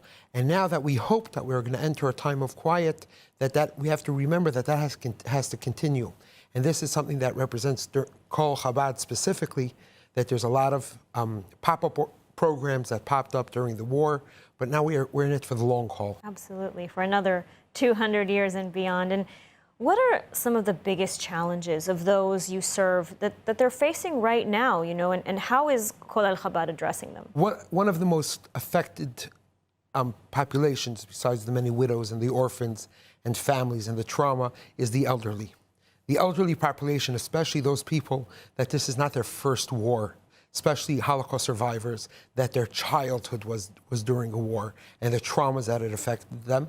People don't know, but there's over 100,000 Holocaust survivors still living in Israel. And this is really, so to speak, our last opportunity to see them off their last years in dignity. And we've been with this generation for a very long time. And I think it's it's a very vulnerable population as they age and as they get older. And even some of the most basic things of food is they are relying on non-governmental organizations to provide for them food. Non-government NGOs are much more effective and efficient at doing it, especially when you have non-governmental organizations working together in collaboration. We believe that is one of the most important populations that we focus on, especially with making sure that they have daily meals. And the reason why we could do that is because we have an ongoing connection to these, because we visit them every single day. And we bring them food every single day. It's a beautiful program. And I want to ask, because I see that you've brought with you also a very special coin. So can you tell us about this coin? I brought a special coin that was minted specially for Kol Chabad, a challenge coin. And it says on it, Vayilbash tzedakah keshiryon. This is a verse from the Bible that he garbed himself with tzedakah. Hold the coin up so our viewers can see. Oh, you have two. I brought two. He guarded himself with tzedakah as scale armor. The scale armor, and the Talmud explains that just like scale armor, every single piece overlaps each other. And if it's missing one piece, it allows a vulnerability in that section. Same too when it comes to the challenges of helping the poor. No one person could take the entire responsibility on their own. But no one could say, oh, my part doesn't make a difference, because every single part is necessary. Just like scale armor, if you're missing one section, it creates that vulnerability. I think a unique gift that we would like to give to anybody that wants to participate in the food security project of helping the elderly, to feed elderly people. You could go to either on the QR code, I understand, on the screen, or they could go to our website. So that's my question. If our viewers who are watching right now, if they want to help, what's the best way that they can do that? So obviously, if they're here in Israel, we have Pantry Packers, a volunteer project where we have thousands of volunteers. But all those people that watch around the world could go to our website, or they could go to the website on the QR code, and they could sign up to be able to serve an elderly or Holocaust survivor.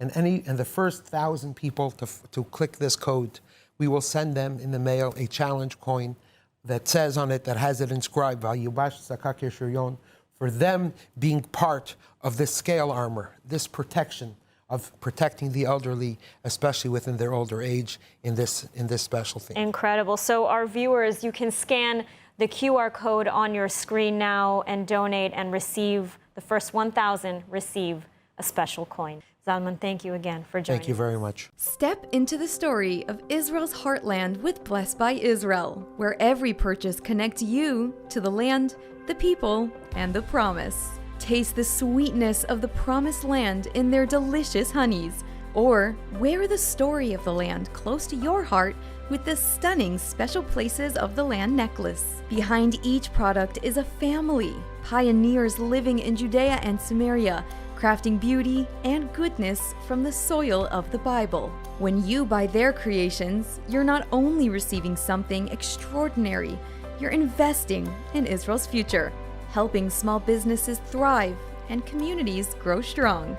Join a movement that celebrates faith, resilience, and hope. Visit blessedbyisrael.com and use ILTV's special code BLESSISRAEL, that's BLESSISRAEL, at checkout for 10% off on your first order. Be part of strengthening Israel, one purchase at a time.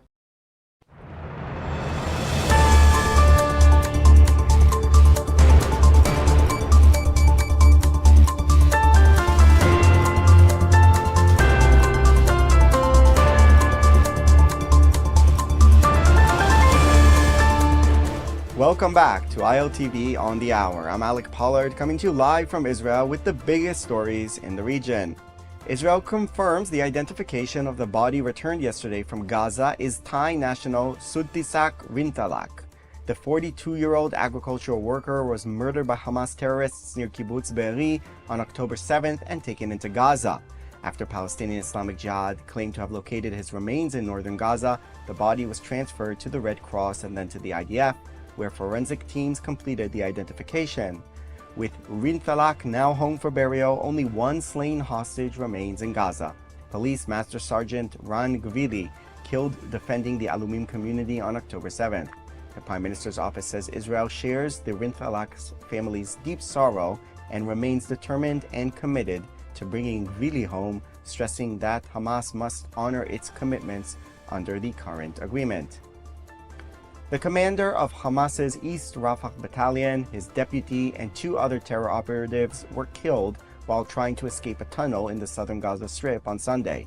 The 4 were spotted emerging from the tunnels in eastern Rafah, an IDF-held area where dozens of Hamas fighters are believed to be trapped underground.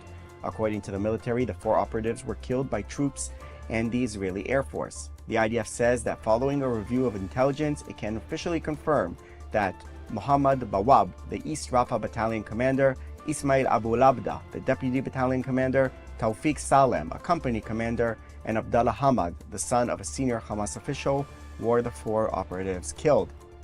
Bawab and Abu Labda were responsible for planning the battalion's invasion of southern Israel during the October 7th massacre.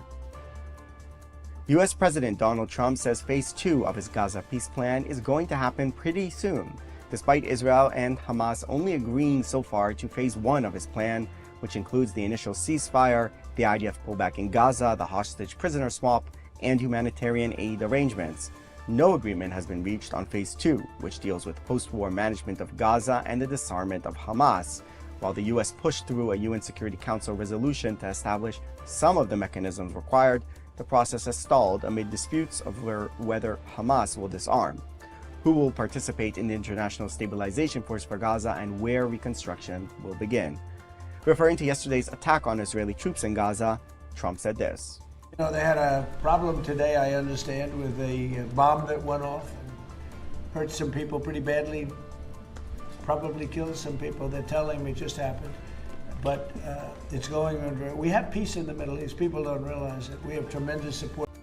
Officials from Israel and Lebanon held their first direct talks in decades today in Nakura, a rare and significant development on a northern border still on the brink. The meeting took place at the UNIFIL headquarters just inside Lebanon as part of a US-led ceasefire monitoring mechanism. Israel was represented by Dr. Uri Reznik of the National Security Council and Lebanon by former Ambassador Simon Karam. U.S. Special Representative Morgan Ortagus attended, along with French and UN officials.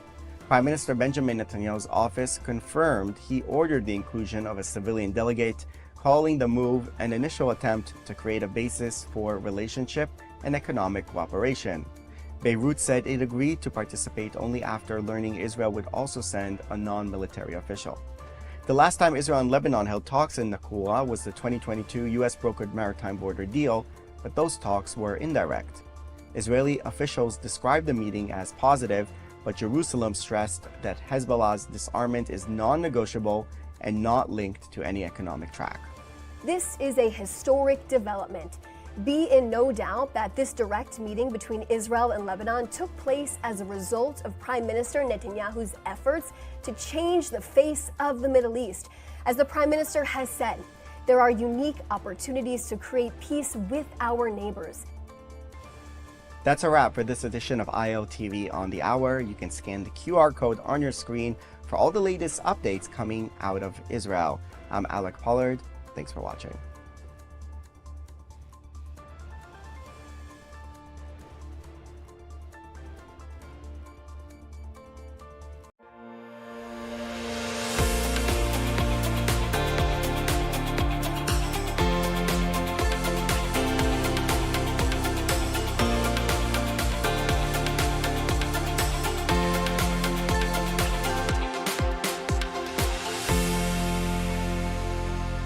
Hezbollah's top military commander is dead and the clock is ticking.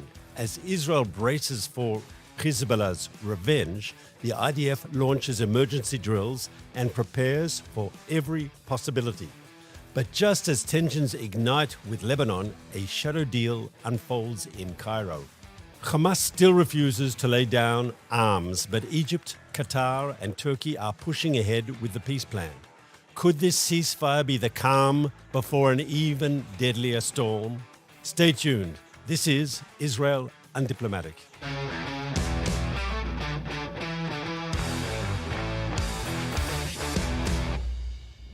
Shalom. Welcome to another episode of Israel Undiplomatic. I'm Mark Regev here in Jerusalem, and I'm speaking to my co-host, Ruthie Bloom, who, she was last week, is in New York City. Hi, Ruthie. How are you? Hello, Mark. I'm missing Israel, that's for sure. I know the same feeling when you're out of the country, especially when there's a lot going on, and we've got a lot to discuss this week. What would you like to start with, Ruthie? Well, let's talk about the Hezbollah commander, a military commander that Israel took out on Sunday. He was a very high up in Hezbollah. He had also trained through the ranks from a young man. He was 57 when he was killed, but he's been decades in Hezbollah. And he was instrumental in forming the Radwan force that are the really evil guys in Lebanon, in Hezbollah. He also trained Hezbollah forces in Syria. Anyway, so he's out. But because of that, the Israeli army had to really heighten alert in northern Israel and conducted a huge drill to make sure it was prepared for any scenario, and warned the troops in the north about being prepared for that, for perhaps a retaliatory attack. And I don't know about the residents of the north. I have a feeling they're a little nervous as well. So I'd say the following. First of all, let's be more precise about who we killed. His name was, and it's difficult to pronounce. I'm afraid my Arabic isn't as good as yours, Ruthie, but his name was Tabtabai, and he was the head of military operations in Hezbollah. Even in Hebrew, they called him like their army chief of staff when they talked about this guy being killed. And not only was he a vicious enemy of Israel, as you said, he was responsible for the creation of their shock troops, their strike force on the border, which on D-Day, in the Hezbollah perspective, would have stormed across the frontier into northern Israel and done an October 7th type massacre, right? And so this guy was a formidable and worthy person to be targeted by the IDF. I think it's also important to tell our viewers and listeners that there was a $5 million bounty on him from the U.S. government, because not only was he involved in killing Israelis, he also had a few American lives on his belt, so to speak. And once again, I don't think the Israeli army will ask the Americans for the money, but there was a $5 million bounty on his head put out by the U.S. government. Now, what does all this mean? Look, we're theoretically, for more than a year now, we've had a ceasefire in Lebanon. But the good thing about the ceasefire in Lebanon is in the understandings reached. If Hezbollah breaks the understandings, Israel can act and is free to act. And one of the understandings is Hezbollah is not allowed to rearm. Of course, it must also disarm, but it definitely can't rearm.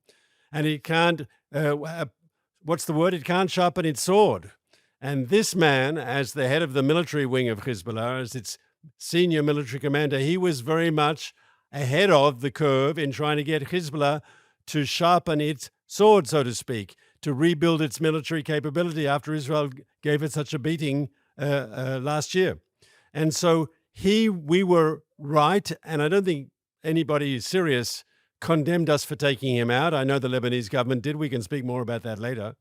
But he was a good target, and it just shows that though the ceasefire with Lebanon is shaky, Israel is insisting on the following overall policy, which is if Hezbollah is acting, even if they're not shooting at us, but if they're acting to rebuild their military machine, their terror machine, we're not going to allow quiet just to leave them alone. No. From our point of view, the mere act of Hezbollah trying to rearm is a provocation that will be answered. And that's a huge difference between the Israel of today and the Israel of before October 7th, 2023.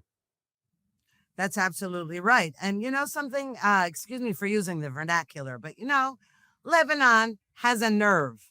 The Lebanese government, part of this deal, the main part of the deal, was that the Lebanese army would disarm Hezbollah. It has done nothing, as usual. Now, Israel, for the entire year since the ceasefire was signed, Hezbollah has been rebuilding, has been even building tunnels, has recruited terrorists, has Israel has seen terrorists moving, transferring weapons, etc., and also working to build up Hezbollah in Syria again.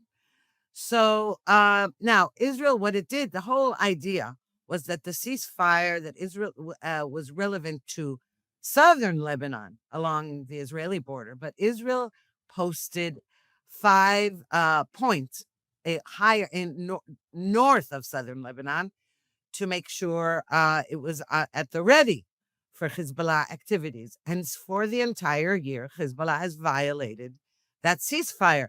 But the Lebanese government has a nerve in criticizing Israel for defending itself against Hezbollah actions. It's totally useless, that government. So the question is it useless? Or is it purposely looking the other way so as not to anger Hezbollah? Which, whatever the case is, Israel cannot allow it, as you pointed out. Hezbollah is perfectly ready and able to commit another October 7th massacre the way Hamas did.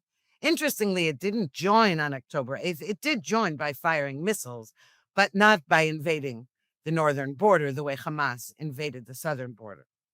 So, look, you talk about the government of Lebanon, and you say correctly that they're not fulfilling their responsibilities under the ceasefire, which is to disarm Hezbollah. Now, this new president of Lebanon, I think, would genuinely like to disarm Hezbollah. He's spoken, he's only been there for a short period of time. He wants to try to change the trajectory of Lebanon's development. He wants Lebanon to reestablish its sovereignty. He doesn't like the idea that this is Iranian-controlled militia inside his country, which is more powerful than any other military force in the country, including, unfortunately, the Lebanese army. And so he wants, actually, I think, to see Hezbollah disarmed. The problem is he's not sure he's strong enough, and he's not sure he has public support to do that. And in a funny way, of course, Israel took him out, took the Hezbollah commander out in Beirut because, he was a legitimate target and he was doing nasty things, and we had a right to take him out. But in attacking a target in Beirut, right in the Lebanese capital, to take out this Hezbollah leader, it's also a way of putting pressure on the Lebanese government. And the Lebanese government can say to the Lebanese people, listen, unless we disarm Hezbollah, there'll be more Israeli strikes like this, and before long we could be back to full-scale war. In other words, I'm hopeful that not only did we take out a senior Hezbollah person who deserved to die, but at the same time, in parallel, these sort of strikes, especially because it was in the Lebanese capital, it wasn't in southern Lebanon, in some, remote village away from the capital. It was in the heart of the Lebanese capital. I think that's pressure that the Lebanese government wants on itself to give itself domestic legitimacy to take on Hezbollah and finally do what it promised to do in the ceasefire agreement. Well, I'll believe it when I see it. I mean, we have had this issue with subsequent Lebanese governments. First of all, Hezbollah was prominent in the Lebanese parliament. And for years, from the first Lebanon War and the second Lebanon War, Israel constantly says, we have no beef with the people of Lebanon. On the contrary, we would love Lebanon to resume being the Paris of the Middle East. I mean, Beirut was always called the Paris of the Middle East, the trouble is that rather than helping Israel do that, the Lebanese government then criticize Israel for doing it. So as you know, you and I are often arguing about this because my point is, if they're afraid of their own people, then what chance is there for any kind of peaceful relations? Until they're not afraid that their people will go against them for being against the terrorists, there's no hope for that. And I do believe the Lebanese people, most of them, I don't know, I'm saying from what I read and from what I hear, that mostly the Lebanese people hate Hezbollah and they would like to eliminate it. So then I don't understand what the problem is with the government and the army. So I have long experience in Lebanon. I was a soldier in the aftermath of the first Lebanon War, which was in 1982. I missed the major fighting, but I came in immediately after it. I was government spokesperson, foreign ministry spokesman during the second Lebanon War. What's that? That's now 10 years ago. And I've been following these events very, very closely. And I think there is a chance for Lebanon to move in the right direction. I met Lebanese in track 2 diplomacies where Israelis unofficially meet Lebanese, yes? And I heard from Lebanese people saying things. One person said to me, "You have to tell Netanyahu thank you for taking down Hezbollah." And I said, "We did it for us, not for you." And he said, "I know that, but it still helped us because in Lebanon, you had Hezbollah up top and everyone else, all the other communities and the other political parties down the bottom, and Hezbollah dominated the society. And what Israel did in taking out Hezbollah is we pushed them down to size, and the other groups in Lebanon finally felt empowered, that they had some control over the destiny of their country. And I think most Lebanese want to see that process continue. And Israel's strike, as I said, not only took out a bad guy, but maybe helps empower the current Lebanese president and the current Lebanese government to do the right thing and follow through. Look, it's difficult for them. Hezbollah are ruthless fighters, and for the Lebanese army to go against Hezbollah, it's a difficult decision. But by applying this sort of pressure, we're not only giving them legitimacy, we're saying unless you want another Lebanon war, right? You have to do this. You committed to do it. You promised France. You promised the United States. The Arab League supports this decision. It's a difficult decision for you, but you've got to take it, and now's the time. Right. But by the way, just one little correction. Do you realize that the Second Lebanon War was almost 20 years ago? Not 10. Sorry, my mistake. And- My mistake. No, You are correct. And that was, no, but it just shows Yeah. how long these things are dragging out. That's the point.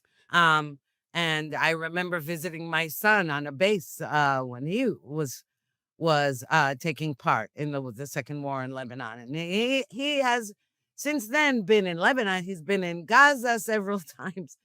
This is just to show how these terrorists never give up and they keep recruiting more. And the question is, did this war in Gaza, and by the way, the Seven Front War, because Israel was also dealing with the Houthis in Yemen and striking Iran's nuclear facilities, etc. But again, we're not done. And we're not done because the terrorists refuse to lay down their arms. And that brings us now Can I to just say one Gaza more thing as about well. Lebanon? Well, one more thing about Lebanon, with your permission, and you said it quite correctly. First of all, you corrected my mistake, which is always very important that you correct my mistakes. It was 2 decades ago, the Second Lebanon War. And what is interesting about that war finished with the UN Resolution 1701, which said Hezbollah had to be disarmed. And 2 decades later, right, we're still there waiting for Hezbollah to be disarmed. Now, through Israel's military strikes, much of Hezbollah's military machine was destroyed. So we helped. We could even tell our friends at the UN that we actually did something very practical to help implement a UN resolution, right? Though I'm not sure they'd smile particularly to hear that, but I'd smile in saying it. But the truth is, the international community has been calling for Hezbollah to be disarmed for 2 decades. It hasn't happened. Hopefully it'll happen now. It'll only happen if we all keep the pressure up. Look, you mentioned the UN, and this is also going to be relevant to Gaza.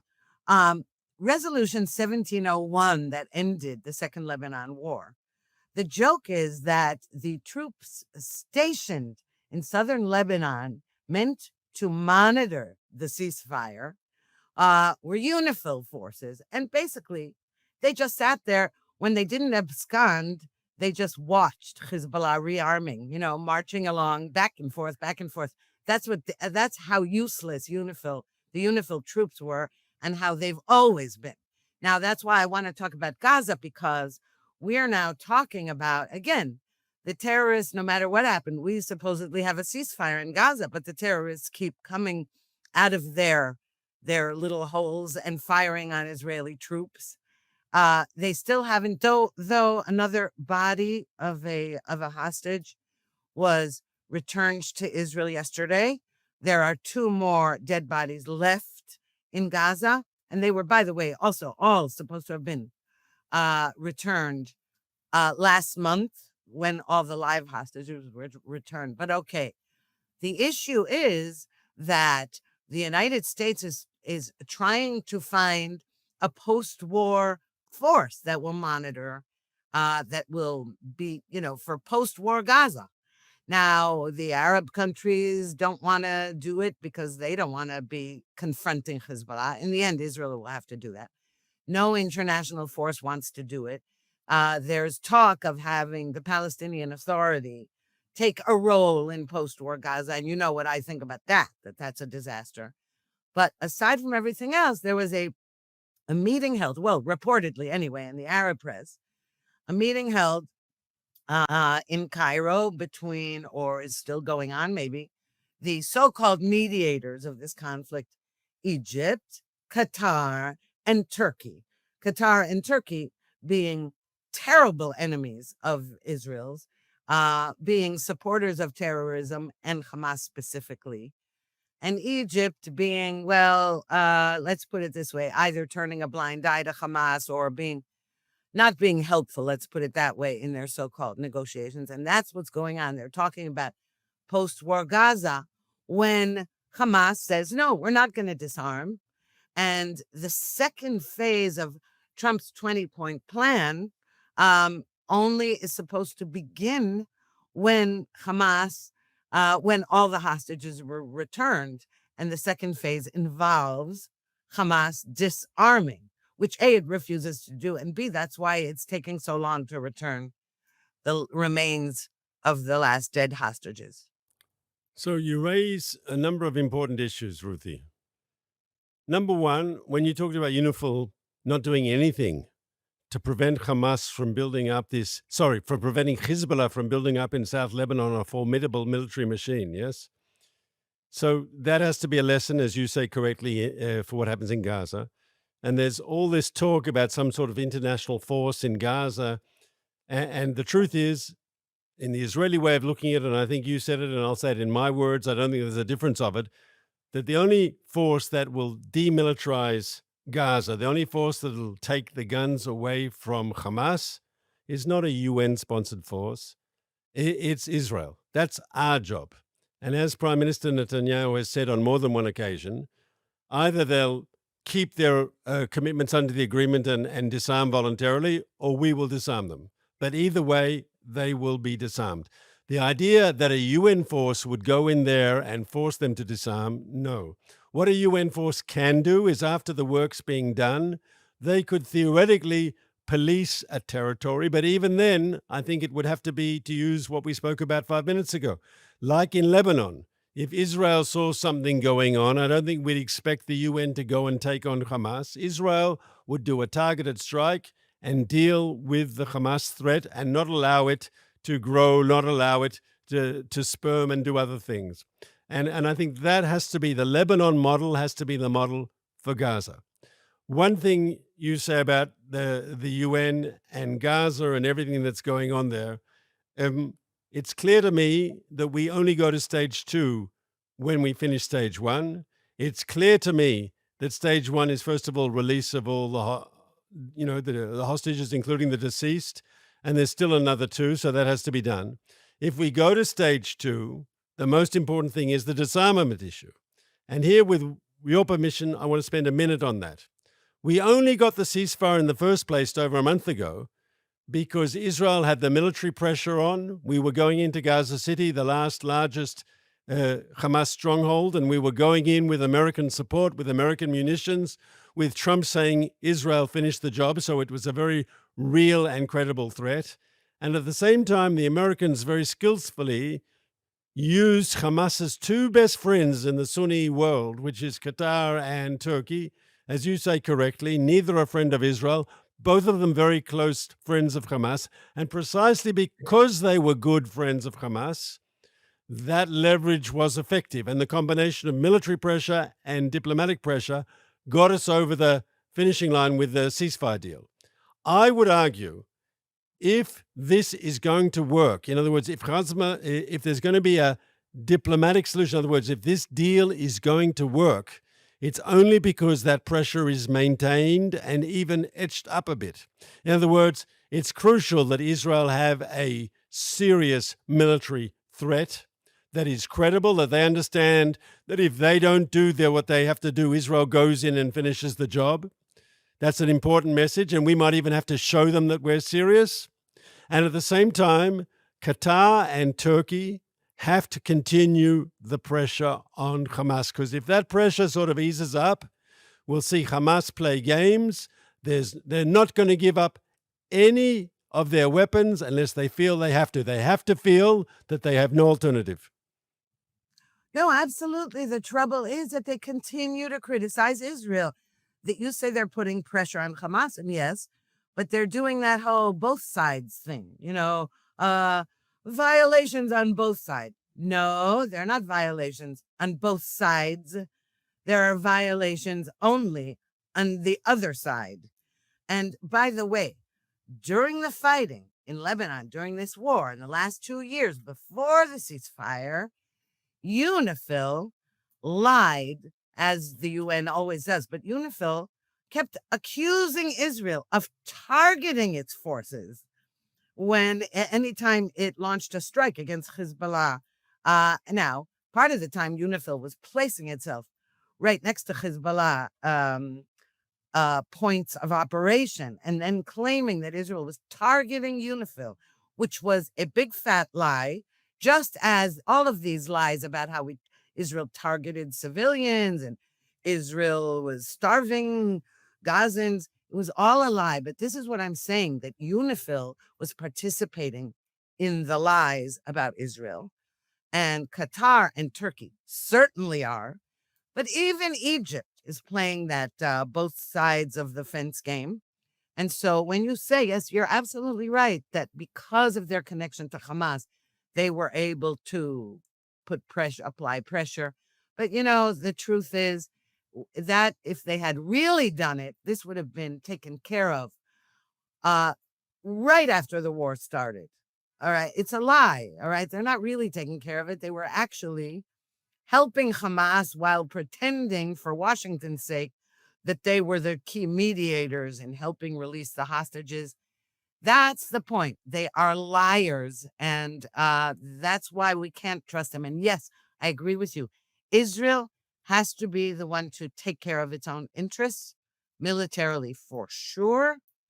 But all I'm asking is that the other countries leave us alone and let us do the job instead of attacking us for it. First, they accuse us of wanting other boots on the ground for us, which is a lie. And then when we have our own boots on the ground, they attack us for doing what's necessary and also helps them.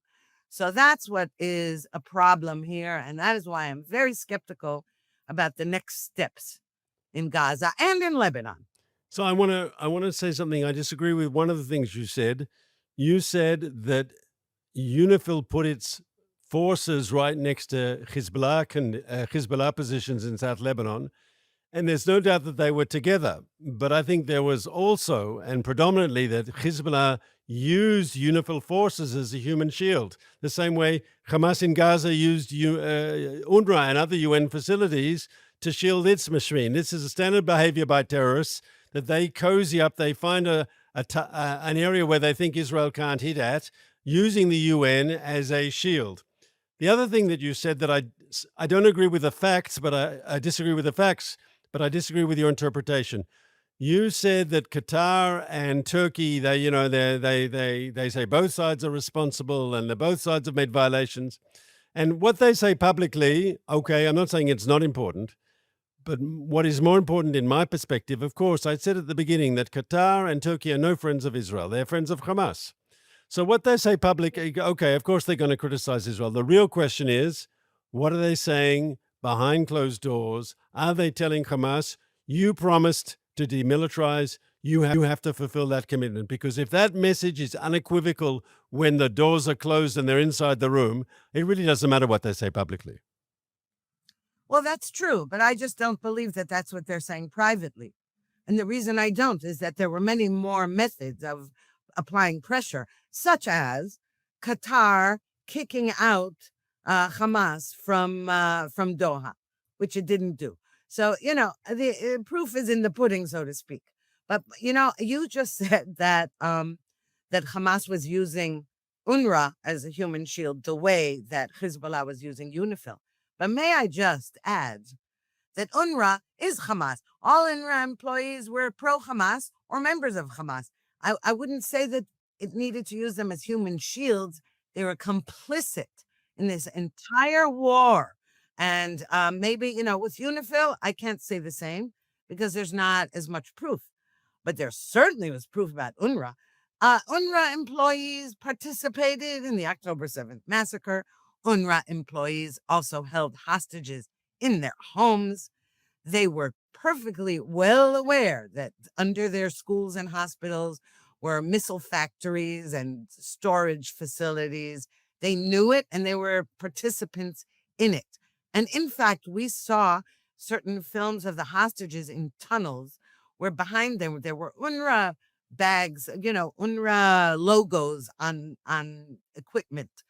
So they were complicit. They weren't used as human shields. Who were used as human shields were the women and children and the babies that the whole world was screaming about Israel targeting, which again was a big lie, a blood libel as usual.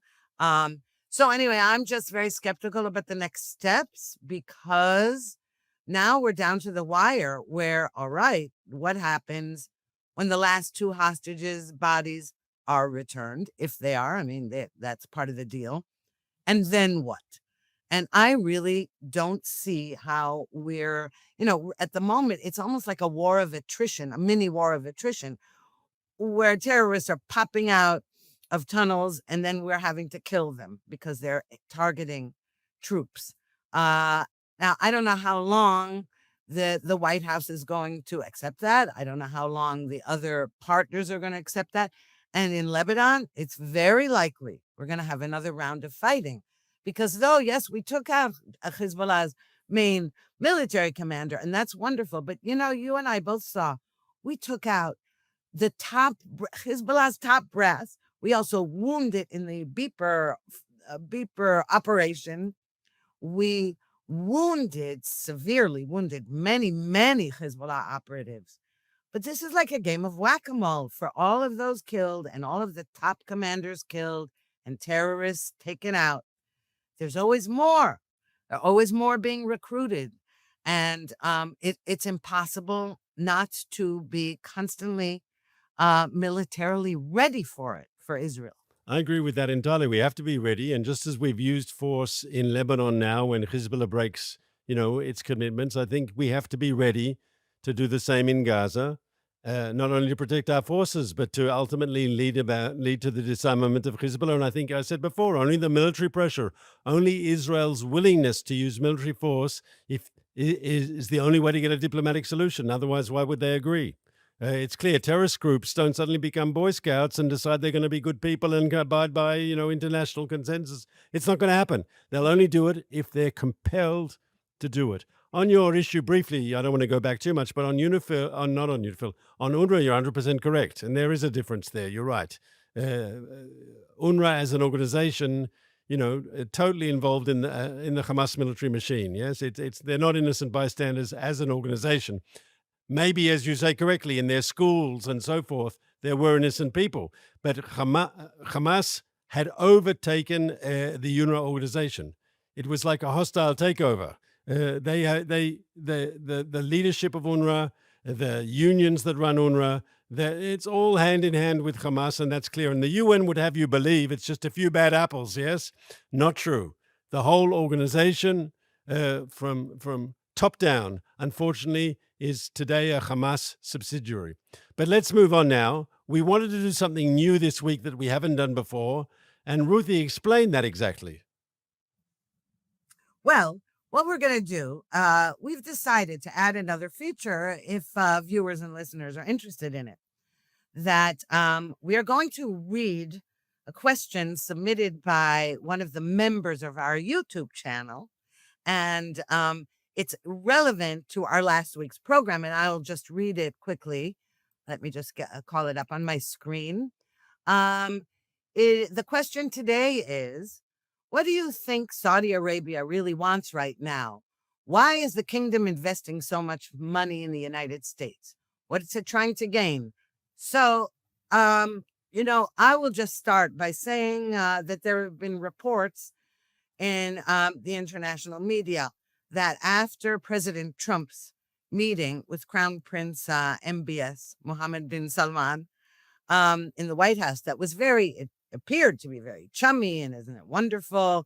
And they made some kind of, he said, Saudi Arabia is going to invest $1 trillion or something.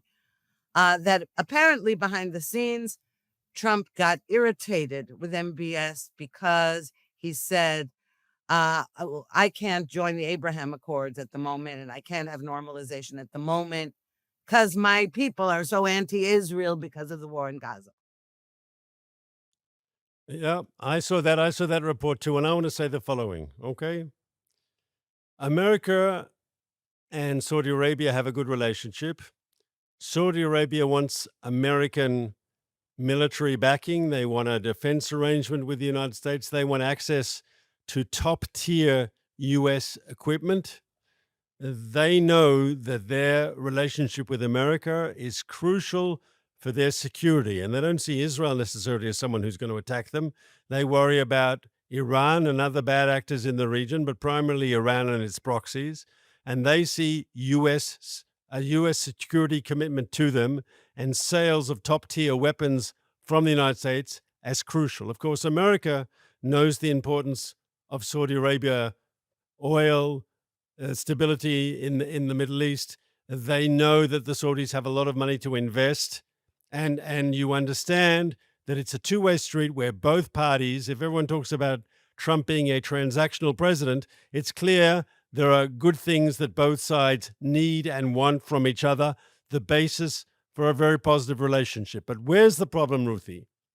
And this is not clear to me, is that if Saudi Arabia can get its F-35 stealth planes, yes, and its nuclear cooperation, and its 300 Abraham tanks, and its defense commitment from the U.S., if it can get all that without normalizing ties with Israel, I think we can kiss normalization goodbye for the time being.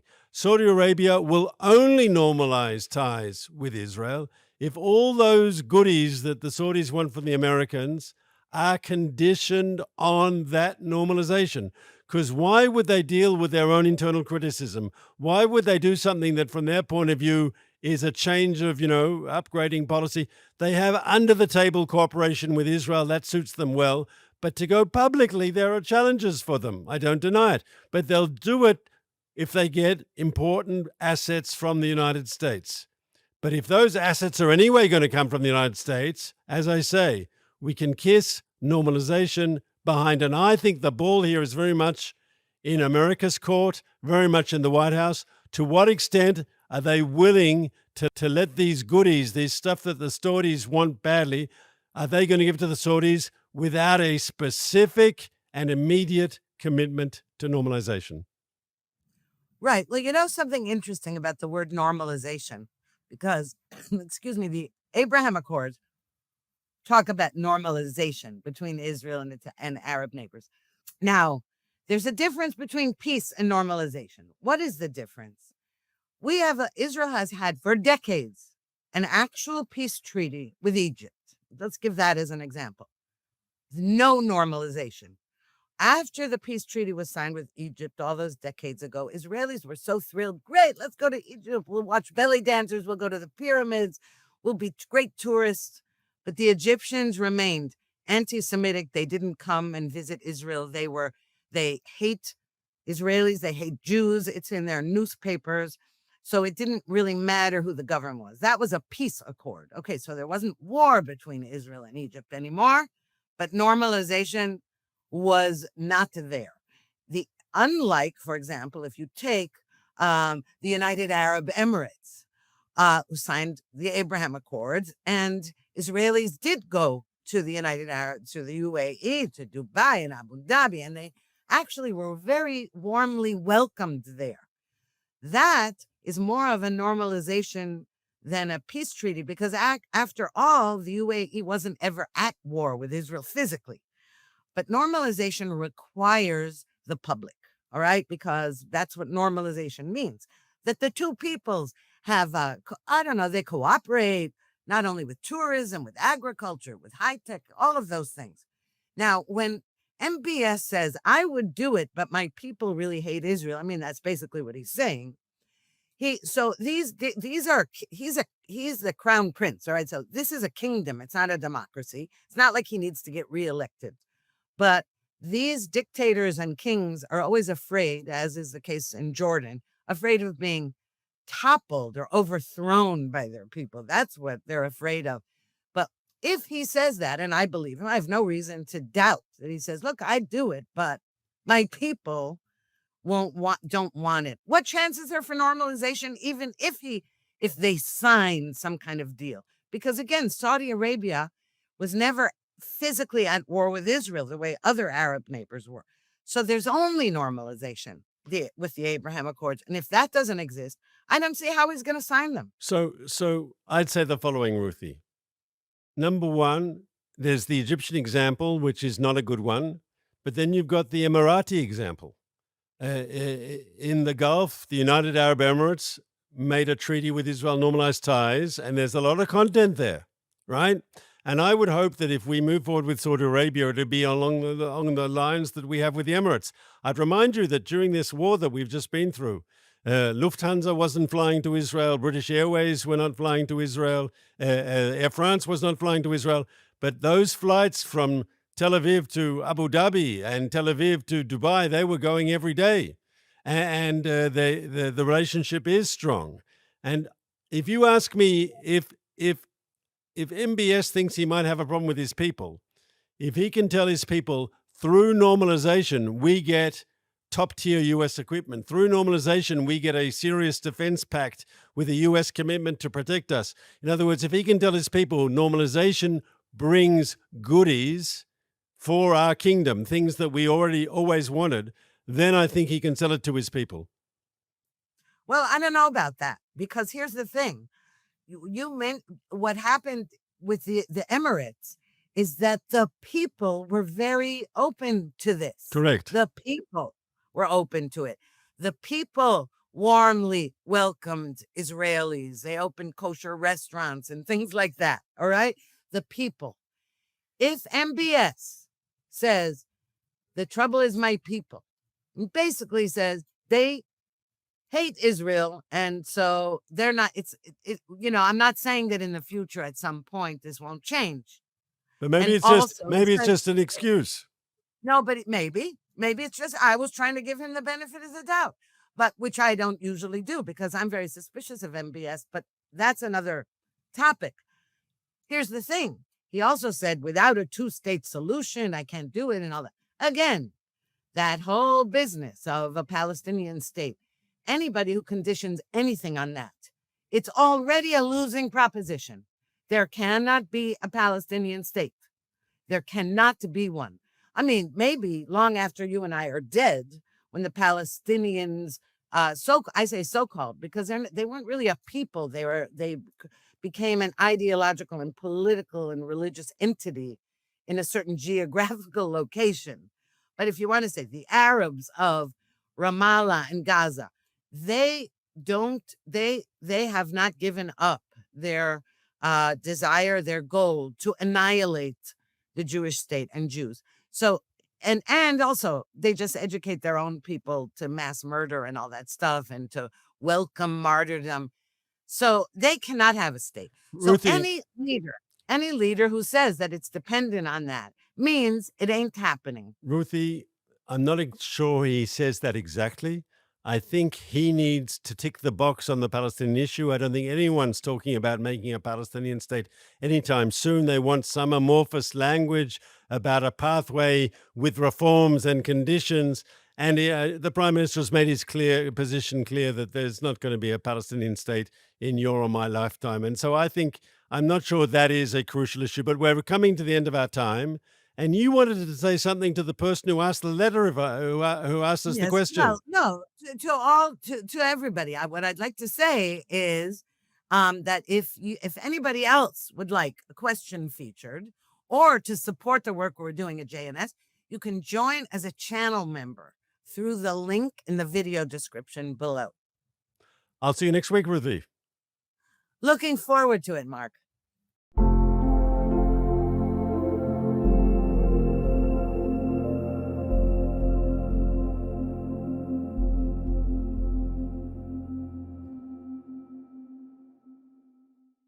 Leket Israel is the largest food rescue operation in Israel today. We have the honor of having Leket Israel founder Joseph Gittler and Chen Herzog, the chief economist at BDO, here in our studios to explain what food rescue is and how it can help reduce food waste in Israel. Let's take a look. A new decade summary report from Leket Israel and BDO shows both the dramatic progress of the last 10 years and the enormous challenges that remain. A decade ago, Israel had no national policy on food waste. Today, after years of pressure from Leket Israel and cooperation with the health and environment ministries, Israel finally has its first national plan to reduce food loss. Still, the cost is staggering: 211 billion shekels in wasted food over 10 years, while 1.5 million Israelis face food insecurity. Joining me now are Joseph Gittler, founder of Leket Israel, and Chen Herzog, chief economist at BDO. Thank you both for joining. Thank you. Hi. So, Joseph, let me start with you. Take us back 10 years. There was no policy, no national strategy. Where were we then, and what progress has been made ever since? So the good news is we now have, as you mentioned, this national policy. There's much more awareness among the population. There's more awareness and interest from the government and different government bodies. And so we're moving in the right direction. The problem is that while Israelis are wasting less, this latest report talks about less waste, going from 300 kilos a year per person to 260 kilos. Our population has grown dramatically since we put out the first report, so the amount of food waste is even greater than it was 10 years ago. Leket's grown over the last 10 years, but we're not close to solving this issue. We need a bigger push, and we need a lot more awareness from the population. I would say also, this has to bother people. And if it doesn't really bother people, and it's a shame because it's money in your pocket. When people waste food, sometimes it's hard to envision the environmental costs. It's hard to see down that stream of what it does when food goes to waste. So we need to talk to people about their pockets. And especially, we even see waste among those who can't afford it, which is an incredible thing to see. And Chen, even with the progress, the country lost 26 billion shekels in food just last year. What does that say about where we stand today? So we have to understand really the problem or the magnitude of food waste. 39% of the food consumed and produced in Israel is lost, it's thrown away. And this causes economic problem, environmental problem, food security and health problem. So let's start from the economic problem. At the end of the day, food loss really means that we as civilians pay more. And this number of 211 billion shekels over the last decade means that every household in Israel, every family, lost 70,000 shekels in the last decade. And it all translates to standard of living. If we throw the food at home, of course it costs us money. But not only the food that we throw at home is costly, because even when food is lost throughout the entire value chain, in the agriculture, in the industry, in the retail shops, it all translates to higher cost of living. And I think we saw this impact, this economic impact, very clearly in the past 2 years during the wartime, because wartime caused more food loss. We couldn't reach many of the fields. There were not enough workers, agricultural workers, to pick up the food, which resulted in costs increasing. So we had more food waste, more expensive fruits and vegetables. And those people with food insecurity, their situation also only worsens. So the economic equation is very simple. Rather than throwing this food away, we should rescue it and feed the needy, and it's a win-win situation. Mm-hmm. Now, you, Joseph, have worked with ministries, you pushed for legislation, and helped shape the new national plan. What still needs to be done to turn this momentum into real large-scale change? So I don't want to get into trouble with the viewers, but we need to make, I'm going to give an example of a change that we need. You know, I love where I live. I love that garbage is picked up 3 times a week. We're a little generous in this country when it comes to some of the things that we do. So, for example, you have countries around the world where to open your garbage can, you need to swipe your credit card, okay? And it's weighed. Now, the most expensive and heaviest things we throw away is actually wasted food. And so we need to change the way we look at garbage. We need to change the way we look at food waste. Food, even with everyone's protest about the cost of living in this country and the cost of food, we don't see much change. People take great pride, which I can understand. Everyone wants to be generous. Everyone wants their tables to be full. And of course, we can't take any chances with not having enough food to feed our population. But like most countries, we're producing way more than we need. And so we need to change things around a little bit in our attitudes towards food and towards waste. And maybe when it becomes a little more expensive, as an example, to waste food, then people will start to take it more seriously. I understand. It's a very interesting thought. Now, the report links food loss directly to rising produce prices. So I'll ask you, Chen, especially since the war, why is reducing food waste now an economic priority and not just a social one? So what the report illustrates that food rescue is not only philanthropic work, it's also economics. Because what do? We take food we invested a lot of money, a lot of efforts to produce it, to grow it, and then we take all this value and throw it away. So what actually food rescue does is it takes all this lost value and returns it back to the needy. And the economic equation is that to rescue 1 kilogram of food costs about 1 shekel. But the economic benefit of this food is 3.6 shekels. So we take 1 shekel and we convert it or we enlarge it by 3.6 times. Joseph, let's close with the bigger picture. What are the real benefits of food rescue for Israel, economically, socially, environmentally? Chen just mentioned some.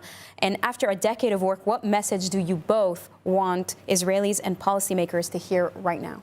So what I would like these policymakers and the public to hear is something positive. We see the change. We see the interest. People want to waste less.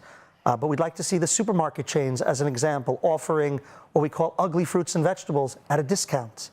The kind of fruits and vegetables we never see, but if they were there and were made more affordable, then people would buy them. As large as Leket has become, we will never be big enough to take care of the need. This is only something the public, with us, and the government can do together. Well, Joseph and Chen of Leket Israel, thank you very much. Thank you. Thank you. And if you want to learn more about Leket Israel, just scan the QR code on your screens now. Australia's Jewish community is sounding the alarm over a sharp rise in anti-Semitism as new data and a Senate probe into bias reveal a reality far more dangerous than many Australians realize. ILTV's Mayan Hoffman has more from this report from Down Under. A new report by the Executive Council of Australian Jewry records 1,654 anti-Semitic incidents between October 2024 and September 2025, still about 3 times higher than before October 7th. Overall, numbers are slightly down from last year's record, but serious attacks like arson and vandalism have risen, including the firebombing of the Adass Israel Synagogue in Melbourne and multiple attacks on Jewish businesses and synagogues in Sydney. The report warns that anti-Jewish racism has moved from the fringes into the mainstream, on campuses, in workplaces, and in the cultural sector. Jewish students are staying away from lectures. Parents say their children are abused on public transport. And many adults now think twice before wearing visible Jewish symbols. But after October 7th, suddenly the radicals, and not only the radicals in the Islamic community, a vast majority of the Islamic community started, with their everyday anti-Semitism, and they have allies to justify it. And Inside the community, the response is mixed. Some are drawing closer to Jewish life, with fuller synagogues and packed Aliyah information nights, while others simply try to keep their heads down and avoid any talk of Israel in professional settings. the future of Australia is actually quite dark. I have always seen myself and described myself as a proud Australian patriot, so I hope fighting back is the way, but I'm not going to lie, I feel like I have a backup plan. At the same time, a Senate committee was expected to hear submissions about alleged systemic anti-Israel bias at the ABC, from combative interviews with Israeli officials to hours of airtime for activists accusing Israel of genocide, while detailed legal rebuttals and reports on Hamas abuses received little or no coverage. The discussion was tabled at the last minute, but community advocates argue that when the national broadcaster repeatedly frames Israel as a villain, it helps normalize hostility toward Australian Jews. What's alarming is the severity of some of these things, with firebombing of synagogues and Jewish businesses, they're both very triggering things for our community. I believe that we should just be proud of who we are and not be ashamed of our identity, because if we hide who we are, then no one will understand what we're like. Public comments after a call with President Trump. Prime Minister Netanyahu is taking a firm stand on Israel's conditions for a deal with Syria. But Netanyahu also left the door open for a U.S.-backed agreement that could create a buffer zone in the Syrian Golan. More from ILTV's Steve Leibowitz. New details are being reported about yesterday's phone call between Prime Minister Netanyahu and U.S. President Donald Trump. Trump reportedly pressed Netanyahu to be a better partner in moving forward on the Gaza agreement. He also questioned why Hamas operatives trapped in Rafah tunnels were being killed rather than allowed to surrender.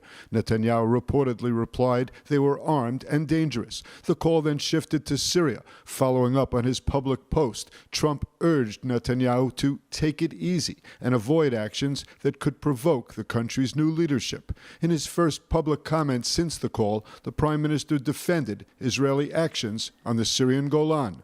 אנחנו נחושים להגן על היישובים שלנו בגבולותינו, כולל בגבול הצפון, ולמנוע התבססות של טרוריסטים ופעולות עוינות נגדנו, להגן על בעלי בריתנו הדרוזים, ולהבטיח שמדינת ישראל תהיה פתוחה מהתקפה קרקעית ואחרת מהאזורים צמודי הגבול.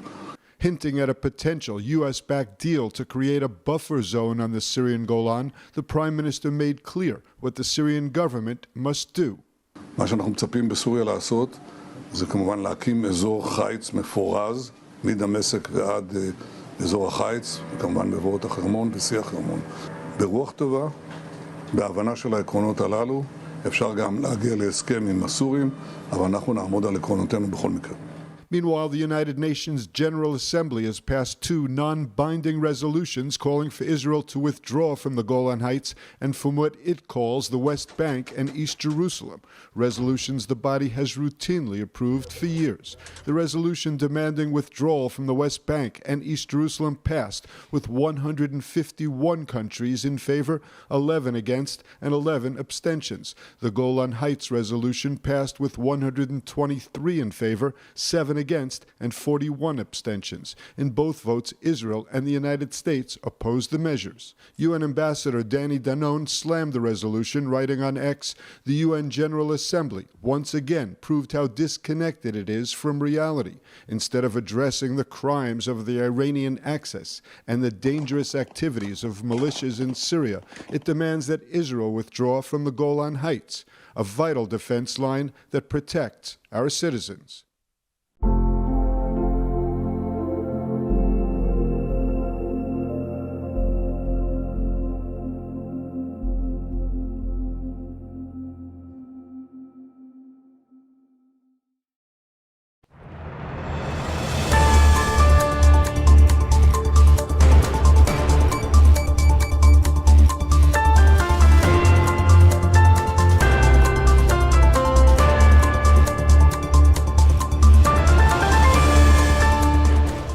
Welcome back to ILTV on the Hour. I'm Alec Pollard coming to you live from Israel with the biggest stories in the region.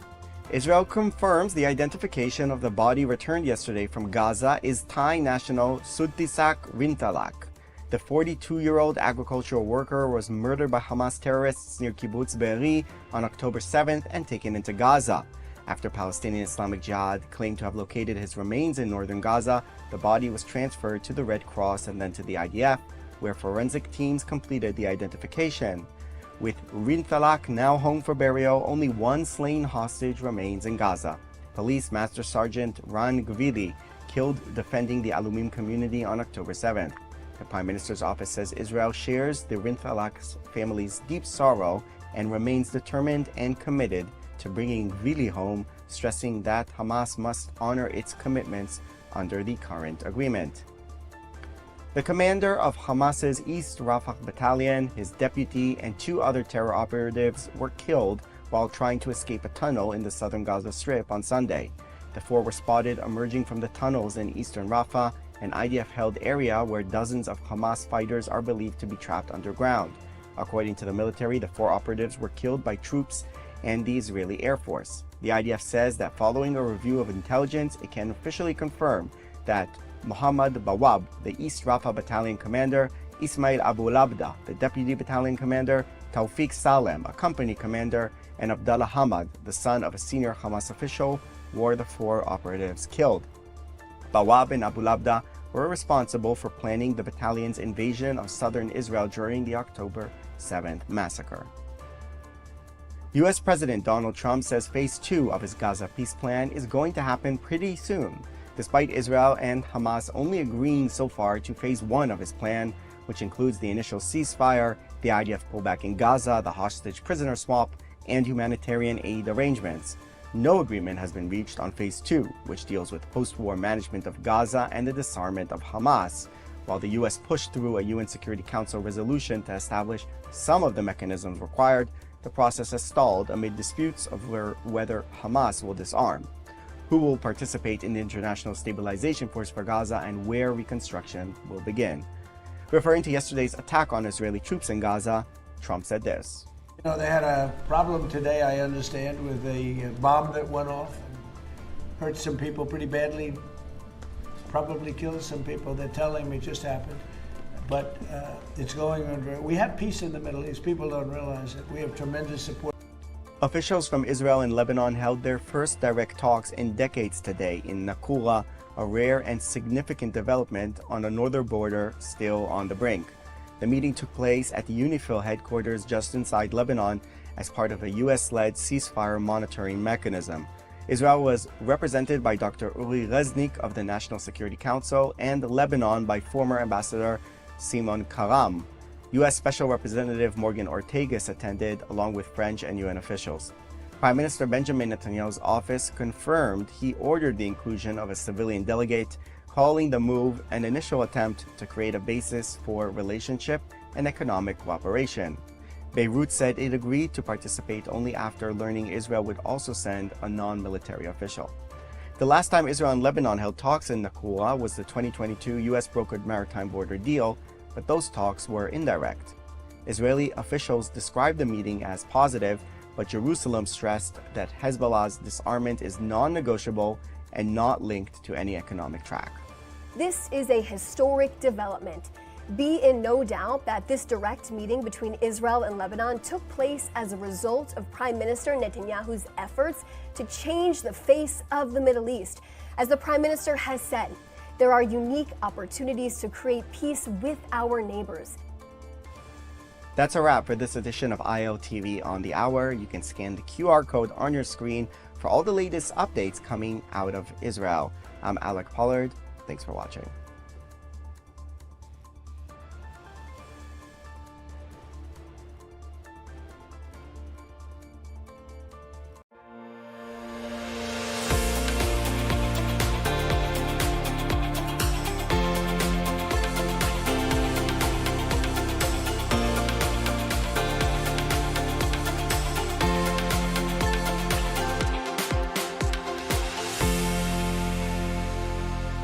Step into the story of Israel's heartland with Blessed by Israel, where every purchase connects you to the land, the people, and the promise. Taste the sweetness of the promised land in their delicious honeys, or wear the story of the land close to your heart with the stunning Special Places of the Land necklace. Behind each product is a family, pioneers living in Judea and Samaria, crafting beauty and goodness from the soil of the Bible. When you buy their creations, you're not only receiving something extraordinary, you're investing in Israel's future, helping small businesses thrive and communities grow strong.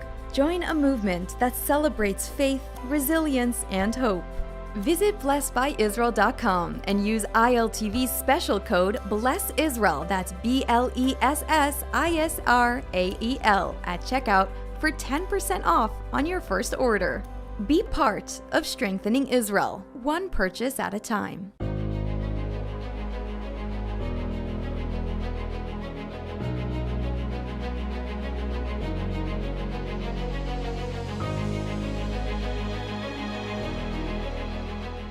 Welcome to ILTV Security Brief. I'm Caleb Ben David. Each week, we focus on the latest developments in security and defense relating to Israel and the Middle East, impacting on this region and beyond. And we start with our top items of the past week.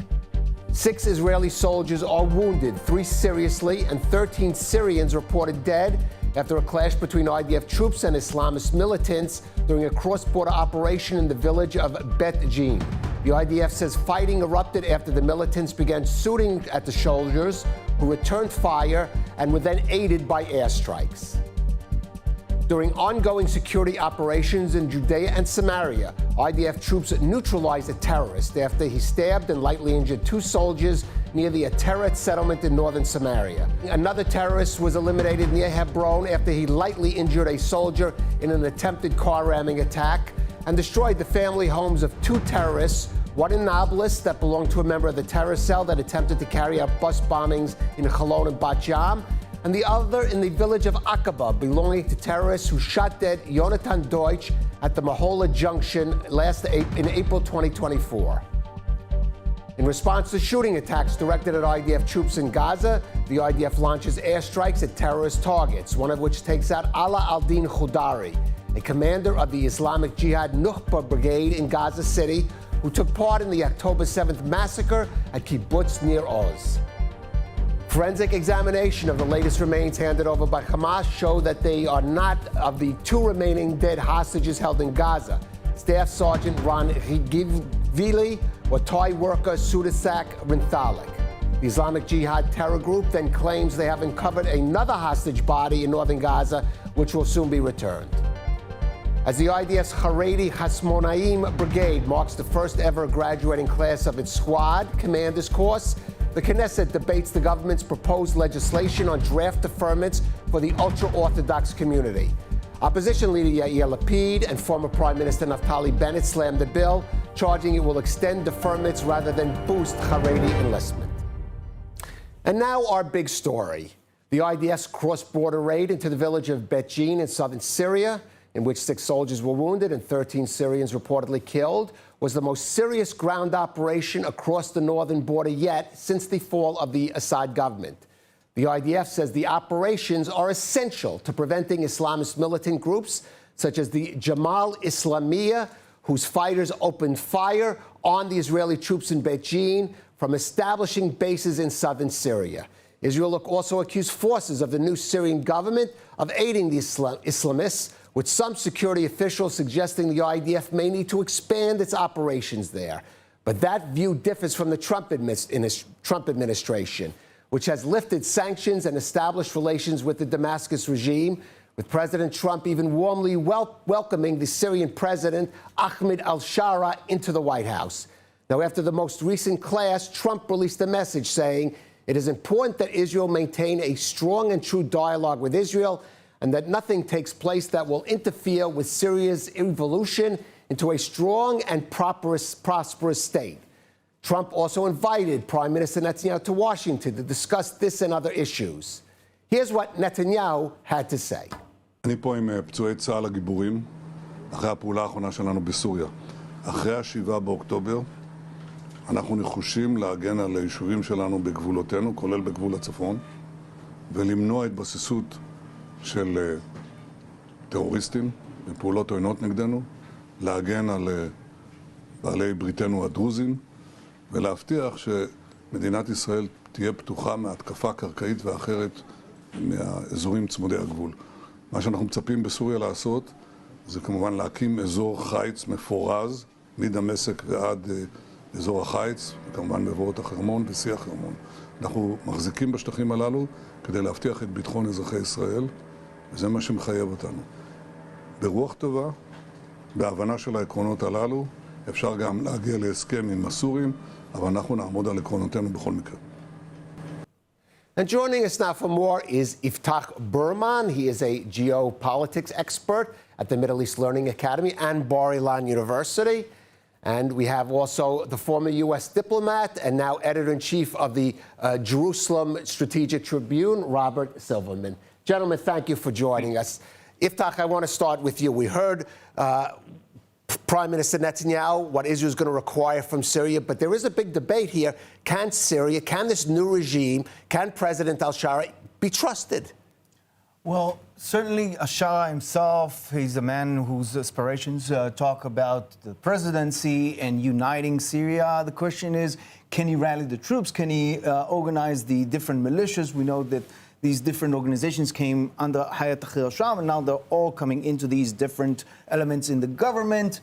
The question is, can he rein everybody in? Can he bring law and order to the different parts of Syria and have the different arms of Syria function on the day of tomorrow? That's the big question, and this is something that is hard to tell at this point. But what's your evaluation based on what you're seeing? I think we're still at the pilot stage. We're not there yet. He needs to bring the Druze in, the Kurds, also on the coastline. The Alawites are claiming still not to be included and still some violence against them. So he's not at that point where he can...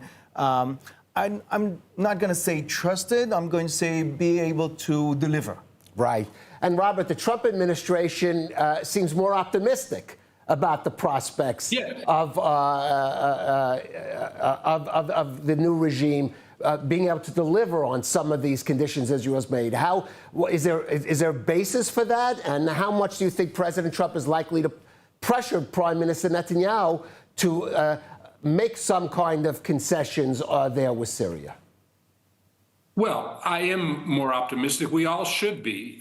We have to be realistic about the different options in Syria. Let's remember, it wasn't that long ago that Iran had bases all over Syria, and those don't exist anymore. Iran is no longer on our northern border with Syria.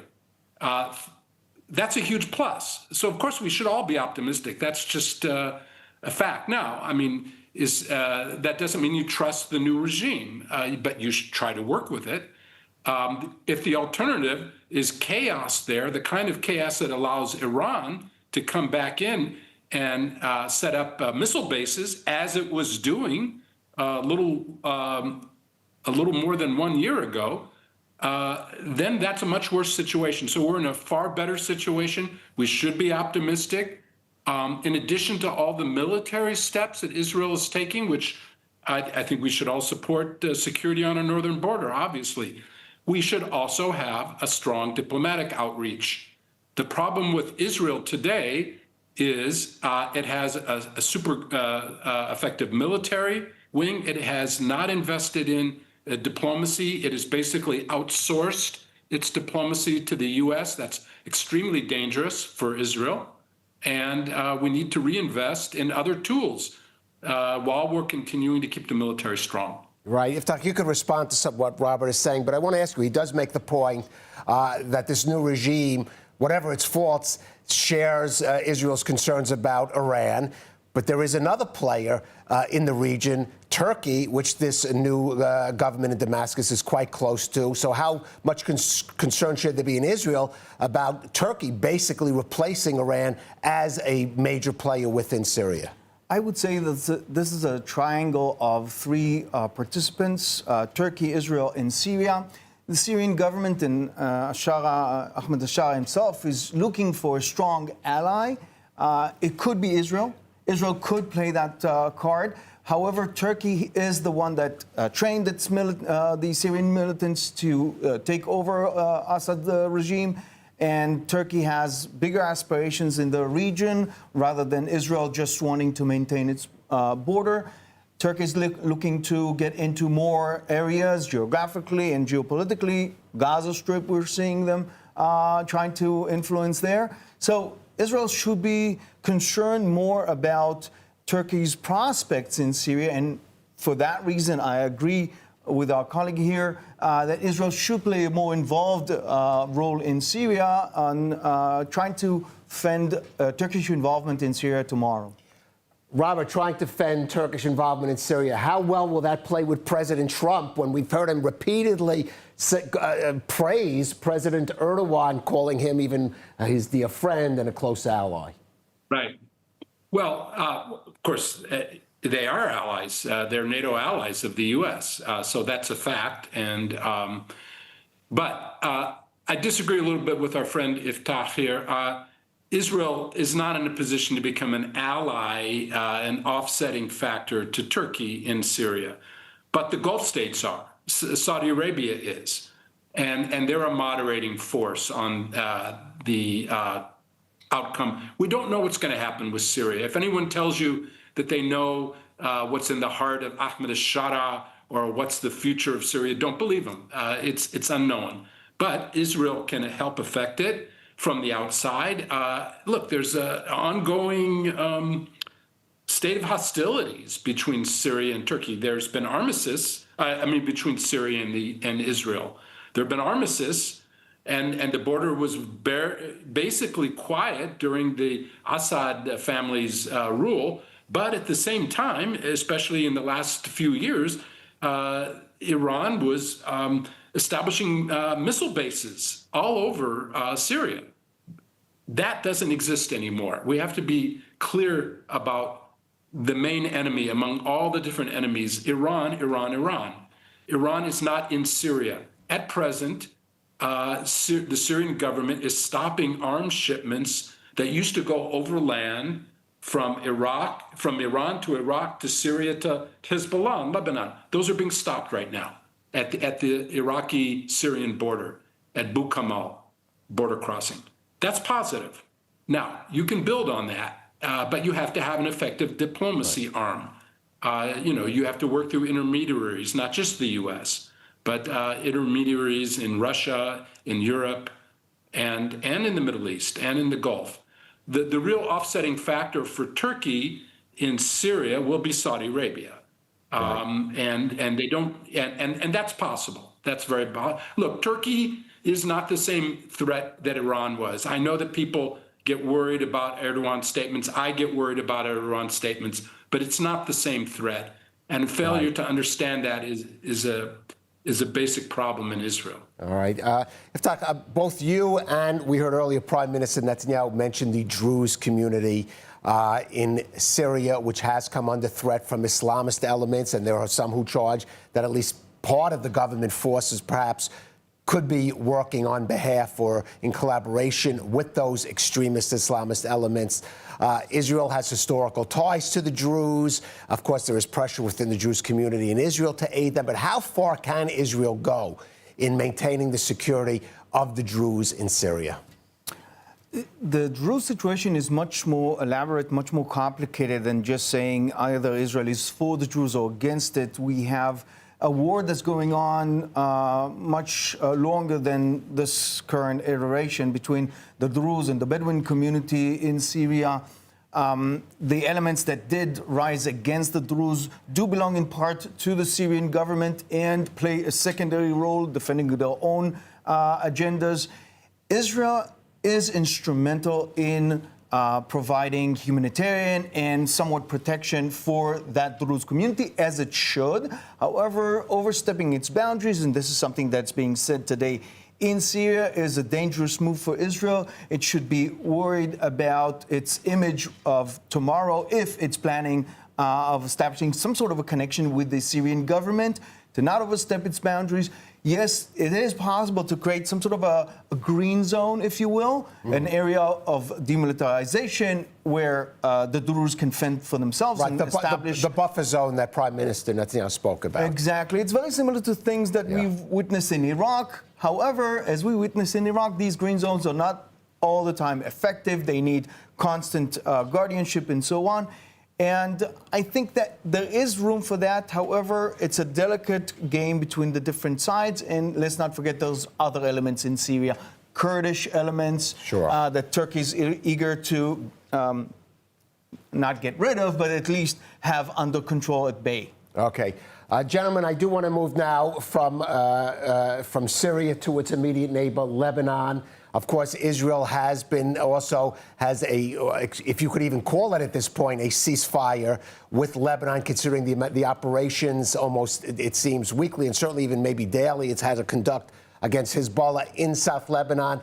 Morgan Ortagus, the U.S. envoy to Lebanon, was in Israel yesterday, going there today. And today we have what seems will be perhaps the first direct negotiations between non-military representatives of the Lebanese and the Israeli government. But of course, all of this hinges, Robert, on Hezbollah disarming, living up to that commitment. How likely is that happen in the face of a Lebanese government that seems impotent in front of Hezbollah?